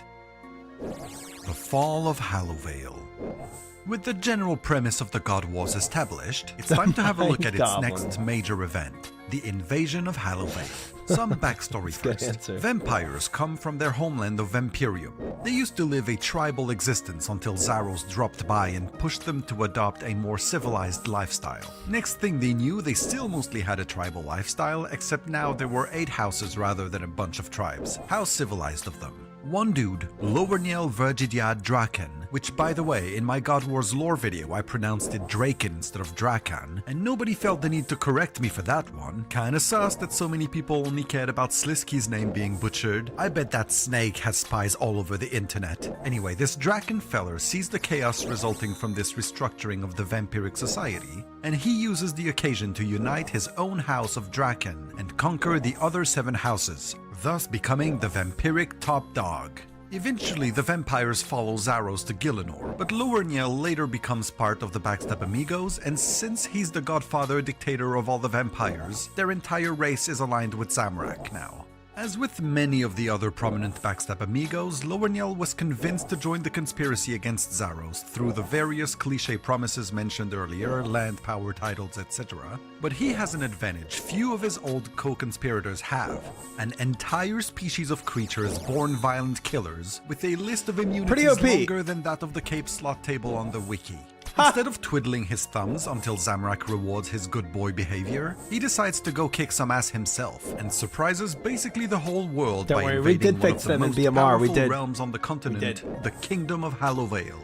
vampires begin pouring into Efarite Hallow's domain and taking territory. However, one of their few weaknesses is light magic, and guess what the Icians inhabiting these lands have an affinity? Ician was so OP, Lowerniel bro. is not the kind of guy to be bothered by trifling matters such as catastrophic amounts of casualties though, so the vampires press on ever deeper. Long story short, the blood-addicted Zamorakians make it all the way to the southwestern corner of the kingdom, where they besiege the last corner of unoccupied Hallowvale, its capital city. But a lot of vampires have died, as in a buttload of them. They're blockading the city, sure, but even the most inexperienced Crusader Kings 2 player can tell you they ain't storming that shit with the troops they're left with. But then, enter stage left, two of Lowerniel's most prominent allies, Vazek Vita, head of the Vitter Vampiric House, and Ranis Draken, brother to Lowerniel. Together, For they Ician capture a games bounce for Justiciar, Zergs, i.e. no an deals elite with Treehouse. Saradominist knight, if you forgot. Dude. They do some nasty stuff to him, which for monetization purposes I will not be describing, and eventually he breaks, telling them about a secret passage connecting the outside world to the Queen's castle. The two scheming vampire Classic. nobles send a small infiltration force through this passage, which I hope is not the same as the one found here, because that's a very half-assed secret passage if so. The mission goes as planned, and Queen Efarite's human husband, King Acertes, is abducted and brought outside of the city. That's GG. The next All day, Queen after this, Efarite just all tells her GG. court that they've had a good ride, but she loves her daddy, so it's time to surrender. Not exactly entering negotiations. from a Insane position of FF there. strength, she makes about the only offer she can, offering the kingdom's surrender in exchange for the king's life. Lowerniel says sure. Then as soon as he's taken control of the entire kingdom, he goes psych and proceeds to speedrun the Guinness World Record for most crimes against humanity, and also Icianity. He enslaves Such a Hallowale's humans stupid to basically trade, use bro. them as roaming blood bags, because blood is to vampires what coffee is to my 5 I in the haven't, morning Ricky. self. He also turns many of them into vampires since they lost so many of their own during the invasion. King Acertes himself is among the ones to be transformed, and once he's fully done with the vampirification process, he adopts the name Sins of the Vanstrom Father. Klaus and attempts to kill his 2 children. He manages to kill the former princess, While knowing they RIP were his unnamed children. lady, but his son While knowing Safalin it. barely survives, although the attack Things we leaves do him for amnesiac. love. Much later, Safalin will go on to found and lead the Mayarchy, aka the Mauritanian Resistance, ironically having no memory of one of his nemesis being his own father. Overall, there's not a lot of heartwarming stories on this side of the Salve River. Also, Queen Efarite is killed and buried in the Ician graveyard. Except it's revealed during the Mayarchy quest series that she wasn't really, so we'll probably find out what happened to her when the Blood Moon Rises comes out. But for now, her status and whereabouts Do are we? a big question mark officially. Hallowvale becomes As soon as video is Mauritania, made and before Lowerniel BMR, Drakan yeah. becomes Lord Yeah. Lowerniel Yeah. Drakan. You'd La-di-da. be correct. He goes to Vazek and I tells her, see, cheers sure. mate, as a reward, here's a whole ass castle, with a glaring vulnerability that thousands of years later you still haven't fixed for some reason. Also, while the invasion was ongoing, a small force of Bandosians sneak into Hallowvale while both sides are distracted and head to the Slayer Tower. Bandos has heard that the place is full of beautifully sculpted gargoyles, and he's come up with a clever magical ritual to animate them and turn them into his newest minions. It goes wrong, obviously, and its failure is why there's a bunch of stone I did not gargoyles know somehow roaming Bandos is the one Slayer that Tower to this day, did that. including the grotesque guardians. After the invasion, Saradominists are horrified that Hallowvale has fallen to the Classic Zamorakians. Bandos. One day, a mysterious hooded man visits 6 human brothers and offers them the classic This is so unlimited cool. power in exchange for very vague and will definitely make you regret saying yes later kind of promises. So naturally, the brothers Love agree, this story. or you know I wouldn't be talking about them right now. They become the Barrows Bros and assemble a big army for a Saradominist crusade into Mauritania. The Crusaders Uno reverse card the invasion, this but general, of I course the think, mysterious General stranger Gordor comes had a back to fight with remind one of the the brothers gargoyle of bosses. the aforementioned vague promises, and they suddenly start being a little sloppy in battle. The Saradominists make it all the way to the southeast, but an unexpected night ambush leaves all 6 brothers dead by the next day. The survivors reconsider their situation before burying the brothers into their iconic They were tombs doing and so leggings. good, too. In a twist that will shock nobody at all, the mysterious man was, of course, not some random village elder, but good old Your Slisty. favorite. He casts a spell whose magic seeps into the ground and reanimates the brothers as phantoms, which he can presumably raise to help in battle at some point. Maybe he's forgotten though, because by the 5th age they're all still napping in there. Skotizo and Zalcano. Shifty Slisky. You know when you switch to Ancients and suddenly you can't tell which teleport location is which thanks to their weird-ass names? Yep. Well, pretty much all of these places are the names of Zarosian cities or fortresses that got wiped out during the Zarosian extermination perpetrated by Zamorak and Saradomin. WTF is Karil, an old fortress in today's Canifis. Lassar, we've talked about it at length already. Anakarl, an old 4-3 city whose only remnants are the demonic ruins. Karalengar, another Zarosian city leveled by the later parts of the Third Age, except this one has a little bit more of a story behind it. One of the more unremarkable Zamorakian generals distinguished himself during Karalengar's destruction, and even Zamorak himself noticed his leadership and cunning during the battle. That general was the demon Skotizo, who was personally handpicked by his Majorat overlord for his next assignment. You see, rumors had reached Zamorak of yet another potent plot device, so he orders Skotizo to take a small force to the uncharted Karazi jungle and bring it back. His group managed to spot the entrance to the ancient temple after a few days of whacking dense vegetation, then handily solve its maze thanks to the shortest path plugin, and finally find the artifact at its center. However, while Skotizo had demonstrated his leadership and cunning, he had yet to put the same effort into his loyalty. He claims the artifact for himself and murders his own man, then scapas west as far away as possible from the tantrum Zamorak would inevitably throw. Which he did. He was royally pissed, and like the good and fair leader that he is, he asserted that Skotizo's sister Zalcano, another demon general, was guilty by association. That's some proper DPRK shit right there. Everyone somehow knew Skotizo had fled west, so Zamorak told Zalcano to bring back his precious artifact he has no claim to, or there would be consequences. He put a curse on her that would slowly turn her to stone and could only be lifted by the completion of her mission. Zalcano had to speedrun Plague City and Biohazard, then complete Underground Pass with shitty agility, which can't have been pleasant. But after a rough day of questing, she was finally in Tiranon looking for her brother. Except if you know anything at all about Skotizo, it's not much of a spoiler to tell you that she never found him there. It didn't take too long for elf scouts to notice a giant demon roaming their pristine forests. Zalcano doesn't exactly blend well with the local landscape, and they were like, oh shit, oh fuck, the God Wars have finally come to our doorstep. But they finally calm down when it becomes clear that Zalcano was just solo dolo, which just raised even more questions for them. They ended up converting a cave under Priphthinus into a big magically sealed prison, captured their uninvited demonic guest, and locked her in there. They were a little weirded out by her stone-flavored leprosy, but eventually they figured out it was a curse, which ended up accelerating, perhaps due to Zamorak already knowing that she had failed in her mission. If you're ever annoyed at your siblings, remember that at least you never ended up encased in a prison of stone within a prison of stone because of them. And speaking of siblings, this whole time Skotizo was hiding not in Tiranon, but even further west on Zaya, where he dug himself a nice cozy hole underground and used his looted artifact to attract a bunch of various monsters to his lair. In theory, this was probably meant as a defensive measure in case Zamorak found him out and attacked, but in practice, it ended up being mainly a convenient multi-combat area for sweaty adventurers to grind Slayer in. Also, it's possible Skotizo has no idea to this day that Zamorak was banished from Gielinor thousands of years ago, and that the God Wars have long been over, considering he's still hiding deep underground like a demonic naked mole rat. The Desert Campaign.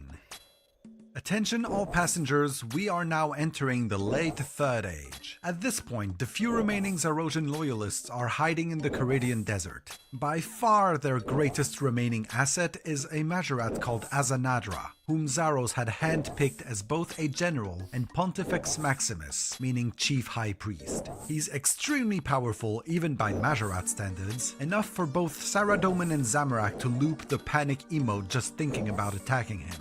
Instead, they go back to Saradomin's tried and tested method of magically imprisoning OP enemies, since that worked so well for Nex, massive casualties. Now, Multia did a great job with this clip. They formed their 10,000th temporary alliance of convenience and corner Azanadra before sealing him inside the Yaldraucht Pyramid, which from now on I'll simply be calling the Ancient Pyramid, thank you. Now there is nothing left in the desert to truly pose a threat to the Saradominists and Zamorakians, so they launch a desert campaign and basically fuck shit up wherever shit is encountered. User gets the God Wars treatment, although Zamorak's general Thamaron gets severely beaten up during the attack, so he retreats to Imperius, the homeland of the demons, where he dies of his injury in his own throne room. Oh, yeah. Ulek also gets mostly yeeted out of existence by the rampaging armies. None of those last two places had anything to do with Zaros, by the way. Zamorak's armies just decide to trash the place for funs and giggles. They do so under the command of a black demon called Balfrog Kriath, by the way, who will go on to outlast the God Wars and become one of Krill Tsutsaroth's bodyguards in the God Wars dungeon.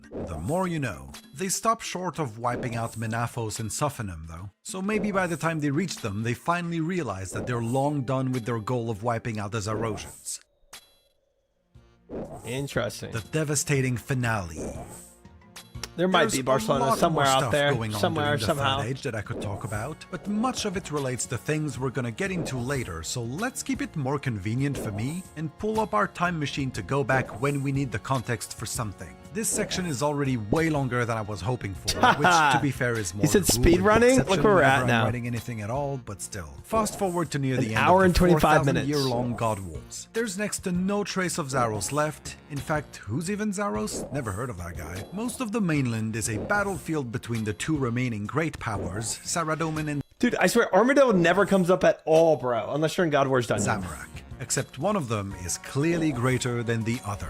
At this point, everyone agrees that it's likely just a matter of time before Zamorak emerges victorious in the God Wars. His power is growing, his armies are dummy strong, and his symbol looks a little like pelvis bones. The All latter it says has is nothing click to do blue. with anything, but I only just noticed, so I thought I'd share that. So behind closed doors, Saradomin is like, I don't want to lose to this evil loser. Armadillo is like, I don't want Saradomin to lose to this evil loser, or I'm probably next to lose to this evil loser. And Bandos is like, I don't want anyone to lose to anyone else because I fucking love war and I don't want it to stop. A 20 millionth alliance of convenience is formed, except this time it's not a duo against Zaros, but a trio against Zamorak. Remember, gods are obsessed with artifacts of power, so the Alliance secretly arranges the creation of a top-tier weapon, the God Sword, hoping they can AGS spec Zamorak back to Lumbridge. That's Section A of their plan. Section B is a Interesting. daring attack on 4-3 province, at this point Zamorak's main stronghold.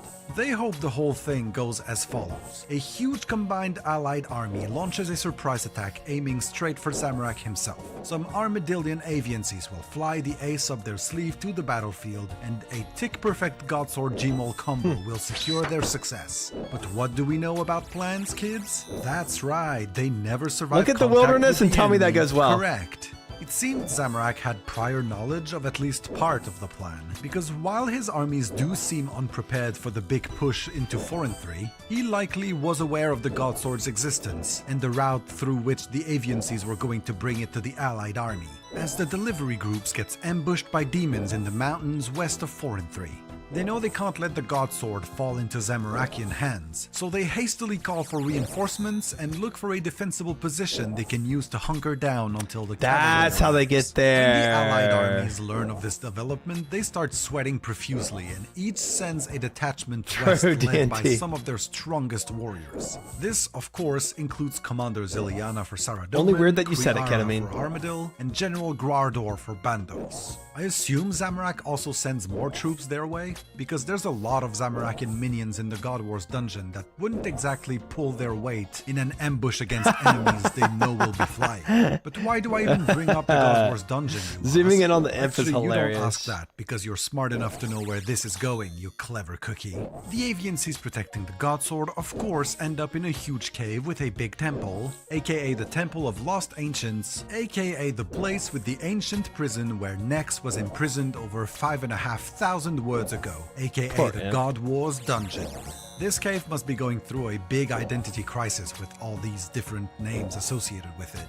The avian So seizes useless. reinforcements arrive in the nick of time, Hollywood style, and turn the tide of the battle. Except, as we know, this alliance was from the start one of pure convenience, and none of its three parties actually trust their allies. So they start fighting each other, probably over some dumb argument like which one of their gods' symbol makes for the coolest hilt. Yeah, well, During yeah, this symbol yeah. measuring contest, the god sword gets shattered into pieces and the fighting devolves into a free-for-all that will be familiar to everyone who's ventured in this cave before. The protracted killing leads to a handful of Saradomin priests fighting inside the Temple of Lost Ancients, becoming disillusioned with the whole God Wars thing, which, if anything, it's surprising it took 4,000 years of war for that to happen. One of their fellow priests notices their growing doubts and comes out of the closet, admitting he himself has been sick of this shit for a while now and has since converted to the teachings of Gothics. He teaches his fellows about how great Mr. Green Wonky Teardrop is, and their clique secretly begins switching its allegiance to the god of oversleeping.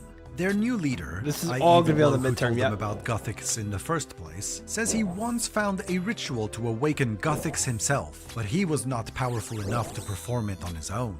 However, now that they have a whole Gothics fan club, I he did thinks not know they this can use the happened. power of friendship to pull it off. One of the They priests get in the ready God for War the ritual, dungeons. which, knowing Gothics, probably involves candles and tea and stone circles.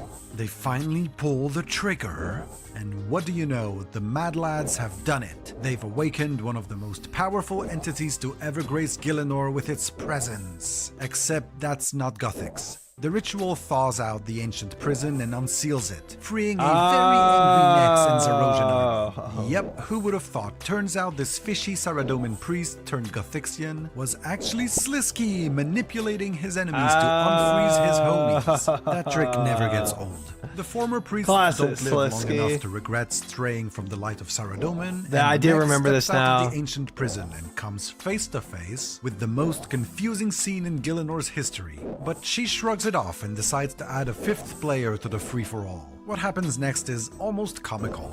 This whole mess happened because an alliance of convenience broke down, so the original 4 players decide to rectify this new pickle they find themselves in by entering into an alliance of convenience. As you can see, none of those guys had the foresight to bring breathing protection, so I bet half of them died to Nexus coughing attack alone. But the shiny new alliance does manage to push the purple squad back into the ancient prison, although they don't manage to freeze It's it always like it like, was before. And I don't care instead who wins apply as the long as it's equivalent not of a Zeros. Band-Aid by slapping a seal on this door and just hoping the enemies stay behind it.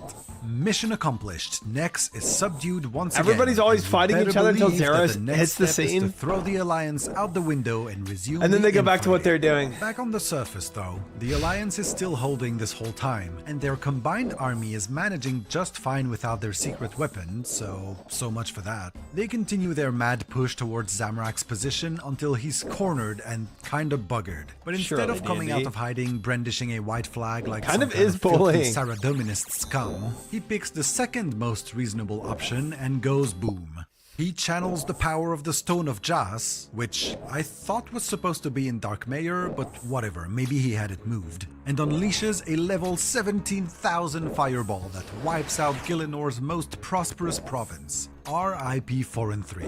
You will be missed. No, seriously, you will be, because no one likes the wilderness. I'm not sure how many die in the following conflagration, but I can guarantee we'll need more than just you and I to count them on fingers. The entire combined allied army and probably a decent chunk of Zamrak's own Wild. army gets annihilated before anyone can say nothing like a nice cup of tea.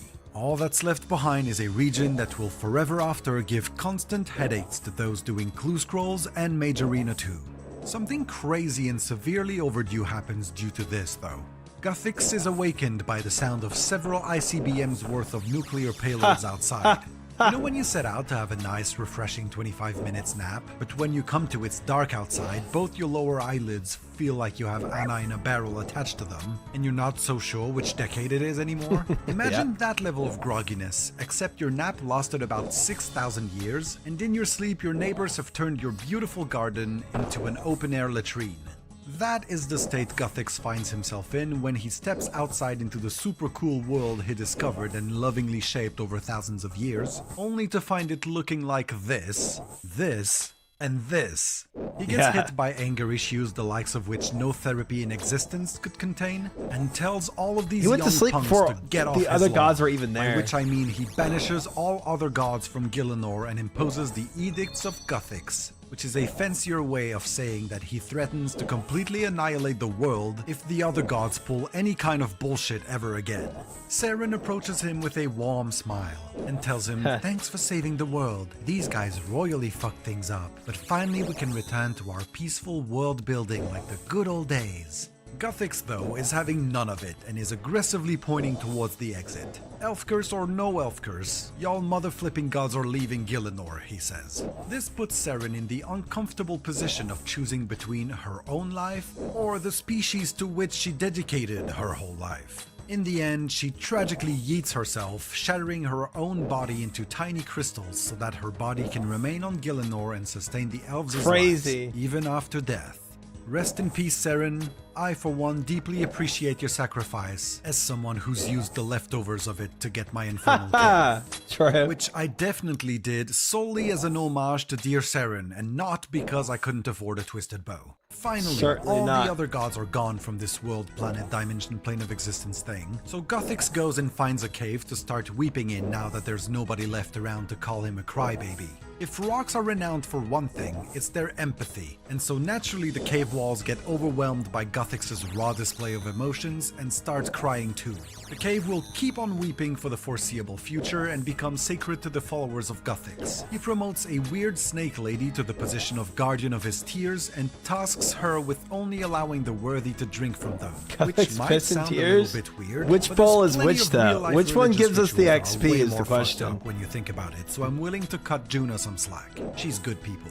After crying for a while longer, Guthix returns to his bed and goes back to sleep.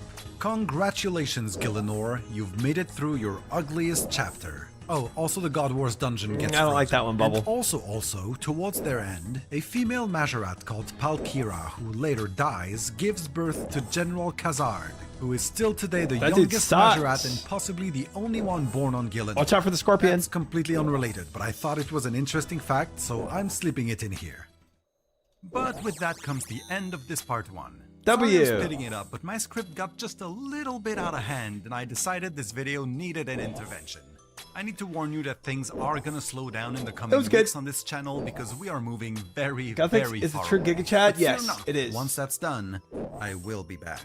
Just don't get too That's what attached dude, to I this, got Major Anna too. rather Guthix fantastic Cape. background, because you'll never see it Guthix again. is the true Giga Chad. Anyway, thank you so much for watching. I hope you enjoyed this new I style. like lore It was videos a too, real man. treat for W me to lore. make this video after basically I burning mean, out on getting all the I HD would say I footage knew for the like other ones. 60% You all of that. know the drill. Like, subscribe, and most And then the other importantly, 40% let I'd me know never your had heard thoughts about in it the or I just comments. forgotten completely. Stay tuned for part 2.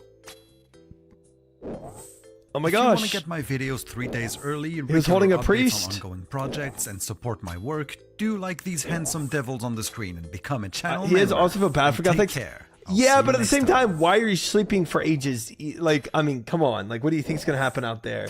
A world full of magic and power, and you're like, yeah, you know, whatever. Let me just go to sleep, and certainly nothing bad's gonna happen when I'm sleeping. That's the best poop time video I've ever seen. Okay. I hope they add Saren, Arma, Bandos, Majorana 2 capes. That would be interesting. That'd be very interesting. Or if what if the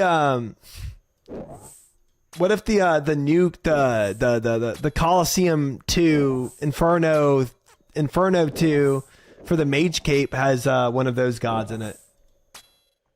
Because the god capes that you can get, I think, is Zamorak, Saradomin, or Guthix. But then the God Cape 3 would be one of those gods. That'd be kind of cool. Or even the gods before Guthix. That'd be interesting too. Guthix is the Gig Chad. Meanwhile, also try I'm a ham member. Yeah,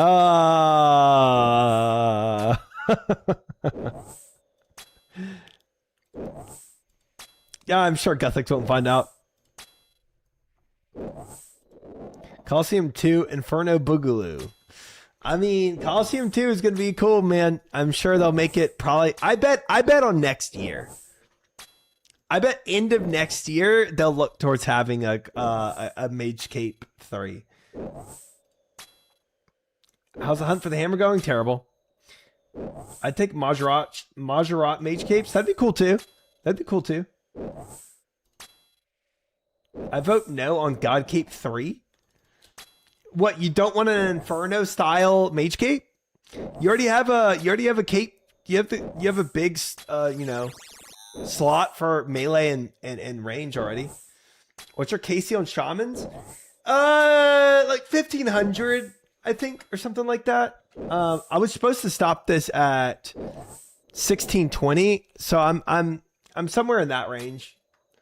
Because today we've killed I've killed 550. No. Yes, I've killed 566 now. Just today. So we can go ahead and check this off, guys. First, check off of the list for those doubting that I'd actually do my list for the week. First check done, fellas. Bet you feel dumb now. I will rep Lord Azza for Mage Cape 3. Mage Cape, doing Majorat Mage Capes would be kind of sick. A Slisk, Lord Azanadra. I don't know who you'd make the third. Maybe just those two. Actually, I would vote yes on God Cape 3 so that my Shadow could hit 1,000. No, they're doing a Shadow rework before they ever come out with that. 100%. Shadow rework is an absolute must. Pog, now we do fletching. No, I'll do fletching the next time. Probably the start of next stream.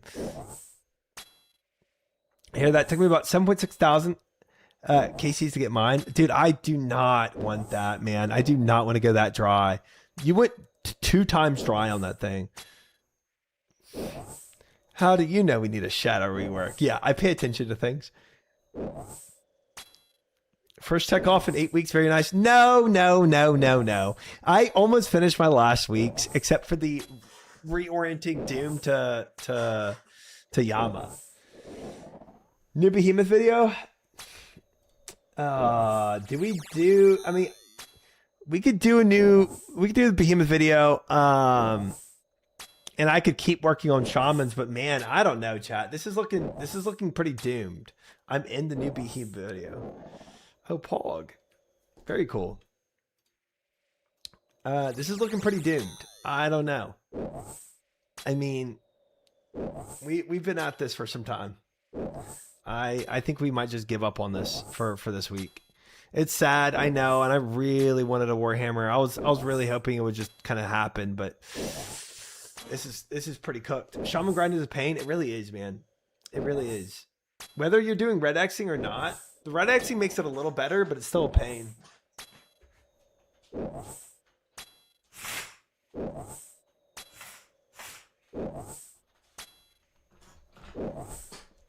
Me too. My name is 7 Tasty. I'm the bald guy. Life of an Iron Man. This is, we talked about this before. This is, I would agree. This is the #1 grind I would absolutely buy out of, like a goldscape through it, bro. This is the #1 grind I would be okay with goldscaping through if I was a main. 100%.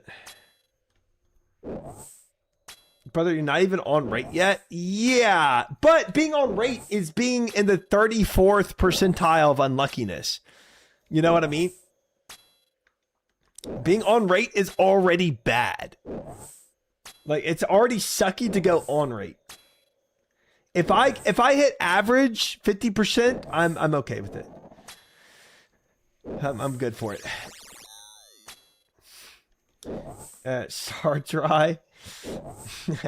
Took me almost 5,000. Oh, that is anything past 3,000, man. I hate. Took me 3+ months to get my Bofa. 600 KC. I still rate it worse than this. With CG, you have to pay attention. It's mentally draining. This is entirely AFK so I can monitor. Yeah, that is true. But I mean, I enjoyed the 300 CGs. I don't enjoy killing these at all. You know what I mean? At least they buffed the drop rate. That's true. That's true. I got mine at 69. Yeah, back in the day, it sounds terrible. 8,000 for mine? Jeez. I wonder if I should start cannoning these. Y'all have talked about it for a minute. I mean, maybe I'm making a mistake. Maybe I should be cannoning all these. So I got them right at 33,000 something? Yeah. This is a little more fun when range XP still matters. True. True. If I was gaining something else from this, that's not Slayer XP, because going and getting a Slayer task, dude, I would have already gone through 3 Slayer tasks by now. Like, that just makes it way slower. Tries put in a lot of effort in that one ethical KC he got today. Okay. Okay. You have to make cannonballs, so unless you have nothing else AFK to do, probably not worth. Well, I was thinking about just using the cannonballs I had for it, but maybe that's a waste. He died for that one ethical KC too. Yeah, that never. Let me see how many cannonballs I have. Maybe this is worth it. Cannon 3,500.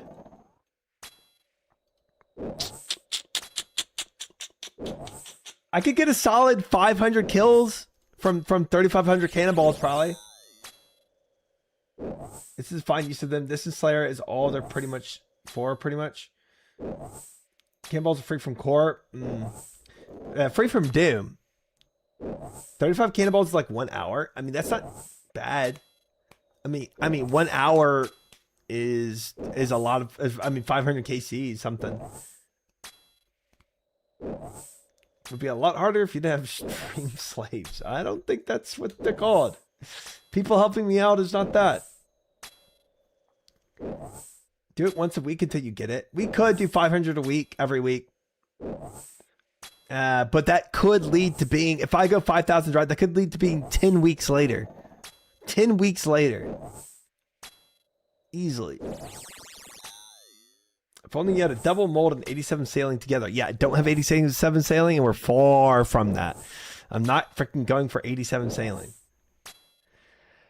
You're right, 1,000 a week sounds better, or 500 a day. I've thought about just getting the drop. Ugh. I hate that so much. I don't know.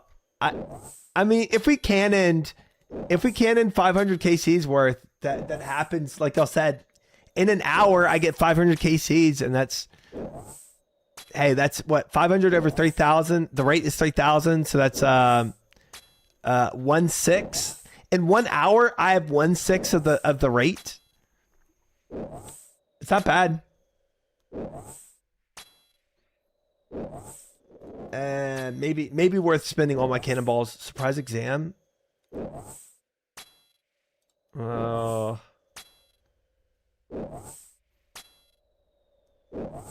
I should probably do this exam. It's one of those grinds that has no reason to exist. I agree. I agree. I agree. Oh, let me do the exam. It's worth it. This, that probably, and cannonballs aren't really useful, other than places that are nice for smoke devils. Yeah, but I would almost rather just purely, I don't know, do smoke devils a different way than these a different way. I feel like I really should probably go and do it. Next time I do shamans, I'm gonna take all my cannonballs. If you really think about it, it's like Buon fishing. Yeah, but Buon fishing, I don't need to ask people to come and help me, and I could just go do what I want. No, you really want cannons for smoke devils?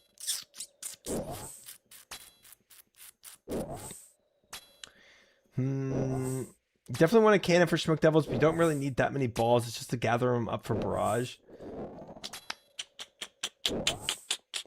Hi, Selection. Welcome in. Well, frick. Okay, so maybe dumping all my cannonballs into these guys would be kind of stupid, is what you're telling me right now.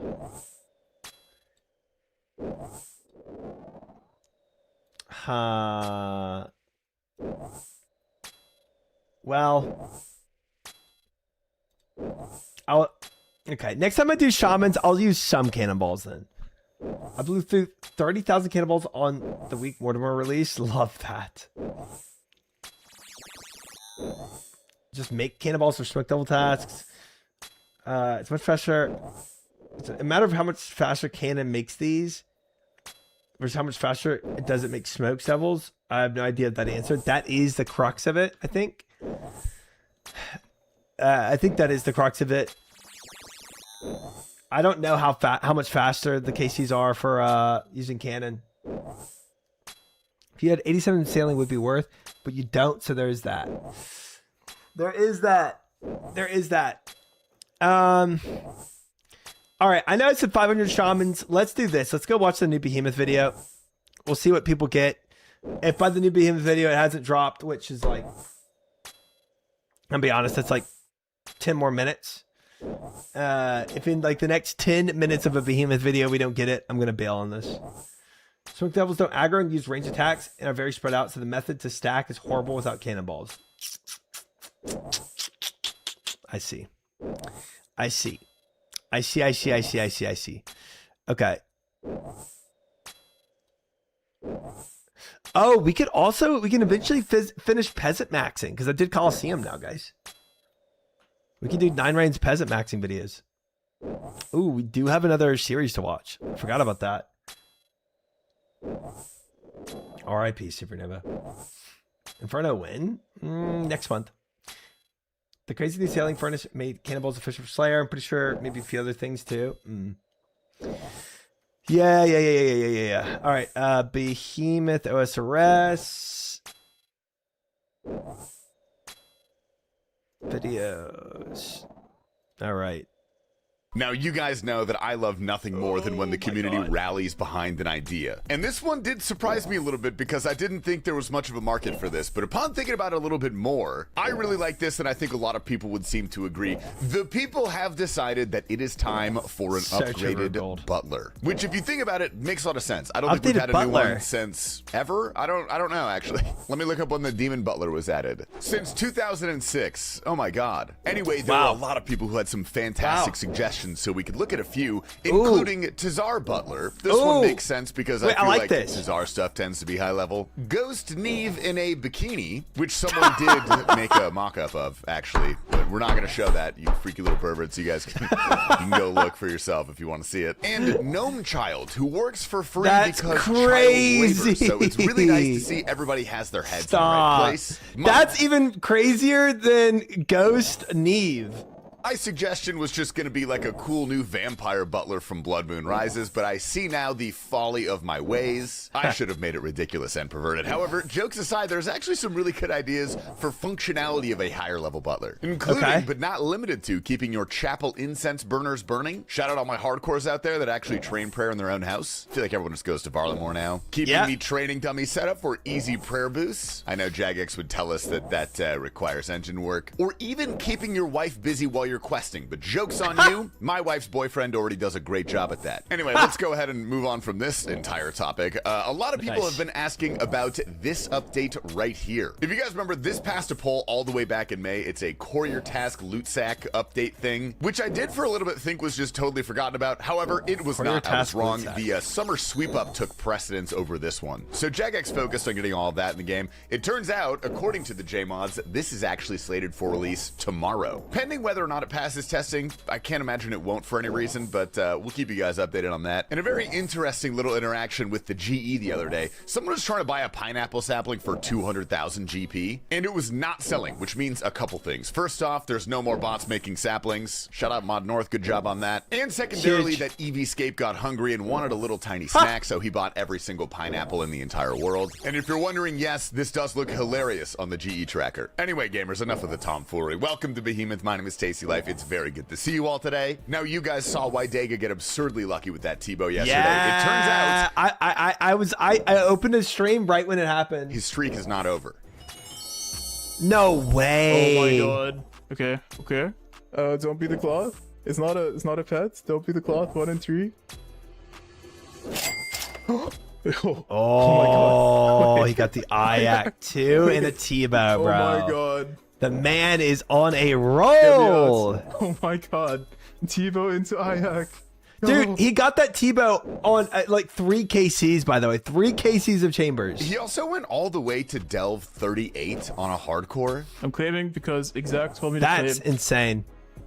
Good PB though. Good PB. And ended off his day at Demonic Gorillas. It's dead already. What? What is going on? Wow. Okay. A Zenite Truly such a too? Sardako coded. Wait. What is going on? What's oh, you can't see KCs of gorillas in. I was gonna see what KC he had of that. Streamer's client. Yep. Okay. Truly such a GM Sardako Crown. coded clip. This man is in the cage and he's still winning. Whoa! 3 Nice, seconds. boys. Beautiful. Damn. Even with the death. Holy Yeah. crap. It's actually a perp, guys. It's actually a perp. Who's The that? Lightbearer to finish it? Lightbearer on GM time? No way. I already know he gets it. Oh! Dude, let's go. Let's go. Dude, there's no way. Taco strikes again. Oh my god, bro. Let's go. Lightbearer on the Grandmaster speed time. Imposter has been That's on massive. a nasty dry streak at Nex. That's about to change. Oh my god. Oh my god. Wait. I just got a double. I just got a personal double drop. What in the fuck? Wait, you can do I that? just got a personal double drop. No way. I didn't even know that was possible. What? I did not even know that was Holy possible. I'm shaking. That's Here we have disgusting. Wonderlish on the 153rd attempt of Bloody That's Blows. a tertiary. Oh.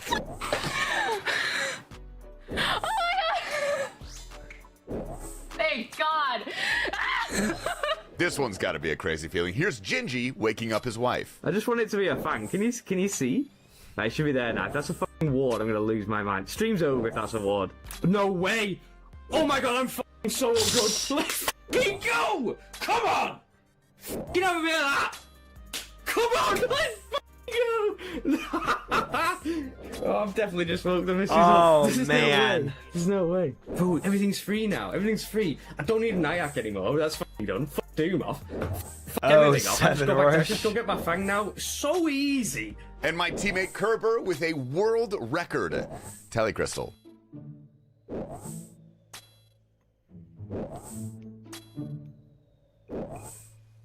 Are you kidding me? What? I didn't even see what happened. How did he? Okay. Are you kidding me? Signer doing his favorite boss, talking some shit about Bodhi. It's a good day. I'm an expert trying to pull a ball. I don't even see how he hit that. Okay, bro. Have I been chanced once at this boss? No. Hey, spooned it. Let's fucking go. No more of this shit. The boss. general. Okay, let's go. Easiest game. Easiest game. He logged in and hit the, and since the Boys mob hit him while he was AFK telling him. Huge congrats to Matthew for maxing. I think his wife's reaction says it all. We've done it. He can finally play the game. And congrats. I gotta hear her reaction. Action says it all. We've done it. He can finally play the game. And congrats to She is so done with it. this guy for getting 99 attack into 99 strength IRL. Oh, that's actually. Oh, frick! Holy! Dude, that is a nasty death. Oh my gosh! Bro, do not make fun of this guy in the game for his cheesecake. Do not. Bad guy to make fun of. The bar is literally bending. It is actually a disgusting deadlift. That is a Is disgusting anybody else deadlift. noticing the motion sickness you get from salvaging? Nice Kate.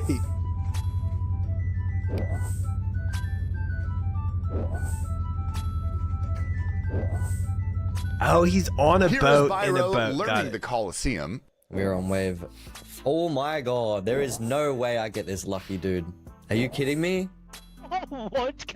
There is no fucking way I'm this lucky. What is going on?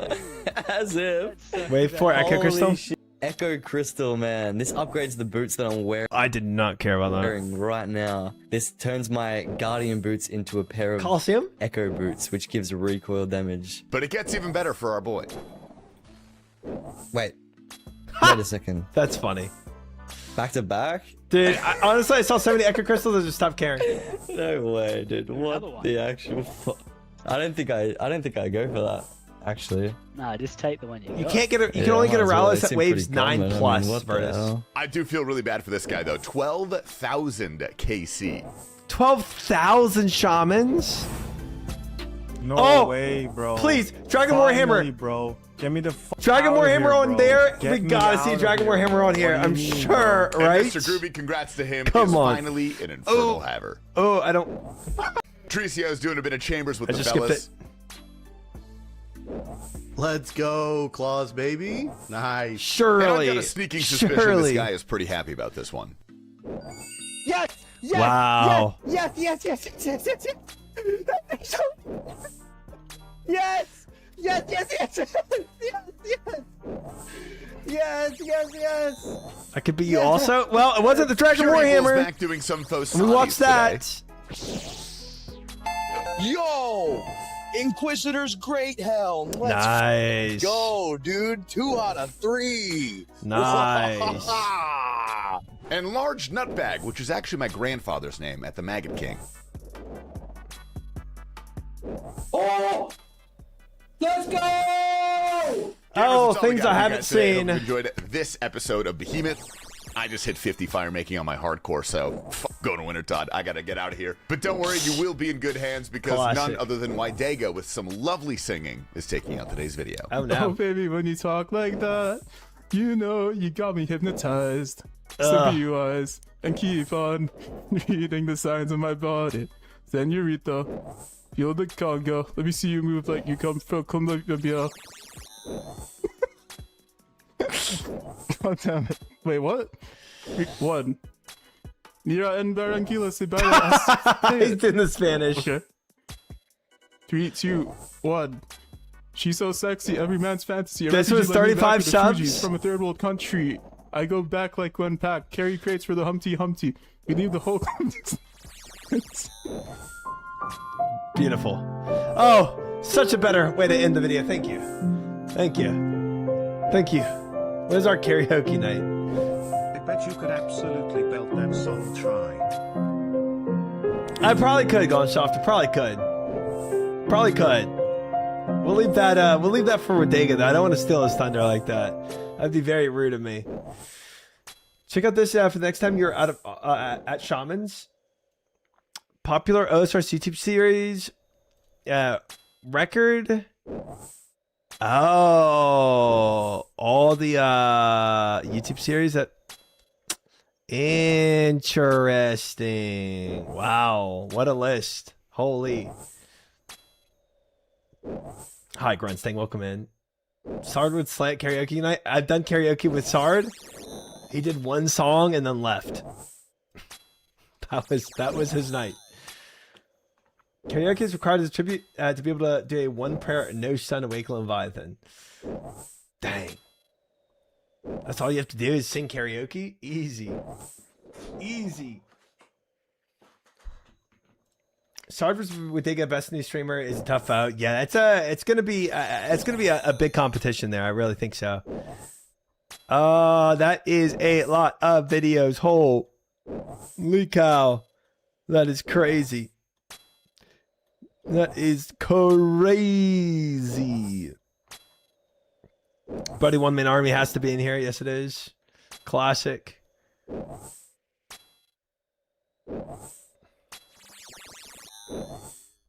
So it turns out you can ungift subs given to you. Really?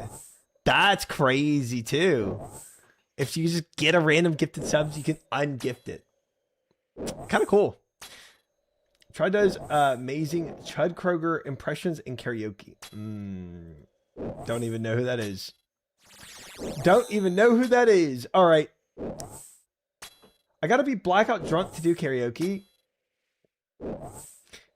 Didn't you say you're a little more nervous in crowds anyway, Fiera? That kind of makes sense.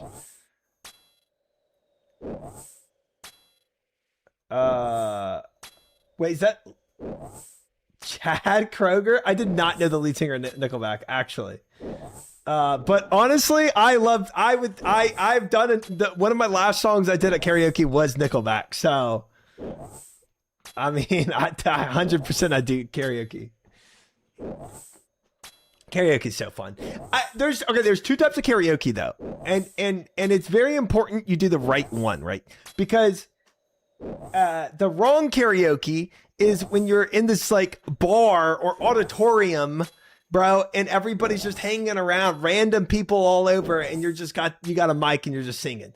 That is not the fun karaoke. The best karaoke is like the Korean karaoke where you have your own room to yourself, you get drink service, and you get some food in there, and y'all are just having your own private party, right? The private party karaoke is the fun karaoke. The on a stage karaoke at a random bar is not it for me. I like everybody in the room karaoke, and you're singing terribly. Bro said Korean karaoke like it's not Japanese.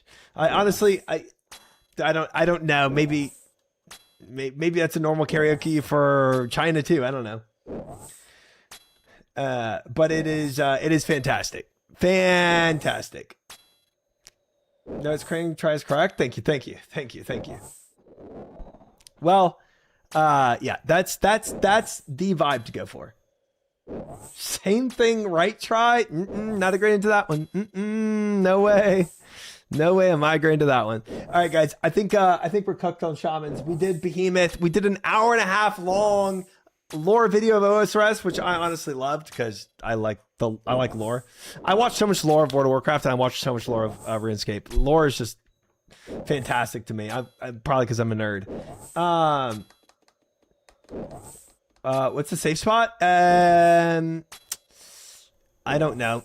You can get a tile pack for it, specific tile, and you get 2 accounts, whether you're alts or some very nice chatters like Limey Monkey here to sit underneath the shamans when they spawn, and then it safe spots them.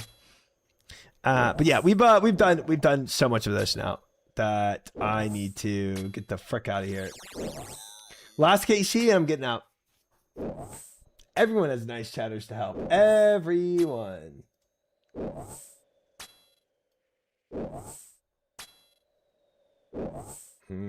Never gold, not what it is. We still have to finish an interaction. Honestly, if anything doesn't get done today, or this week, it's gonna be this task. I am curious though what. All right, last one for real. I'm curious what KC I'm at now though overall. Let's go figure out, and then I'm ditching. For real.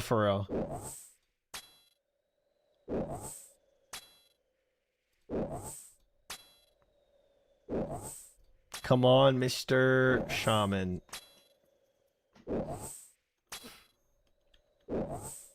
This is the one for real. 100%. No way it's not. 1 in 3,000 drop happening right here. I'm going to go pick it up. Oh, no. Chili potatoes. Huge.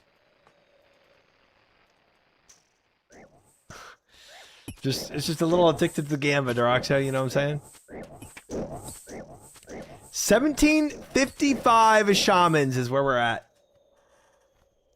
Why do you never yell Behemoth for good luck? Well, I was hoping watching the Behemoth video would give me the good luck, and it didn't. Silly me, huh? Eat those potatoes. I've eaten so many cheese potatoes in my life of playing this game. I feel like I can't stomach another one. Only 10,000 left. Nice. You know what would have made Behemoth clip, seeing a Dragon Warhammer when I'm watching Behemoth of somebody getting a Dragon Warhammer, that would have been cinema. Too bad Jagex wasn't watching my account. You know what I'm saying? That would have been good, Jagex. That would have been the moment. Come on, Jagex. If you're making streamer clients here, let's make my account a streamer client, please. Please. Everyone seems to get good luck while they're saying something sus. Yeah. It does happen a lot. Or maybe just people say sus stuff on the regular. So, I got about 2 hours left to stream today. And all I've done is shamans. I could finish my cases of Yama. We could do Slayer. I think we go Tob. We don't have a lot of cases of Yama yet left for the week, but I think we send some Tob. Fletching, please. Productive. There's a reason they invited Joker to Roomfest. They're going to turn back on the streamer client for him. Is Joker going to Roomfest? I kind of doubt it. Don't bring your hardcore here, Darkso. Don't you dare. Nobody better bring their hardcore into a Tob with me. That would be psycho. Oh, I should have got Draken Medallion. Whoops. Let me grab that, and then we'll do some thralls. For those that want to play, I'm going to do first come, first serve. I'm in World 606.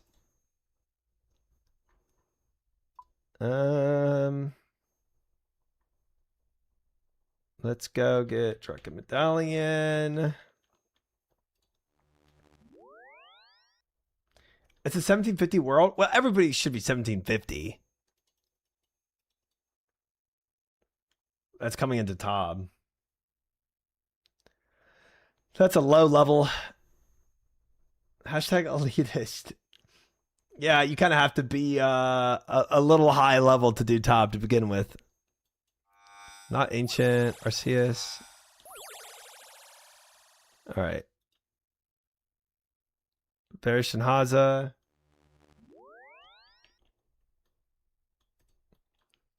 Wadego won't be able to raid with you. Yeah, I would not want Wadego with me. I would definitely get his hardcore killed. And then I'm going to get hate raided constantly.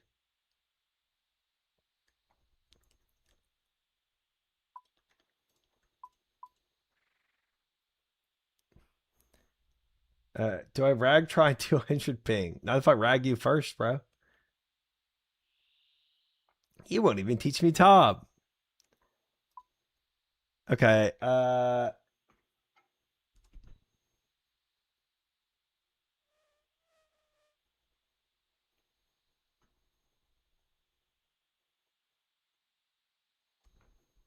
okay. Food's gonna be here soon. We'll do inventory setup. Top. I'm gonna go melee DPS again. Welcome back, Nuggets.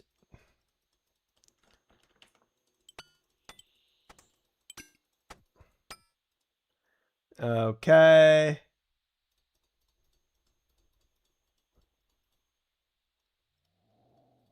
Dude, you know what would be cool to bring in this Dragon Warhammer? I'm out of search pots. I'll handle this. All right, let's go invite people. All right, first come, first serve.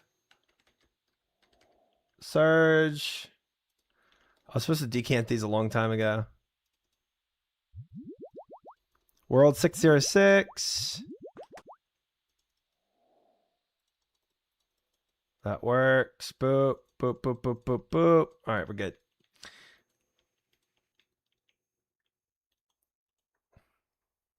All right, make party. Crown, Mori.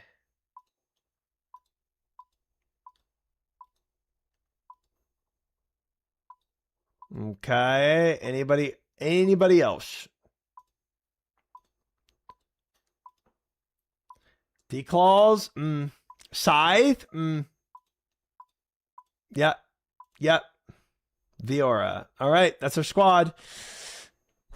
Me, Chrome, Mori, Viora.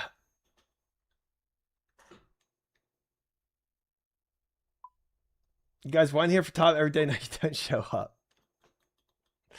All right. Well, that's our squad. I can north freeze or south freeze. Okay. So Chrome's freezing. Viora usually freezes. I'll south freeze because I'm 220 ping. Okay. Viora, what do you want? I can also south freeze. Or I'll just range DPS. All right. Chrome, you can north freeze. Mori, south freeze. Viora, range DPS. Cool. All right. Let me change this out to thralls. Perfect. We got a P hub. Yeah, we'll join Trislow. Trislow P hub. Awesome.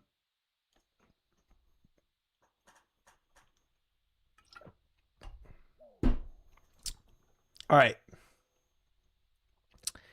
All right. Somebody's gonna have to clutch up for Versick. That might be our biggest challenge. I personally like to cry when he's not skilling, then change stream when he does. That's so good. That's so good. Joining P up to tag the wrong tiles and shout. Okay. Okay. All right. Chrome's ready. Viora's ready. I can sell Vertical on my ping, but we'll see about 220. Yeah, that sounds not even playable. I'm gonna be so for real. Be so for real. Mari, you ready? I'm ready to pre-pot. I think I got everything I need. I got thralls. Mari ready? Let's go. We're sending it. Go, go, go, go, go.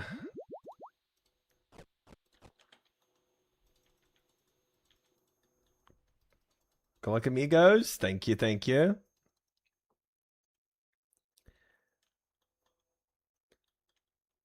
He's a liar. He's done Versus phase 3 solo in a 3-man before on NA. Ooh.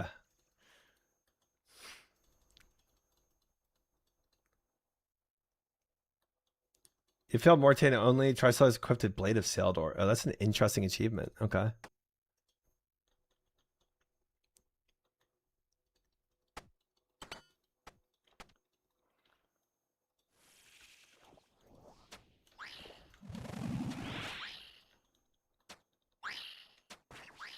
It's already 0 defense. Somebody already got the Rallies done.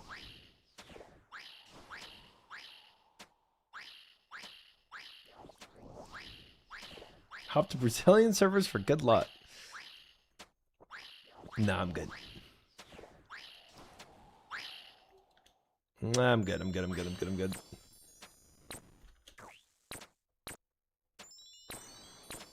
We have leakers. Warning.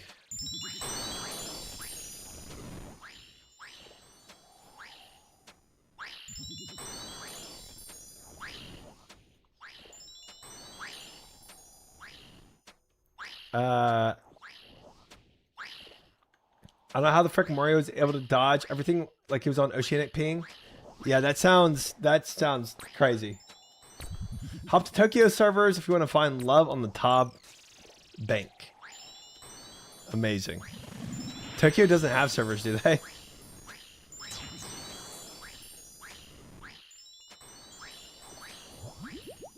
Alright, we're going to try to skip here. I think we should. I think we try the skip. Japan does. Oh, interesting.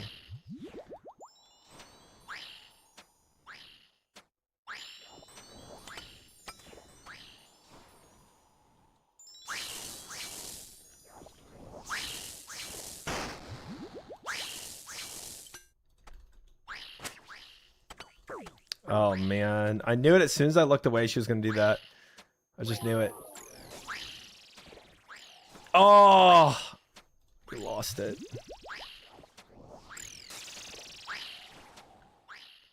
Sag.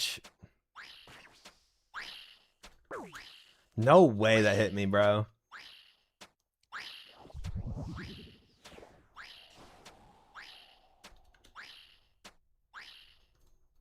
Oh, Chrome died too. Frick. That was not worth trying for the skip. Tell you that much. Well, definitely can't say we didn't try it. You're going for a perfect Tob, right? I'm going for a KC and Tob. Yeah.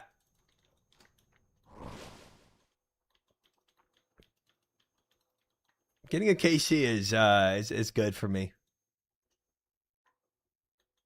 Missed freeze on the crabber. Oh, we had a leak immediately. Oh, is that okay? Okay, that makes more sense.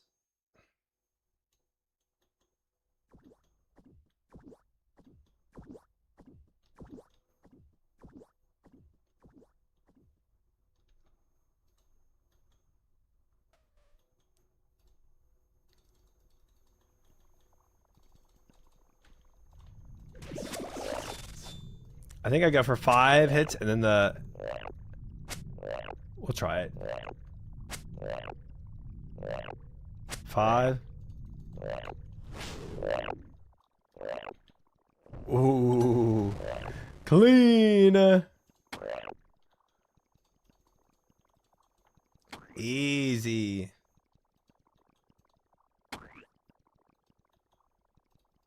No.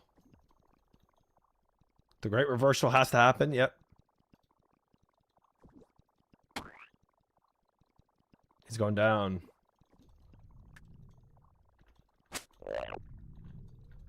We kill this. We kill this. We for sure.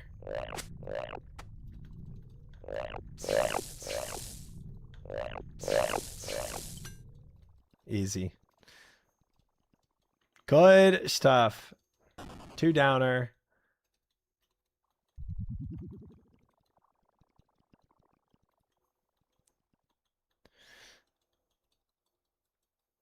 Oh man, chat, if I could get an Avernic today, that would be so cool.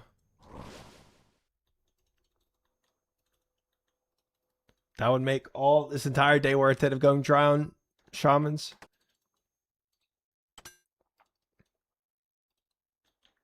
We go.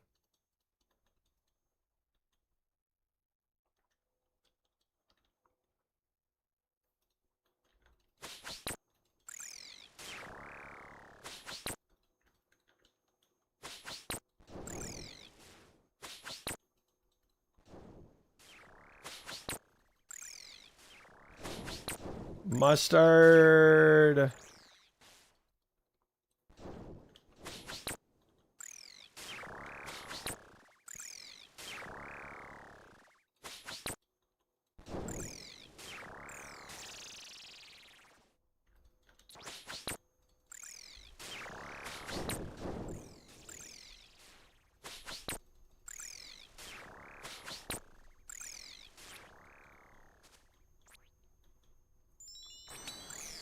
Meleeers.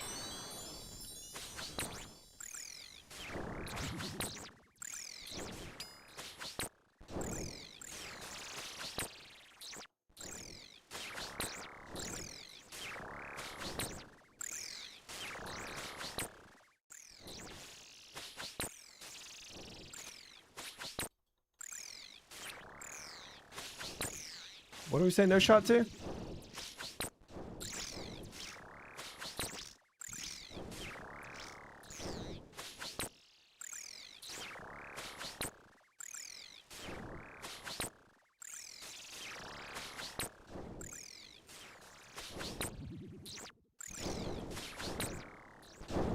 Pretty clean so far, fellas.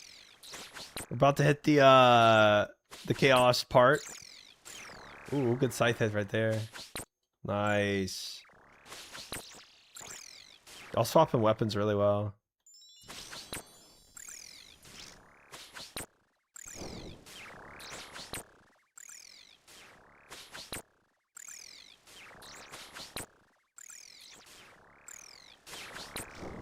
Purple Gamba?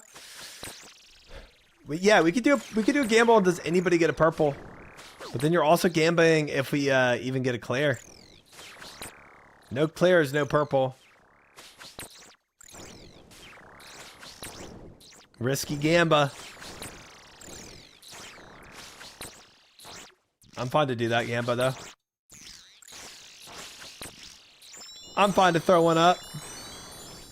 Wow, I've never run out of run speed in this room before. Finally happened. 2 sides on the team, surely it's a clear. It's never a guarantee. The last time we almost wiped.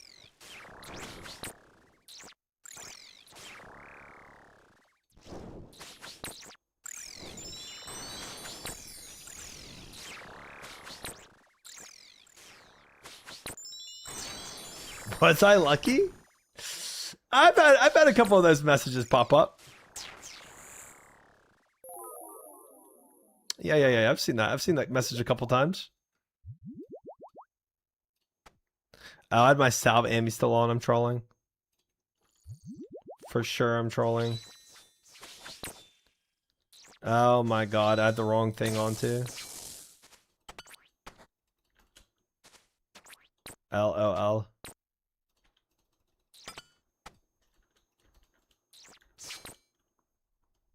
Classic.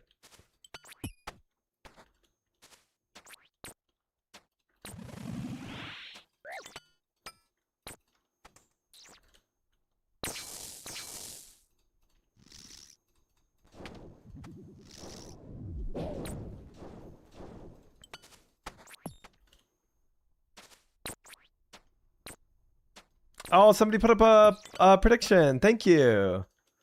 I don't know which mod did it, but thank you. Predictions up, guys. Do we get a purple?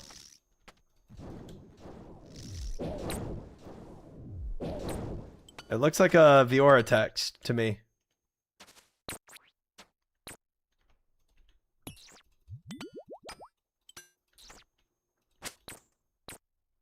Nice. Tell me I'm useful and pretty.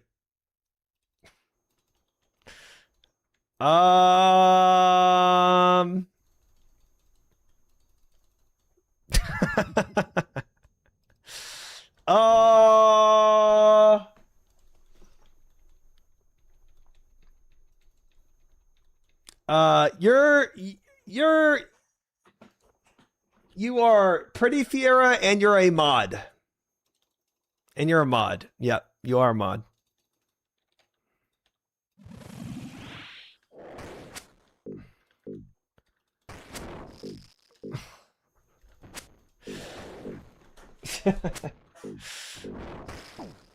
Shit, I'm gonna die. I'm never putting up a gamma for you again.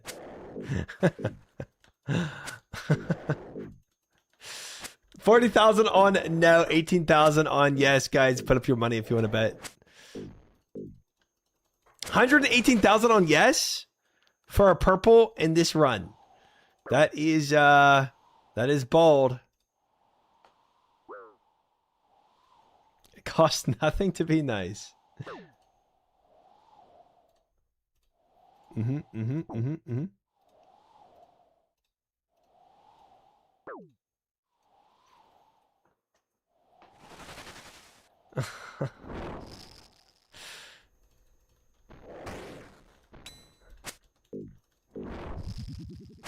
It pains his soul greatly. I can definitely spec this. Lord have mercy, or just die. Let me just die then. Maybe I just die here. Oh my god. That was don't know how okay. Awesome. Awesome. Oh boy.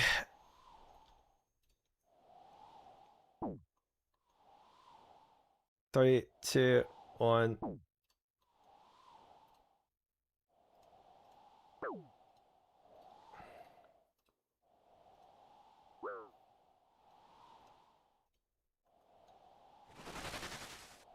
159,000 on yes and 209,000 on no. That is insane. That is some crazy money on the board. Oh, I gotta eat this.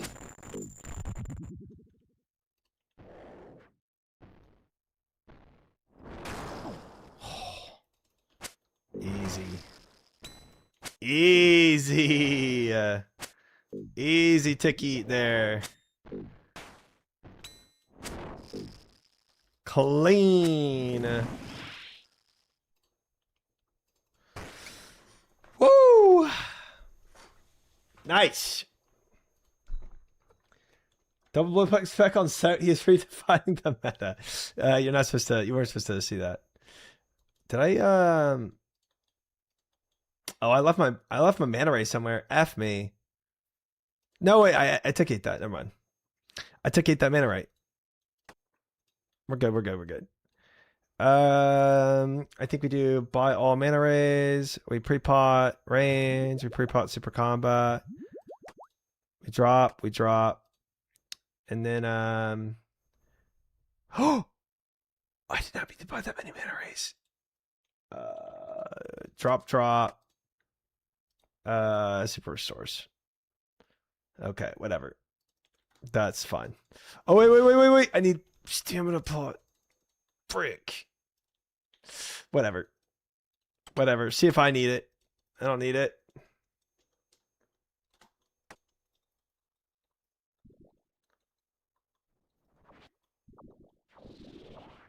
I don't need nothing.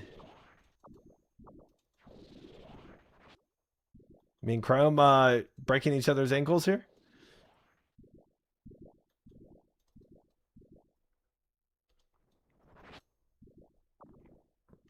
Run hard mode top next? Absolutely not. Why do y'all want me to lose? I buy stamina after bloat because you use it at Nilo sometimes too. Yeah, I actually ran out of run speed for once. I've never run out of run speed there, but it's probably because I'm not doing Inquisitor melee anymore. That's probably why. 0 defense. I'm good.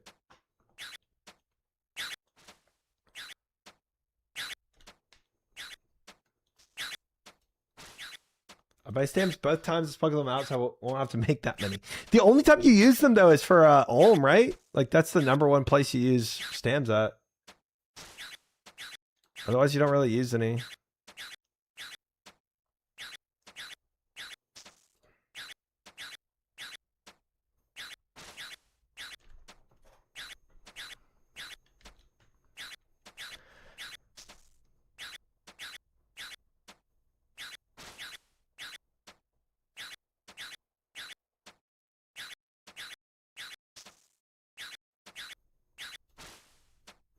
Grades 4, surely. Agilities are almost your lowest skill. Yeah, right under sailing, all right?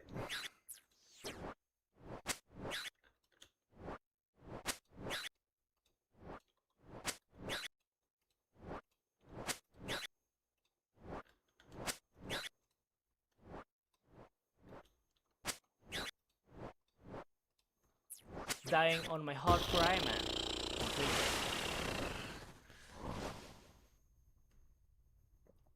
I took 2 ticks to run around Zarpus.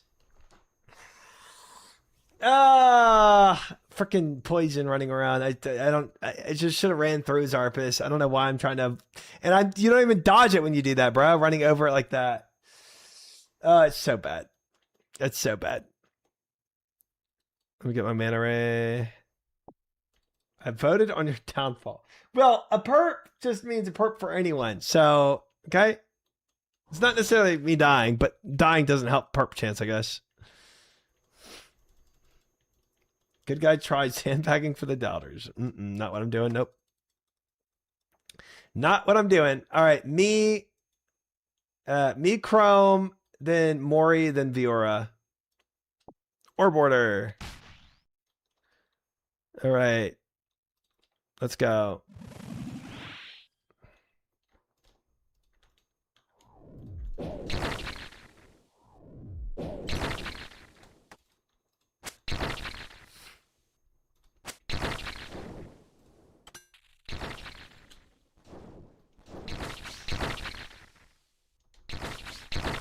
All right. Maury picked it up? Question mark. Chrome already used it? Oh yeah, he did. He did. Now it's Viora. Okay, so now it's back to me, I think. Oops.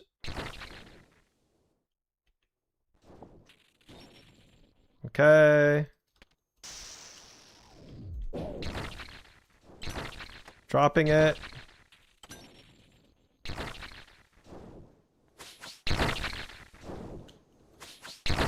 Oh, I thought the pillar was gone. Well, now it is.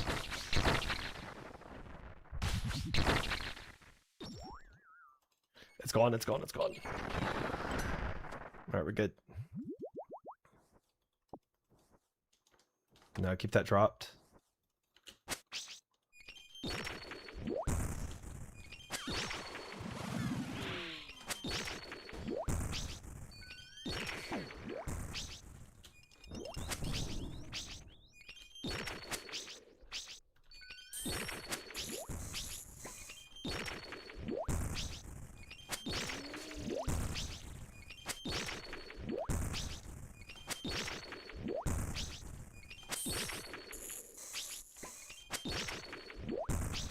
Not letting her bounce on me, no.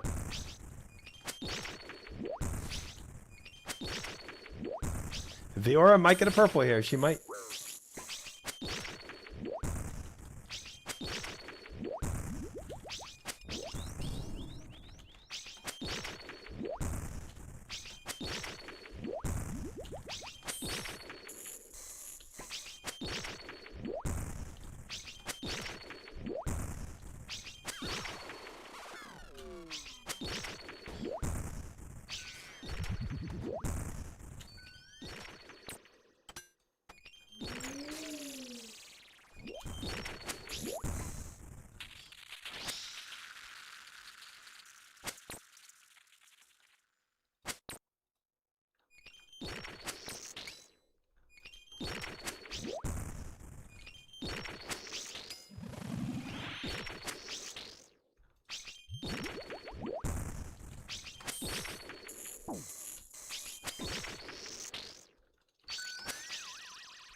How's the battle scar doing?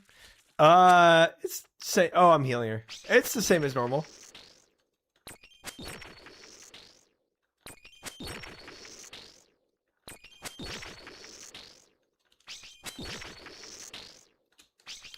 It might have a little more discoloration than normal. I don't know.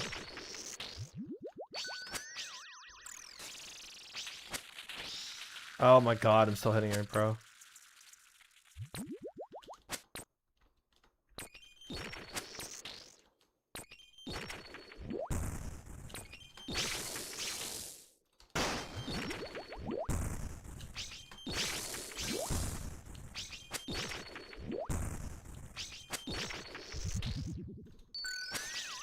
No way, we didn't kill her there. Gosh dang it.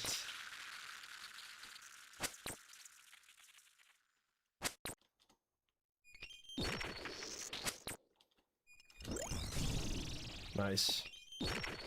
Oh, that wasn't it? Okay. That'll do it. Oh, I'm not potted up, bro. Controlling.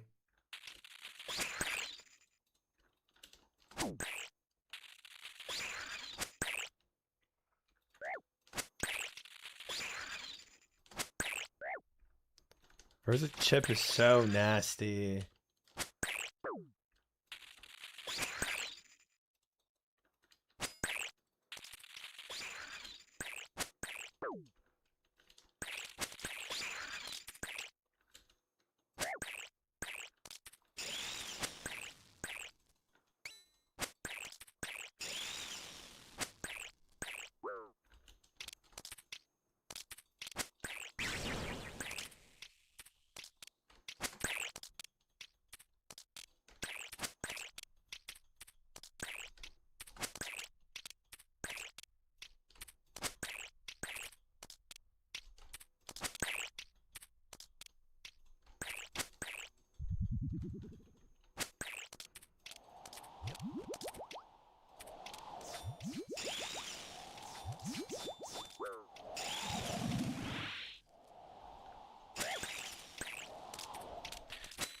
I feel like it should run in the same direction as people running around her.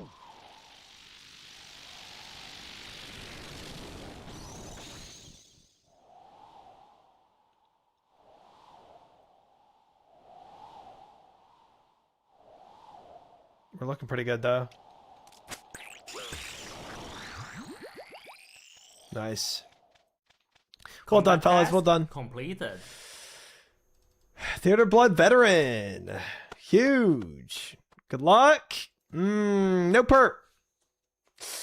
No perp.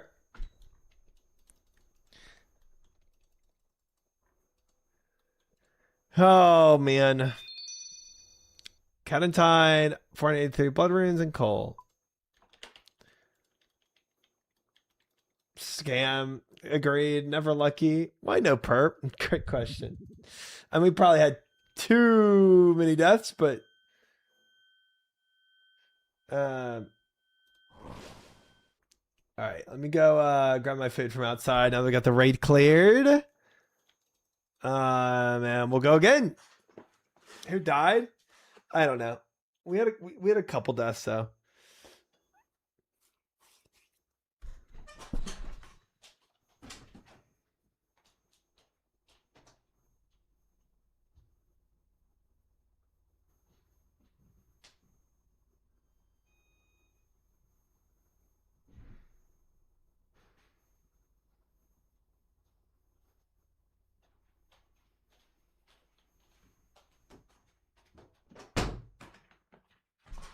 Okay.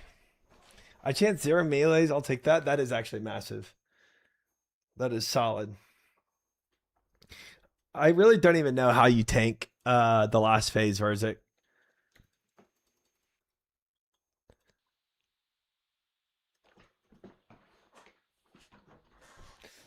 It was good tanking. It definitely was. Okay, let me just dump it all and restart with this inventory.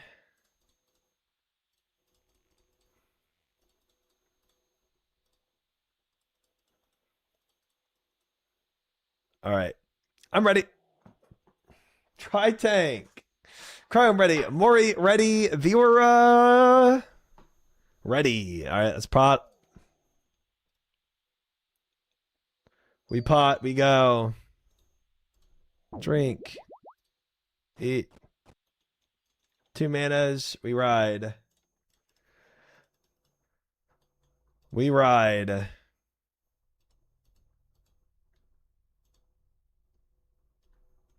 Been logged in a very long time. Shoot, what did is that gonna frick me? 30,000? I think it's only 6,000 more ticks. Just leave. If I relog, well, I gotta reassign, get a reassign to the.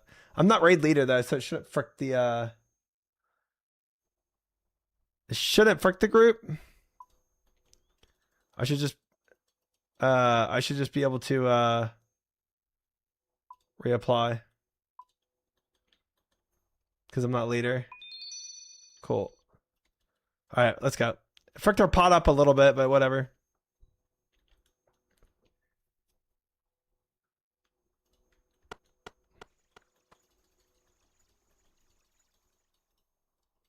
Good enough.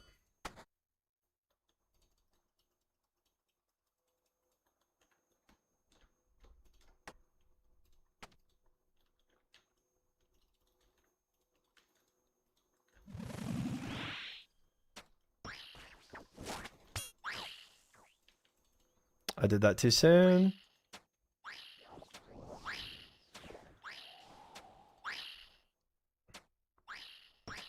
Go and do one more. Sweet.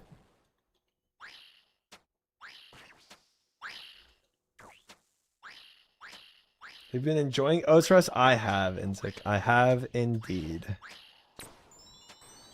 Enjoy it more if I got a Dragon Warhammer.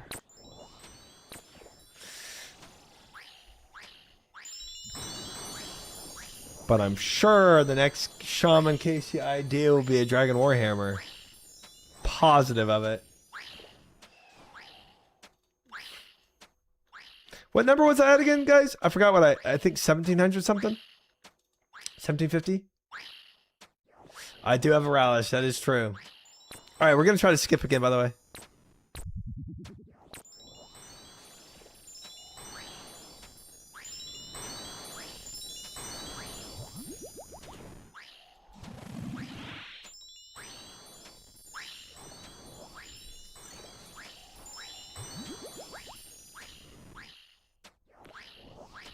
Dude, Dan Rom, there's so many people that have like just gone so impressively dry. It's disgusting, actually.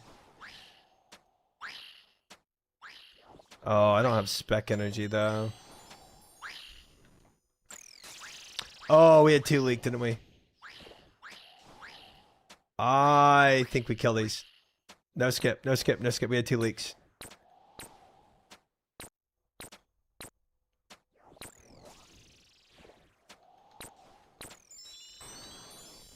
Nice, good kills.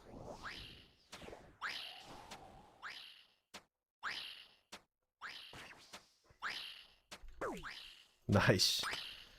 Nice.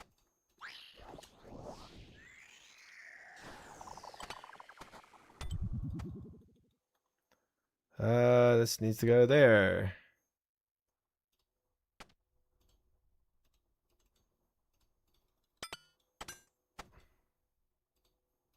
Oh boy, man.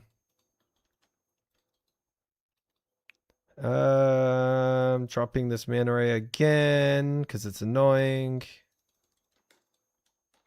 Can't wait to see you do solo Cox. If I get a Dragon Warhammer, it's definitely available to me to do. But I'm kind of on a different route, you know. Oh no, we didn't do new prediction. Let me end that. 237,000 on yes and 864,000 on no. It was no though. Oh my god. Oh no. Choose outcome. Of course not.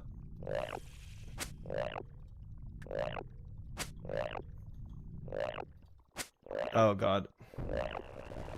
Dang it. Dang it. Hi, Bodega. How are you? Congrats on your mega spoonery as of late. Holy brother. You are on a speed run record of getting some crazy loot. I'm dead. Oh, Lord.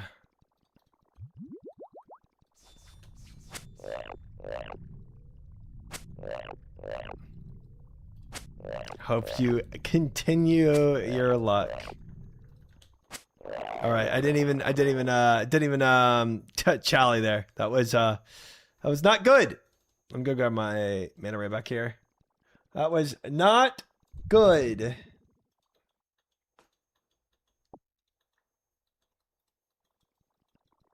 Sheepdog drawers, the frick? Try watching your karaoke. It was a song of all time. Wait, I'm melee. Let's go ahead and get a stand pot.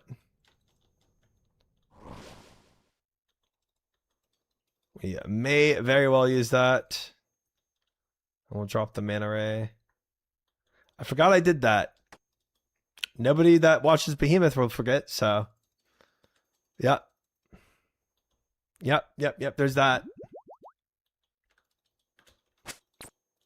Oh, why do I not have this on? Oh, I'm ragging already, bro. Drop my mana ray to put it on. I just forgot to.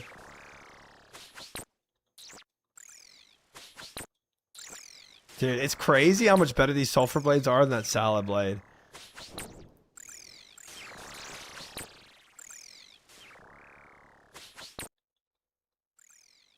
Crazy.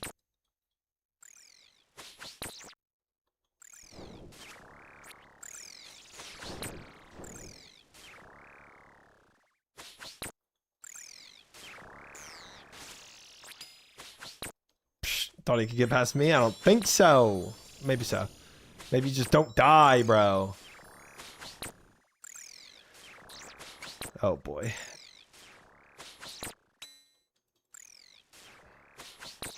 I am not having the record I had the last Nyla room. Tell you that much. Nyla's caught me tripping for sure.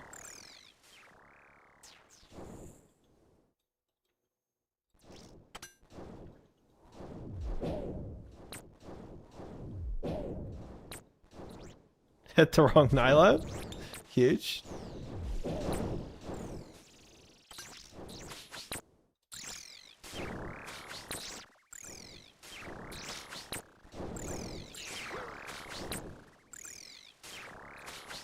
This reminds me of a certain TTS.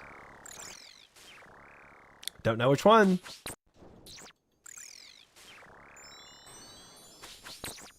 Does it happen to be the one in my YouTube video?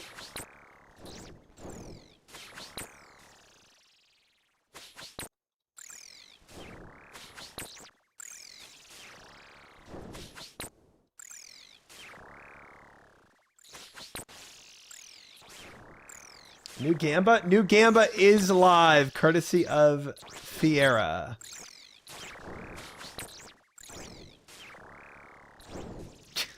You can tell it's hers by the way she words things. 25,000 on believe, 0 on disbelieve, as it currently is.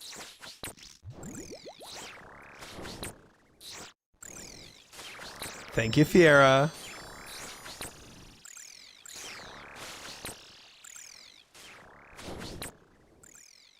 Gamba again. You get all the Gambas today, I guess.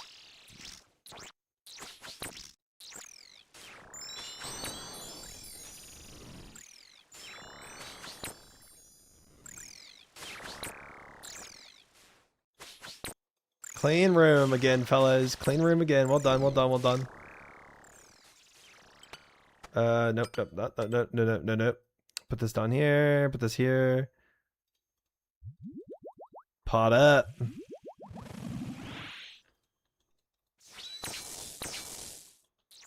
Ooh, God sword movement. I see you. Oh, it would be good to have the right weapon out. Why was he so far down there?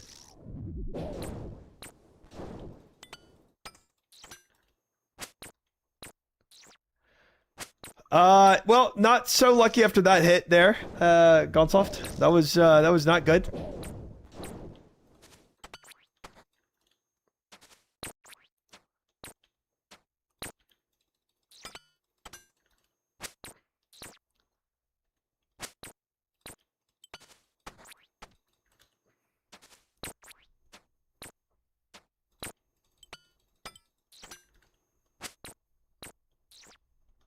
Look at all the non-believers. Is there a lot? Probably is. Probably is.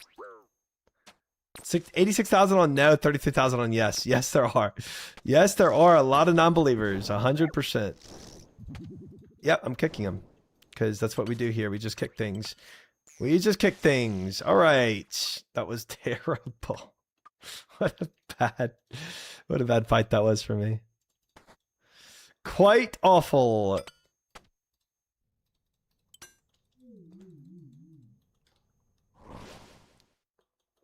Yes, the perp chance is the whole raid group. Yep. That is what it is. We go. Otherwise, man, that would be so like rare. Oh, okay. Yeah, let's just keep smiting me, I guess. I did not think that was flying towards me there. Oh, boy. Oh, boy.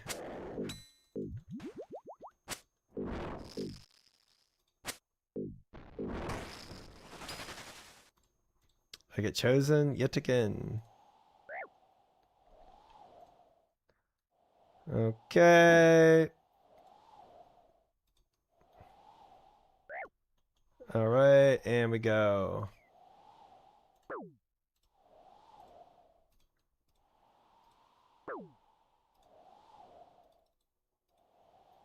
Hi, Hectorius. How are you?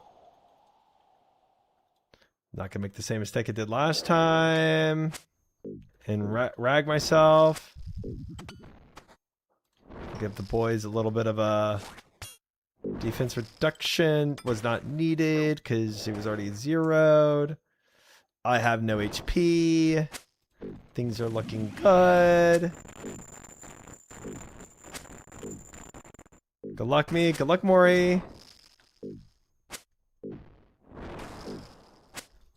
Nice. Well done, well done, well done. Clean, brother, clean.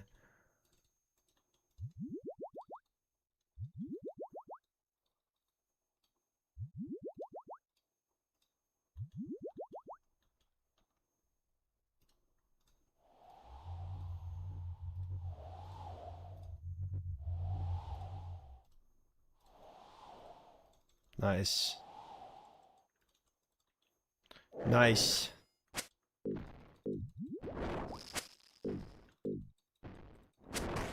Wedding dance move.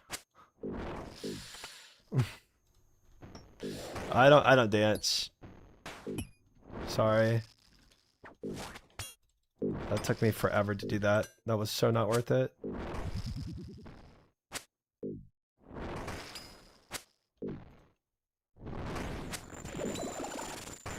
Good luck, me.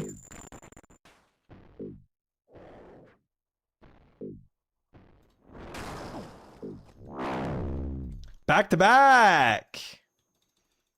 Easy. Well, don't bet on my death, bro. Did I drop a mana ray down here? Did I use both? Frick if I know what I did with my mana rays. That's not my shark though. All right, let me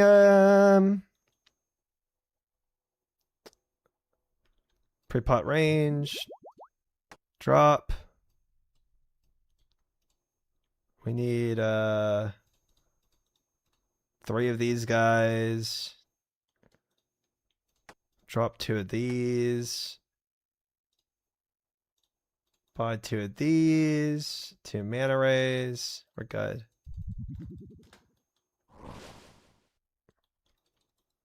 I can't carry crap. If Wadega came in here with me, he would also die, bro.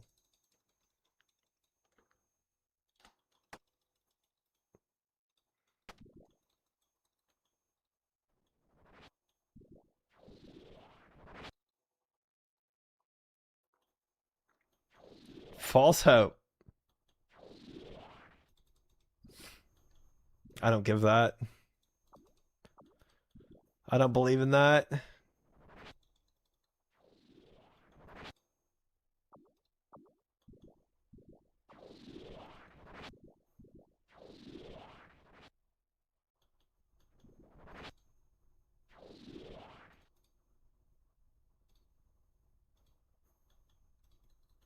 All right, let's go.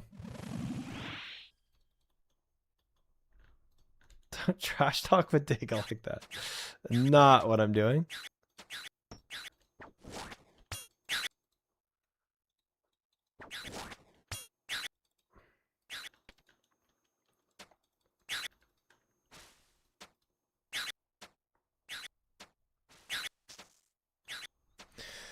Oh, we're chilling now. Chilling. Let's not die like it did in the last Harper's room. That'd be nice.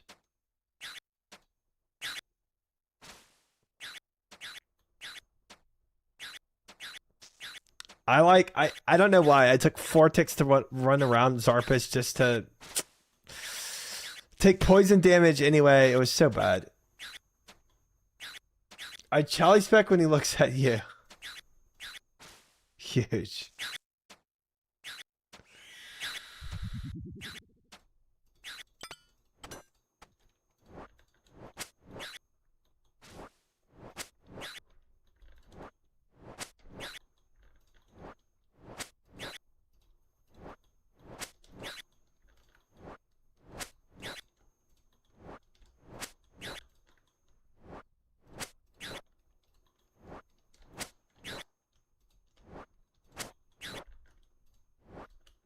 Oops. That was so bad. I just risked it. I would have been like Chrome there if he turned towards me. Oh, 7. I just yellowed it.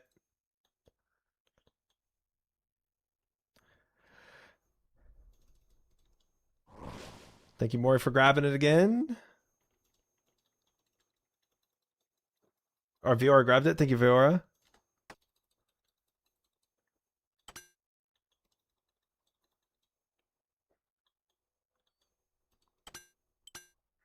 Okay.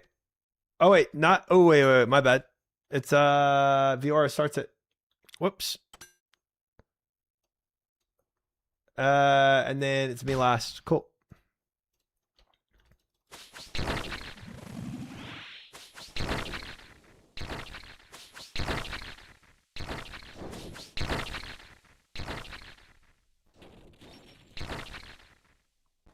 Okay, Chrome specs.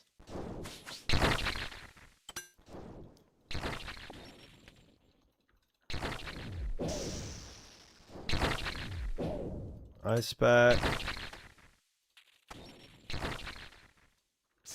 No. I'm trolling. That's how much health I just lose there. L.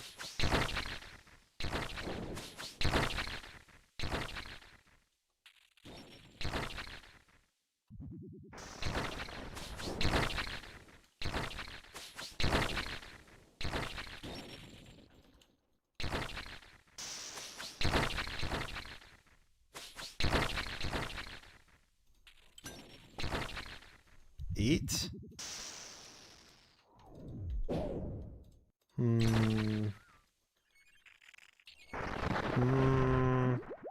That's DPS lost though.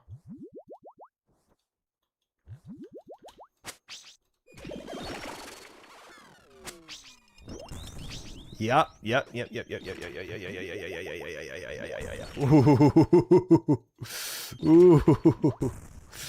Ooh, that was risky.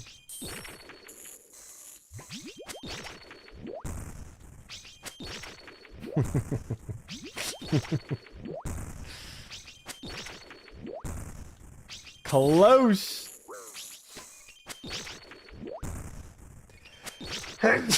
Oh my gosh. Not time to be sneezing.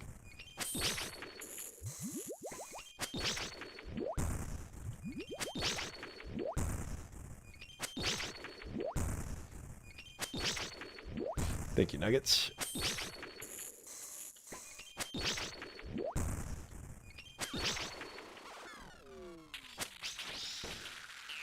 Oh my god.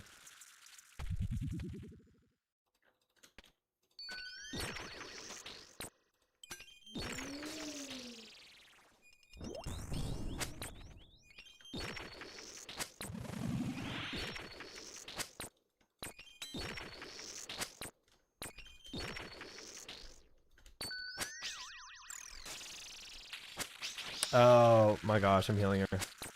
Awesome.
Holy Nilos. They really wanted to kill us there.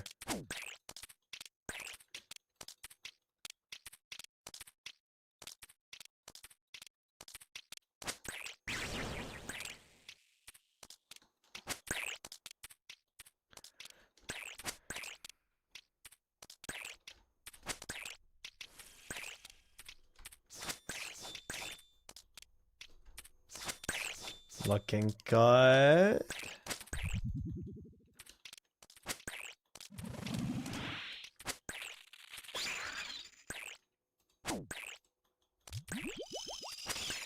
Oh.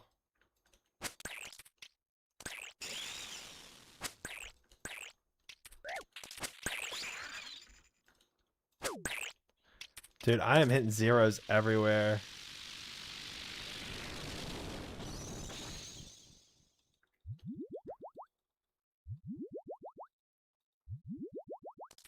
Sit down.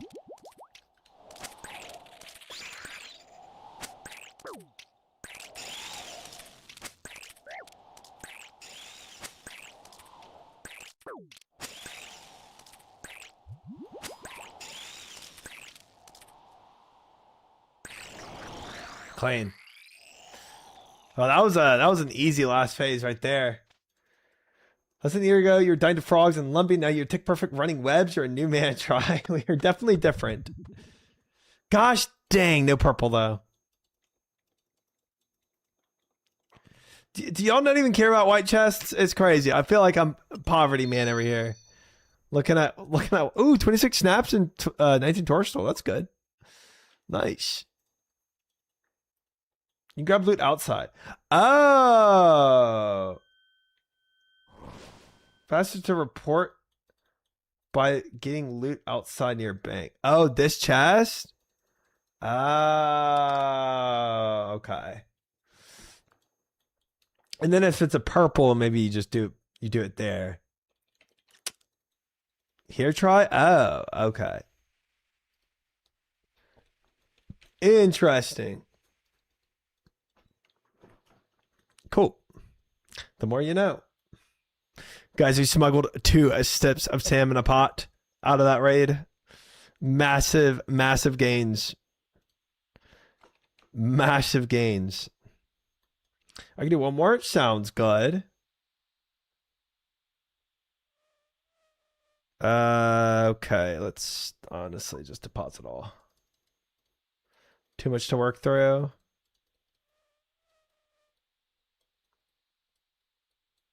Ready. I am ready. One more means one more pot. Indeed, a wise choice. One more stand pot incoming, guys. Crime ready, Mori ready, VR ready. All right, we send it. Let's go. Pot. Drink. Eat. We send it. The video was awesome. Try it. The editing was really good. Thank you, Virtus. My editor did a fantastic job with it. I was very, very happy with it. Let's go. I had some good laughs. Good. I'm so glad people are liking it. We really put both of us a lot of effort into it, so it's good to hear that y'all are enjoying it.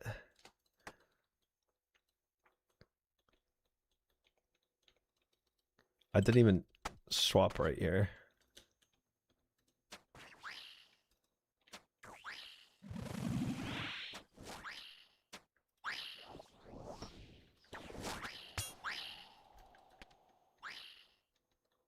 Perfect.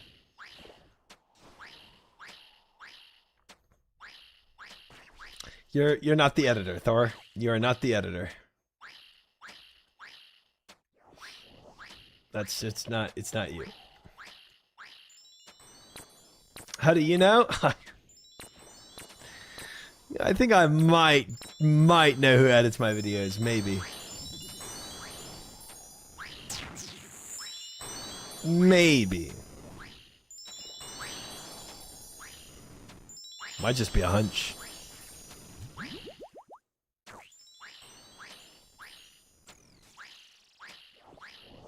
He's the editor in the vid. I can confirm. I'm so glad you can confirm that. What the F? I got pulled for this? So dumb.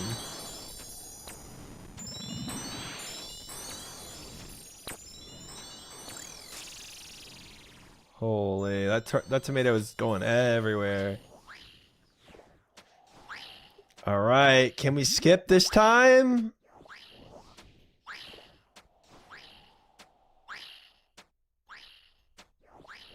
If we get a leak, we don't skip.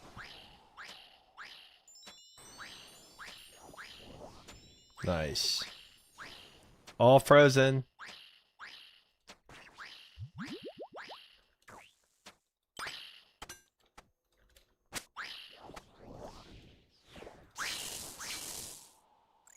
Nice. Good skip, fellas. Good frickin' skip, man. Beautiful. Editor, edit that out. Is it me?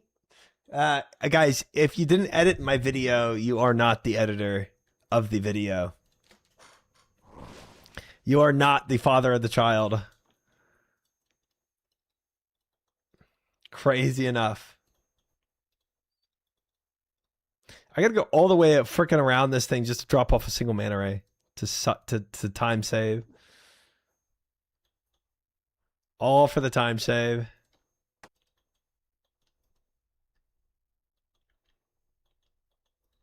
YOLO, let's go.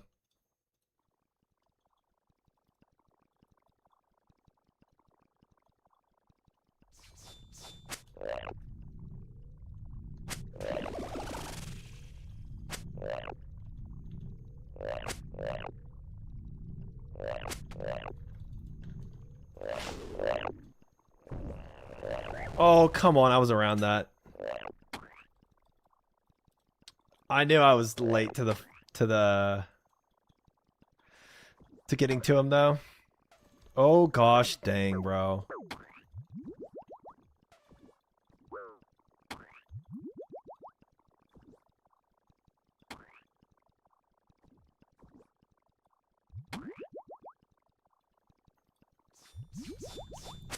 I'd do it again.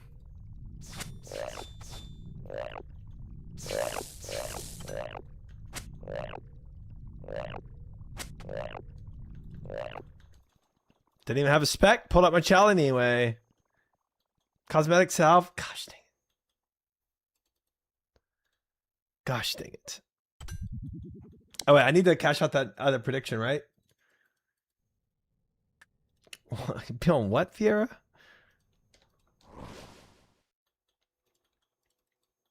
Yeah, the salve was cosmetic.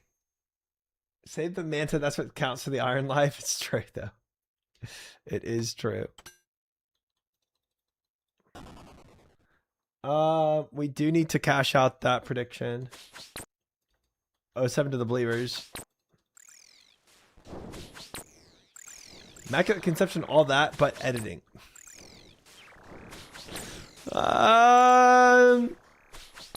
Yeah, I see where you're coming from, I think.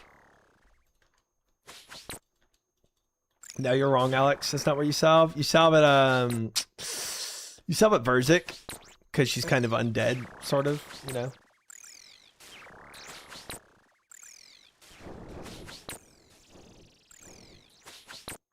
Let me see if I can flick this prediction off in the Nyla room. I don't see anything. Choose prediction, outcome, choose outcome. Nope, get good is the answer to the last prediction.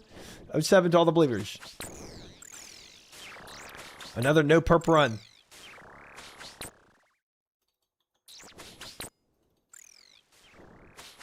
What happened to rich man mentality? You think I ever had rich man mentality?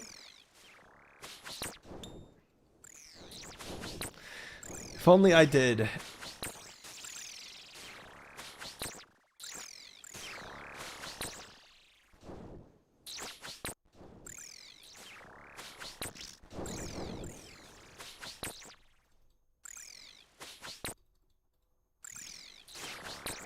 Do believers want to lose some more points or are y'all beaten down enough tonight? Sag, man. Did you get bored of this game? There are things I find boring. But not of the game itself. Grinding Brutus beef. Got him at 253. Congrats, Ludo. Congrats, congrats, congrats. Big day. There's a lot of Nihilers on that pillar, man. Let's hit the bigger numbers.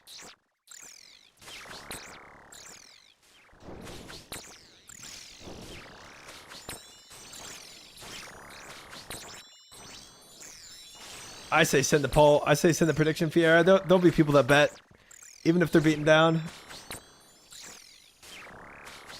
Doing Colosseum blind is rich mentality. I mean, maybe it is. I don't know.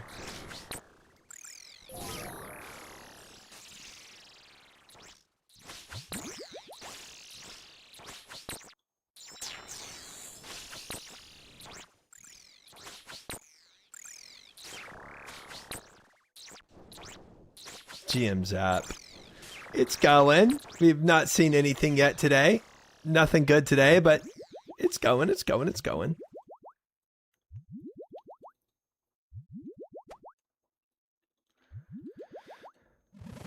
All right.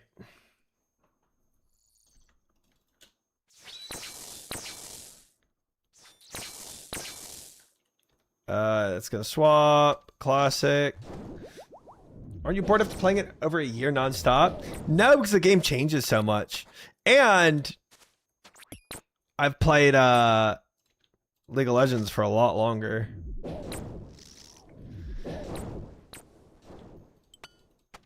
League of Legends also changes nonstop, though, to be fair. Meta changes a ton.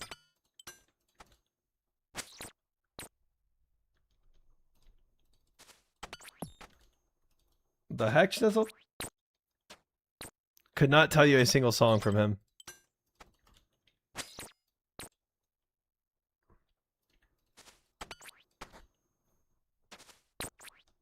That was a pretty clean swap right there.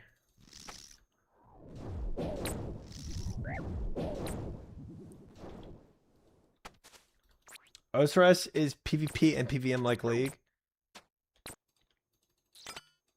Yeah, Osiris has both. It's true. Ugh, couldn't even make my full way swap there. Frick!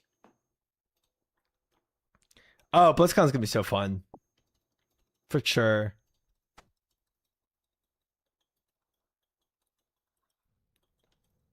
League is PvP.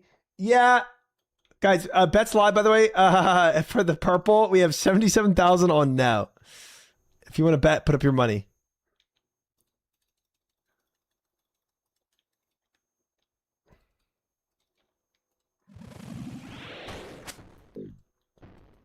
I think it matters that the oh my god. I got smited. I wasn't even watching. I think it matters that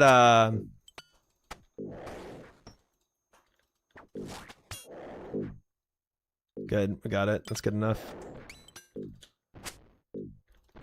That the game's been changing a lot for me. It was nice having you as an OSRS streamer. Yeah, I told people I am gonna play Classic Plus. That is true.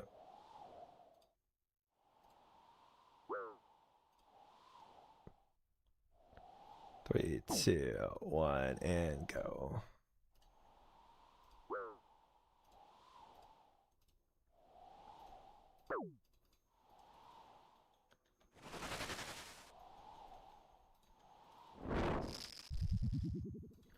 Any deal breakers for Classic?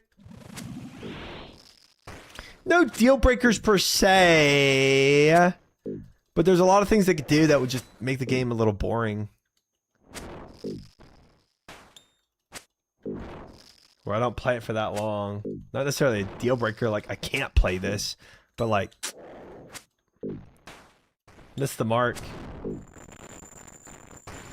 Good luck, Maury or Chrome. So I made so invisible, yeah, with the plugin.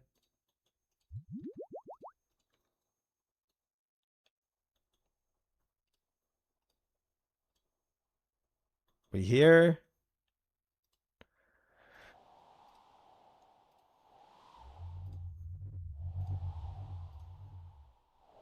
All the L movement.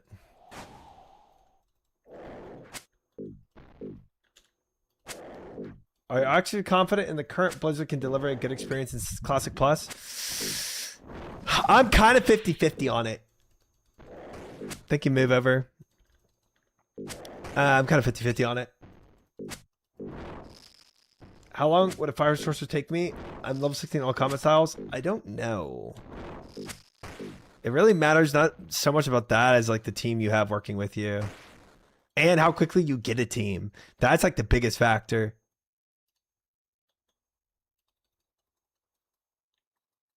Finding people to do it. But yeah, I think ultimately I'm kind of 50-50 on how it turns out. Drink. Superstar. Stam. Good.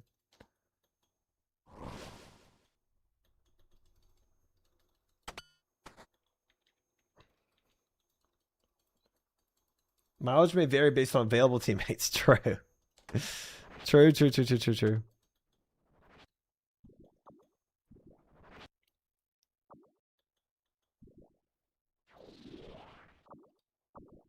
Classic Plus sounds like a stool softener. Okay. Okay.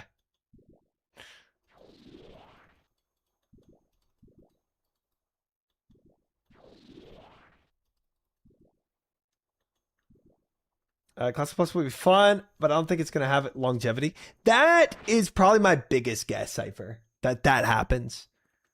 That it's going to be fun and cool, but it lasts like 3 weeks. That's my best guess. That's what I would put my money on.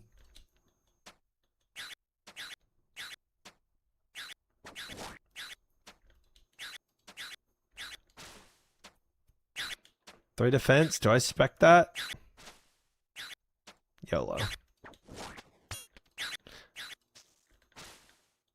0 defense. Take it.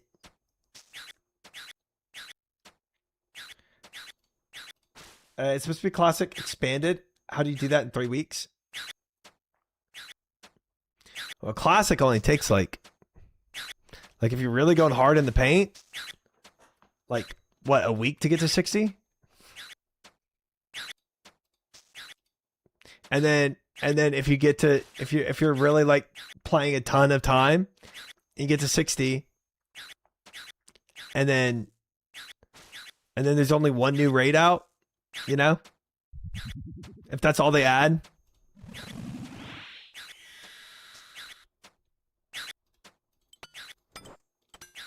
It's not too hard.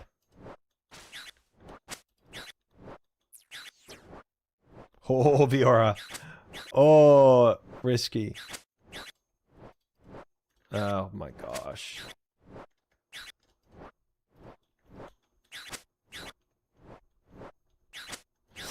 I risked it there. I'm just waiting.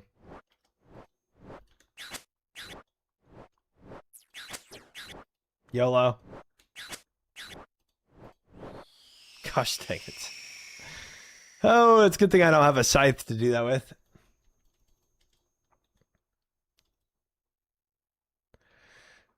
I think it take a lot of info from what works well in OSRS, like community voting, horizontal gear, and progression. There's a big debate on whether community voting would even work in World of Warcraft. I think if community voting were to be added, it needs to be added later in Classic Plus. And not immediately. That's a deal breaker, having content. All right, so it's me and then Chrome. All right. Boom, boop, boop, boop, boop. Quick start, spec. It's down.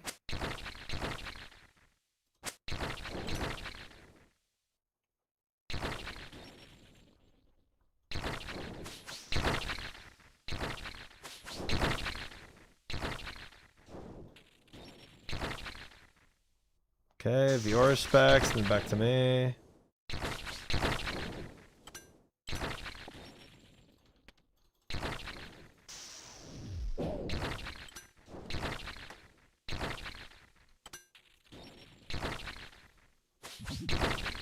No way I caught that.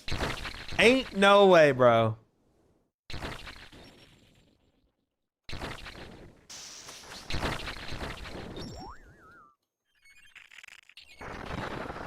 I guess we can heal this.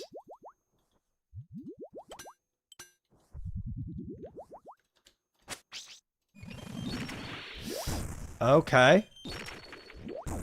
My timing is off. Just a little bit off. We're eating cabbages.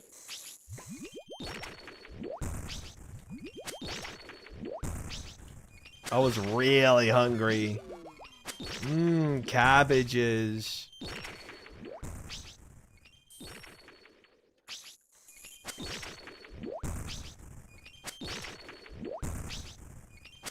Love BLTs. Blizzard would never go for a polling system. Shareholders would never accept that. That's also possible. I mean, I don't know. I think that's definitely possible.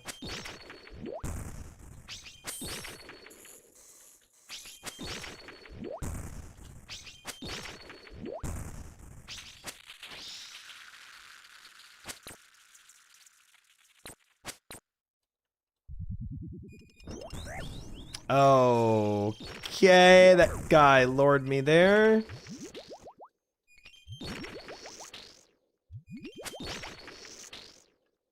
I got lured by the spider straight up. I'm tanking so much damage right now. Rep my supplies, bro.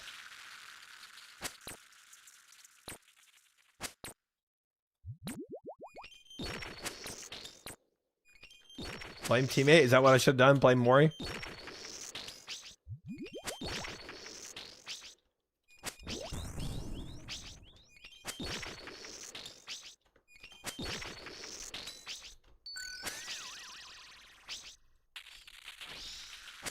Alright, we kill here for sure.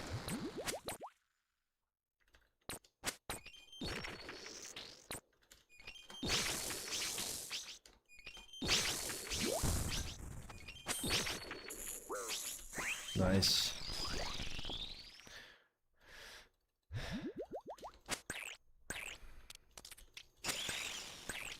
Oh boy, I'm tanking.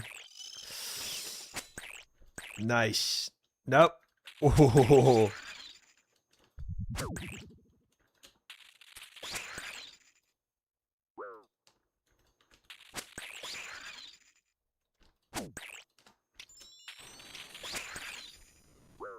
Thank you for the phrase. That's huge. No. I've got to eat, unfortunately.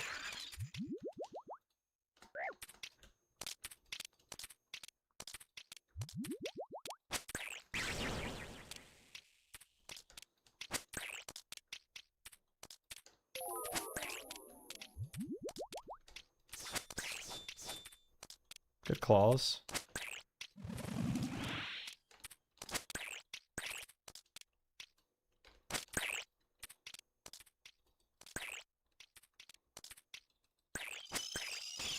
Okay.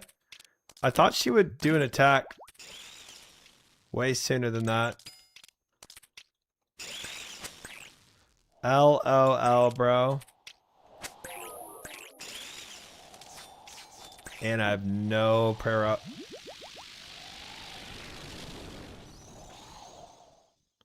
We are so effed here. We all skipped yellows so that nobody died, and then...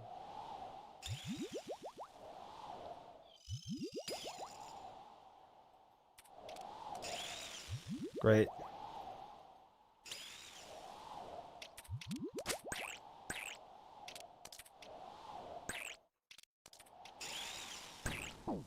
I'm fine to tank here. Just get the kill. I have no more supplies, but... Dying on my hardcore Iron Man. Completed.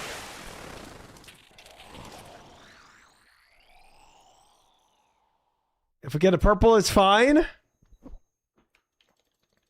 Oh, some terrible tanking, but it's fine. Not even close. Ugh.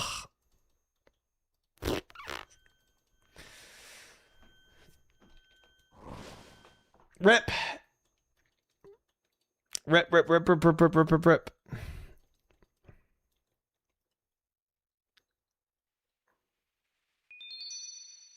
Dwarfweed and Avento. What a day. What a good day. GG's Crown. Good night, good night, good night. I can do 1 or 2 more. That's all I'm doing. All right, we need a sub for Chrome if somebody wants to join World. What are we at?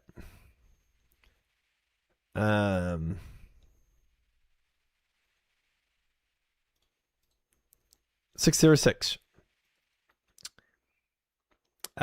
Need North Freeze. Yep. Hello, it's embarrassing, but I'm really struggling. I haven't eaten 2 days. Would anyone buy some food? No money food. Me and RuneScape when I'm an Iron Man. Perps will come soon. Yup, soon. Yep. Okay, Crown Shade. We can add you.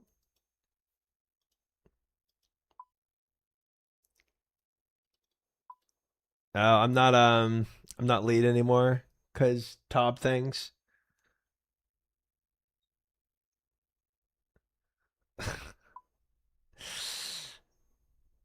All right, cool.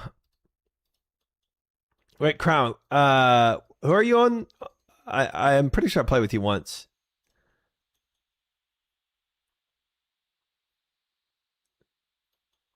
Deroxa? Okay. Is that actually your hardcore? Are you literally coming on hardcore? Because I really hope not. I really hope not. Did you just see that Verzik tank attempt I just did? Not good.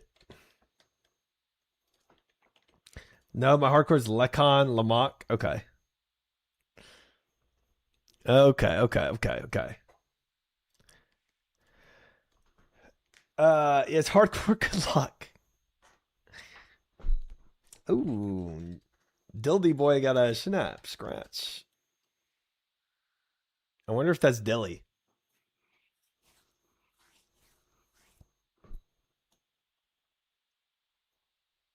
Please come in your hardcore. I've never got a hardcore before. Today's the day.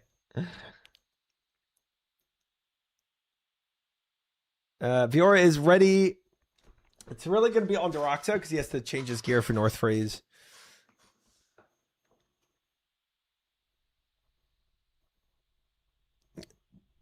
No, certainly not Slick. Mori is ready. Viora ready on Deroxa. And Deroxa is ready. All right, let's pre-pot. We ride. Drink. Eat. Mantas. Pay out the Gambas. Frick the believers again. Yeah, dude, these believers are getting absolutely reamed for all their money, man. 41,000 on yes this time. 84,000 on no. Only one big better, really. Dark matter.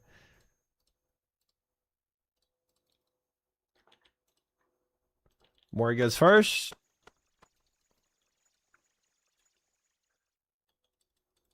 That's what they get for believing. Oh, that's so sad.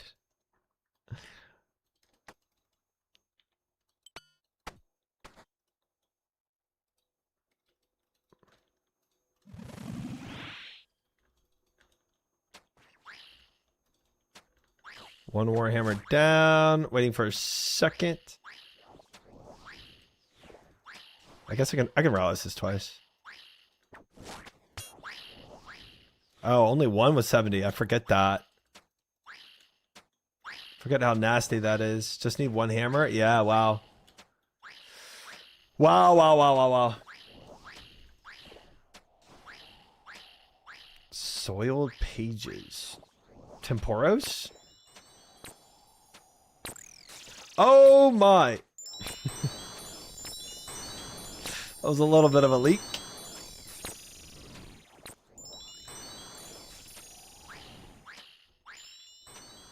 I'm used to South Freeze. Is South Freeze easier than North Freeze?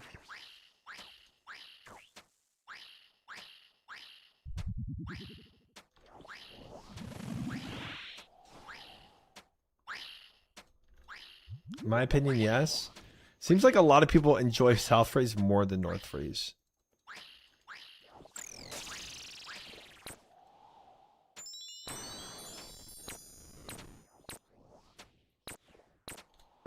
Neither's really hard to clear, just timing. I don't think we skip. I think we're just gonna kill threat. When try gonna freeze? I do have a Kodai now. I could try it.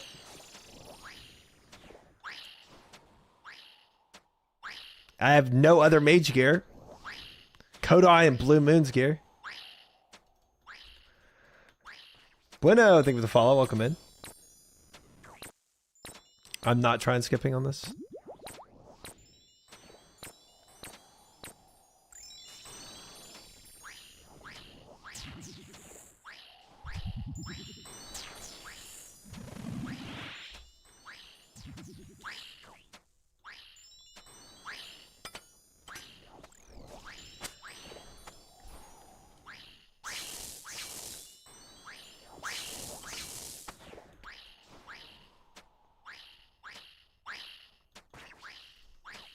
Gosh, dang it.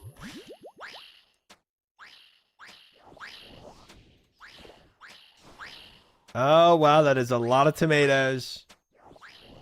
I did, Fiera. I finished MTA.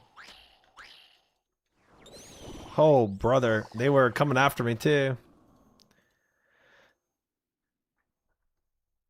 Try to do peasants work like we saw it at Yama.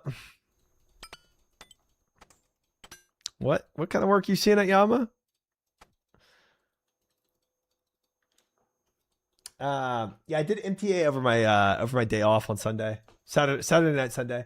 Actually, I think I finished it Saturday night. I didn't even have to go into Sunday. Literally Saturday night after stream, I just finished it. It wasn't hard. It was actually pretty easy. South Freeze is easier because you can be a couple ticks late. With North Freeze, it's got to be tick perfect. Ah. You doing 0 flares? Well, I mean, if somebody's mage only, flares is easy. But when I did some solo attempts, I got all the flares, or didn't and died.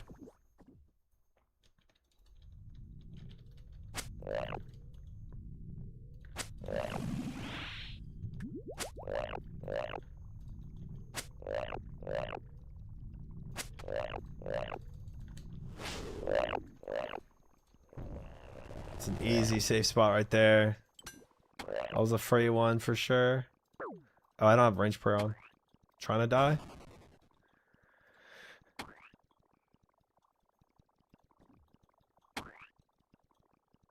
Love the new video. Try. Thank you, Tetrix. Means a lot. Glad you enjoyed it. The great reversal. He's going down. I could probably make 5 hits again here.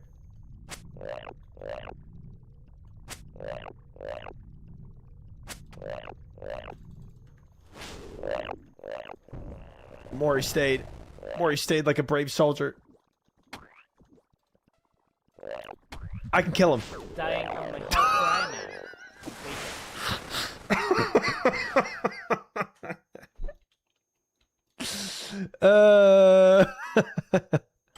Word.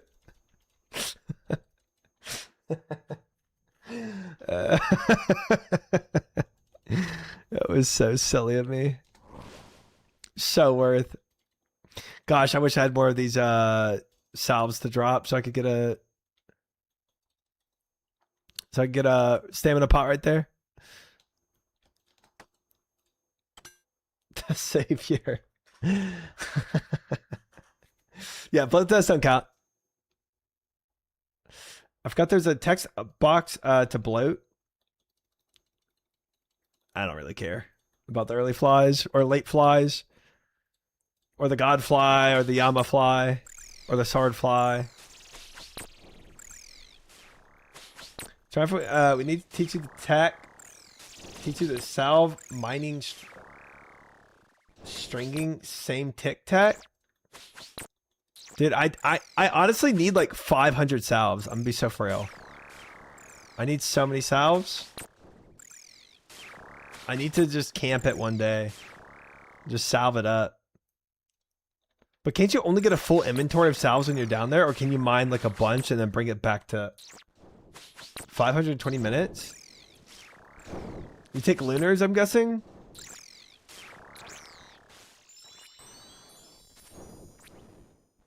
That's 1 hour? That's not bad. He doesn't give a frick about any fly. I don't.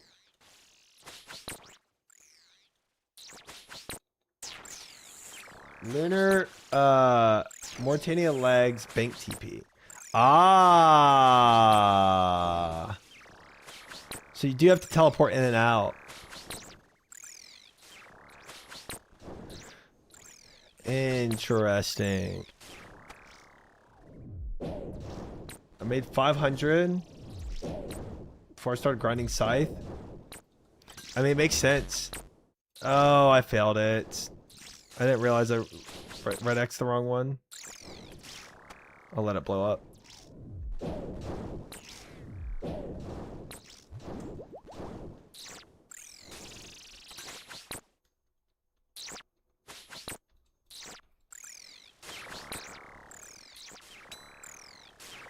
You don't hunt flies.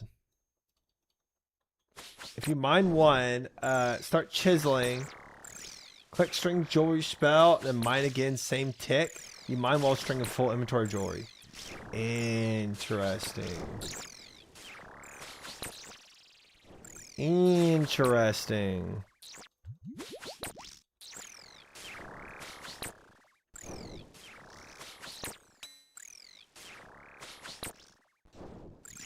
And then once you're full, you go, you bank teleport, then Mauritania legs teleport, run back.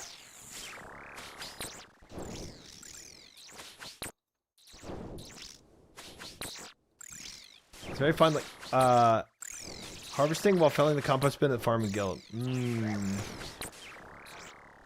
Okay, maybe we do it at the end of the stream. So y'all can show me the tech. When I'm done with Tobs. Because I'm going to have a lot more Tobs in the future.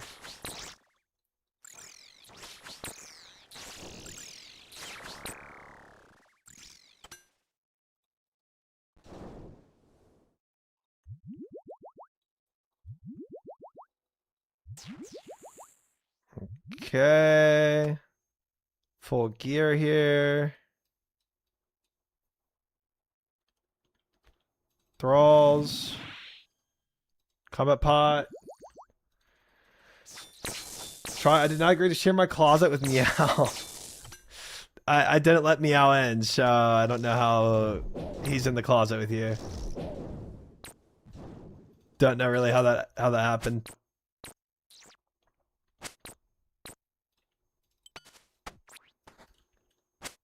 Oh my god. Why is my thing down here?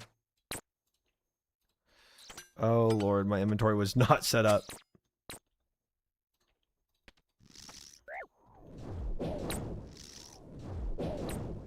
Kitchen window was open, he told you.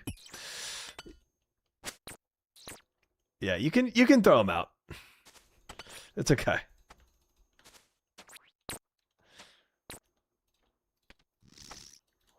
Didn't even swap gloves correctly there. Whoops.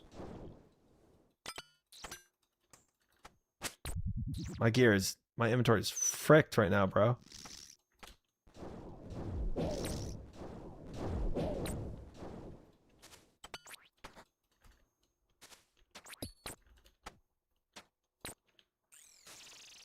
Got him.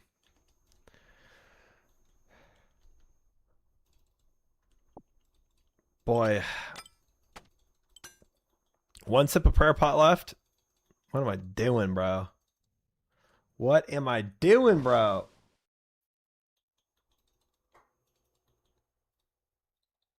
Fear of loser Colosseum if she tries to catch me. Okay, let's go ahead and go. Where am I standing? I don't know. Just fill the gap. I don't remember.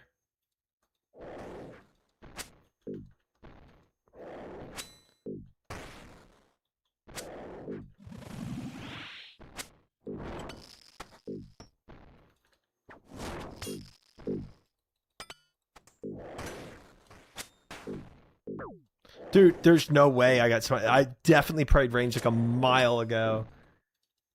A while ago, a mile ago. The frick?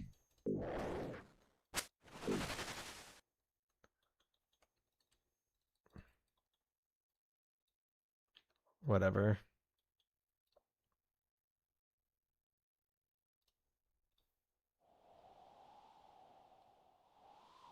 Oops.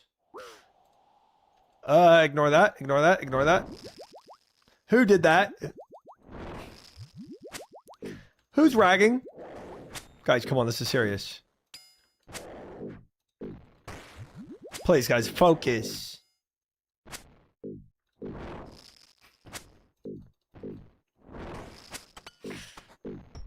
Please, guys, it's serious. Holy, I can't click a button.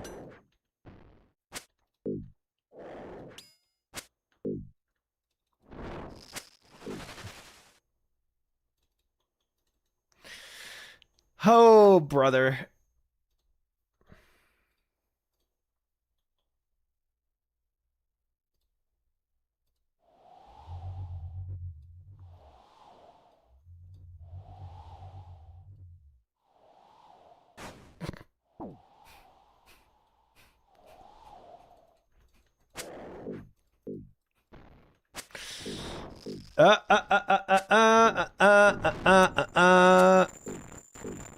I deserve this.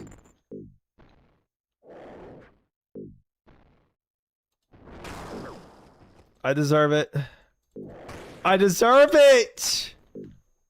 For all my fails. You're a great streamer. Thanks.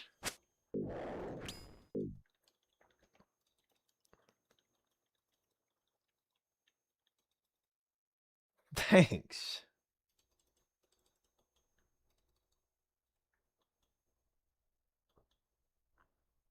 All right. We got a lot of points again. We do 4 of these. I like 2 mana rays. I drink this one. I drink this one. And then I get 1 stam and the rest super restores. It gets a little faster when you know what you usually go for. It's kind of nice.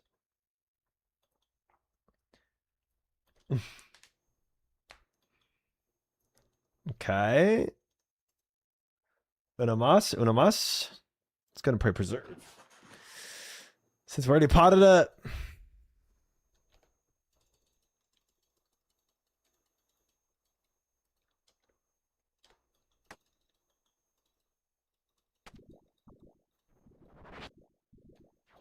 Easy.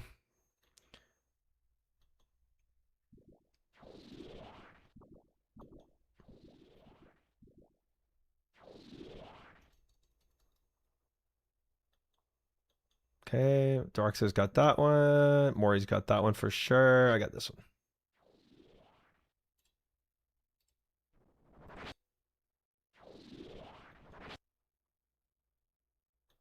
Top is fun, bro. It is cool. I've been enjoying it a lot. Bro, I've been here for a significant amount of KC now. We just got veteran Tob today. By the way, try it. You can tag these exhumes and their outlines show up before they actually pop up. Oh, really? That is wild. Did not know that. Very interesting. Easy Quiver really has gotten to Try's head.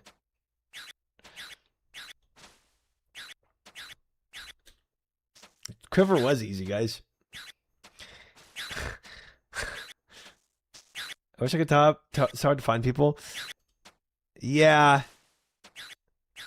And unfortunately, I can only bring so many people in.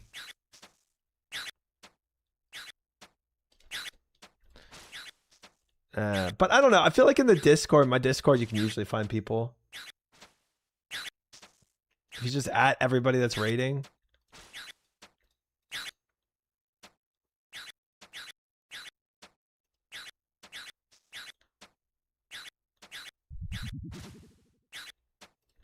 Soul thought you were easy to do. Okay. I feel like that was uncalled for.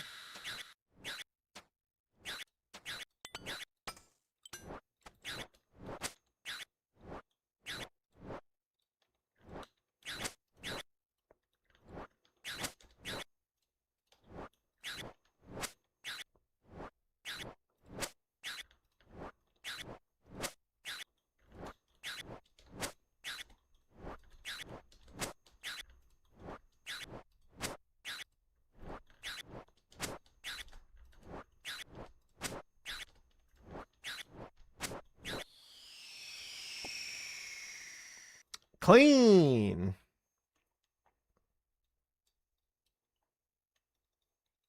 Thank you, viewer, for picking it up. Does your Discord have any gooning sections? No. No.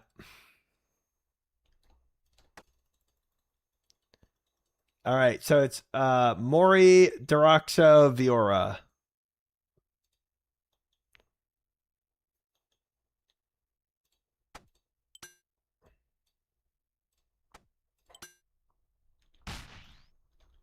Ready.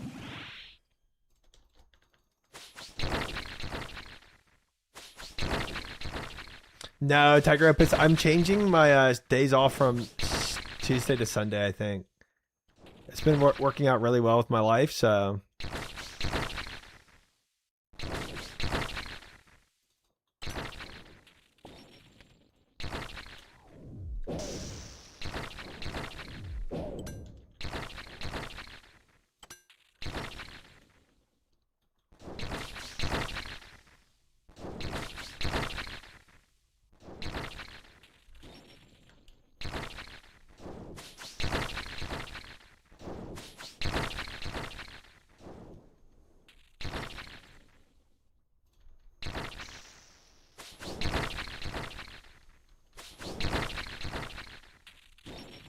I might get hit there. Oh, wow. We demolished her there. That was nasty. Okay. Well done, well done, well done.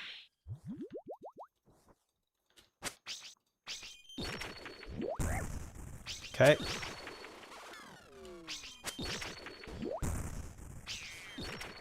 Let's not plank here.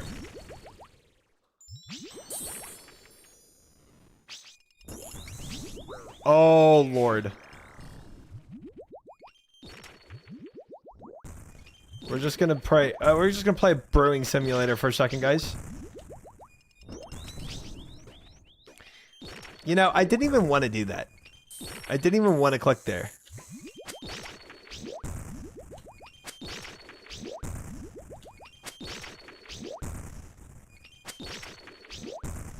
SMH my head, bro.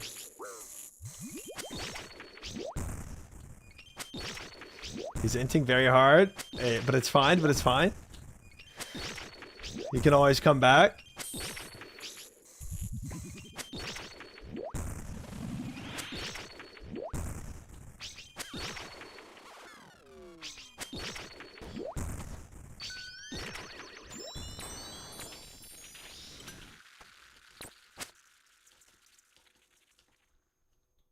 What do you do with them frozen like that?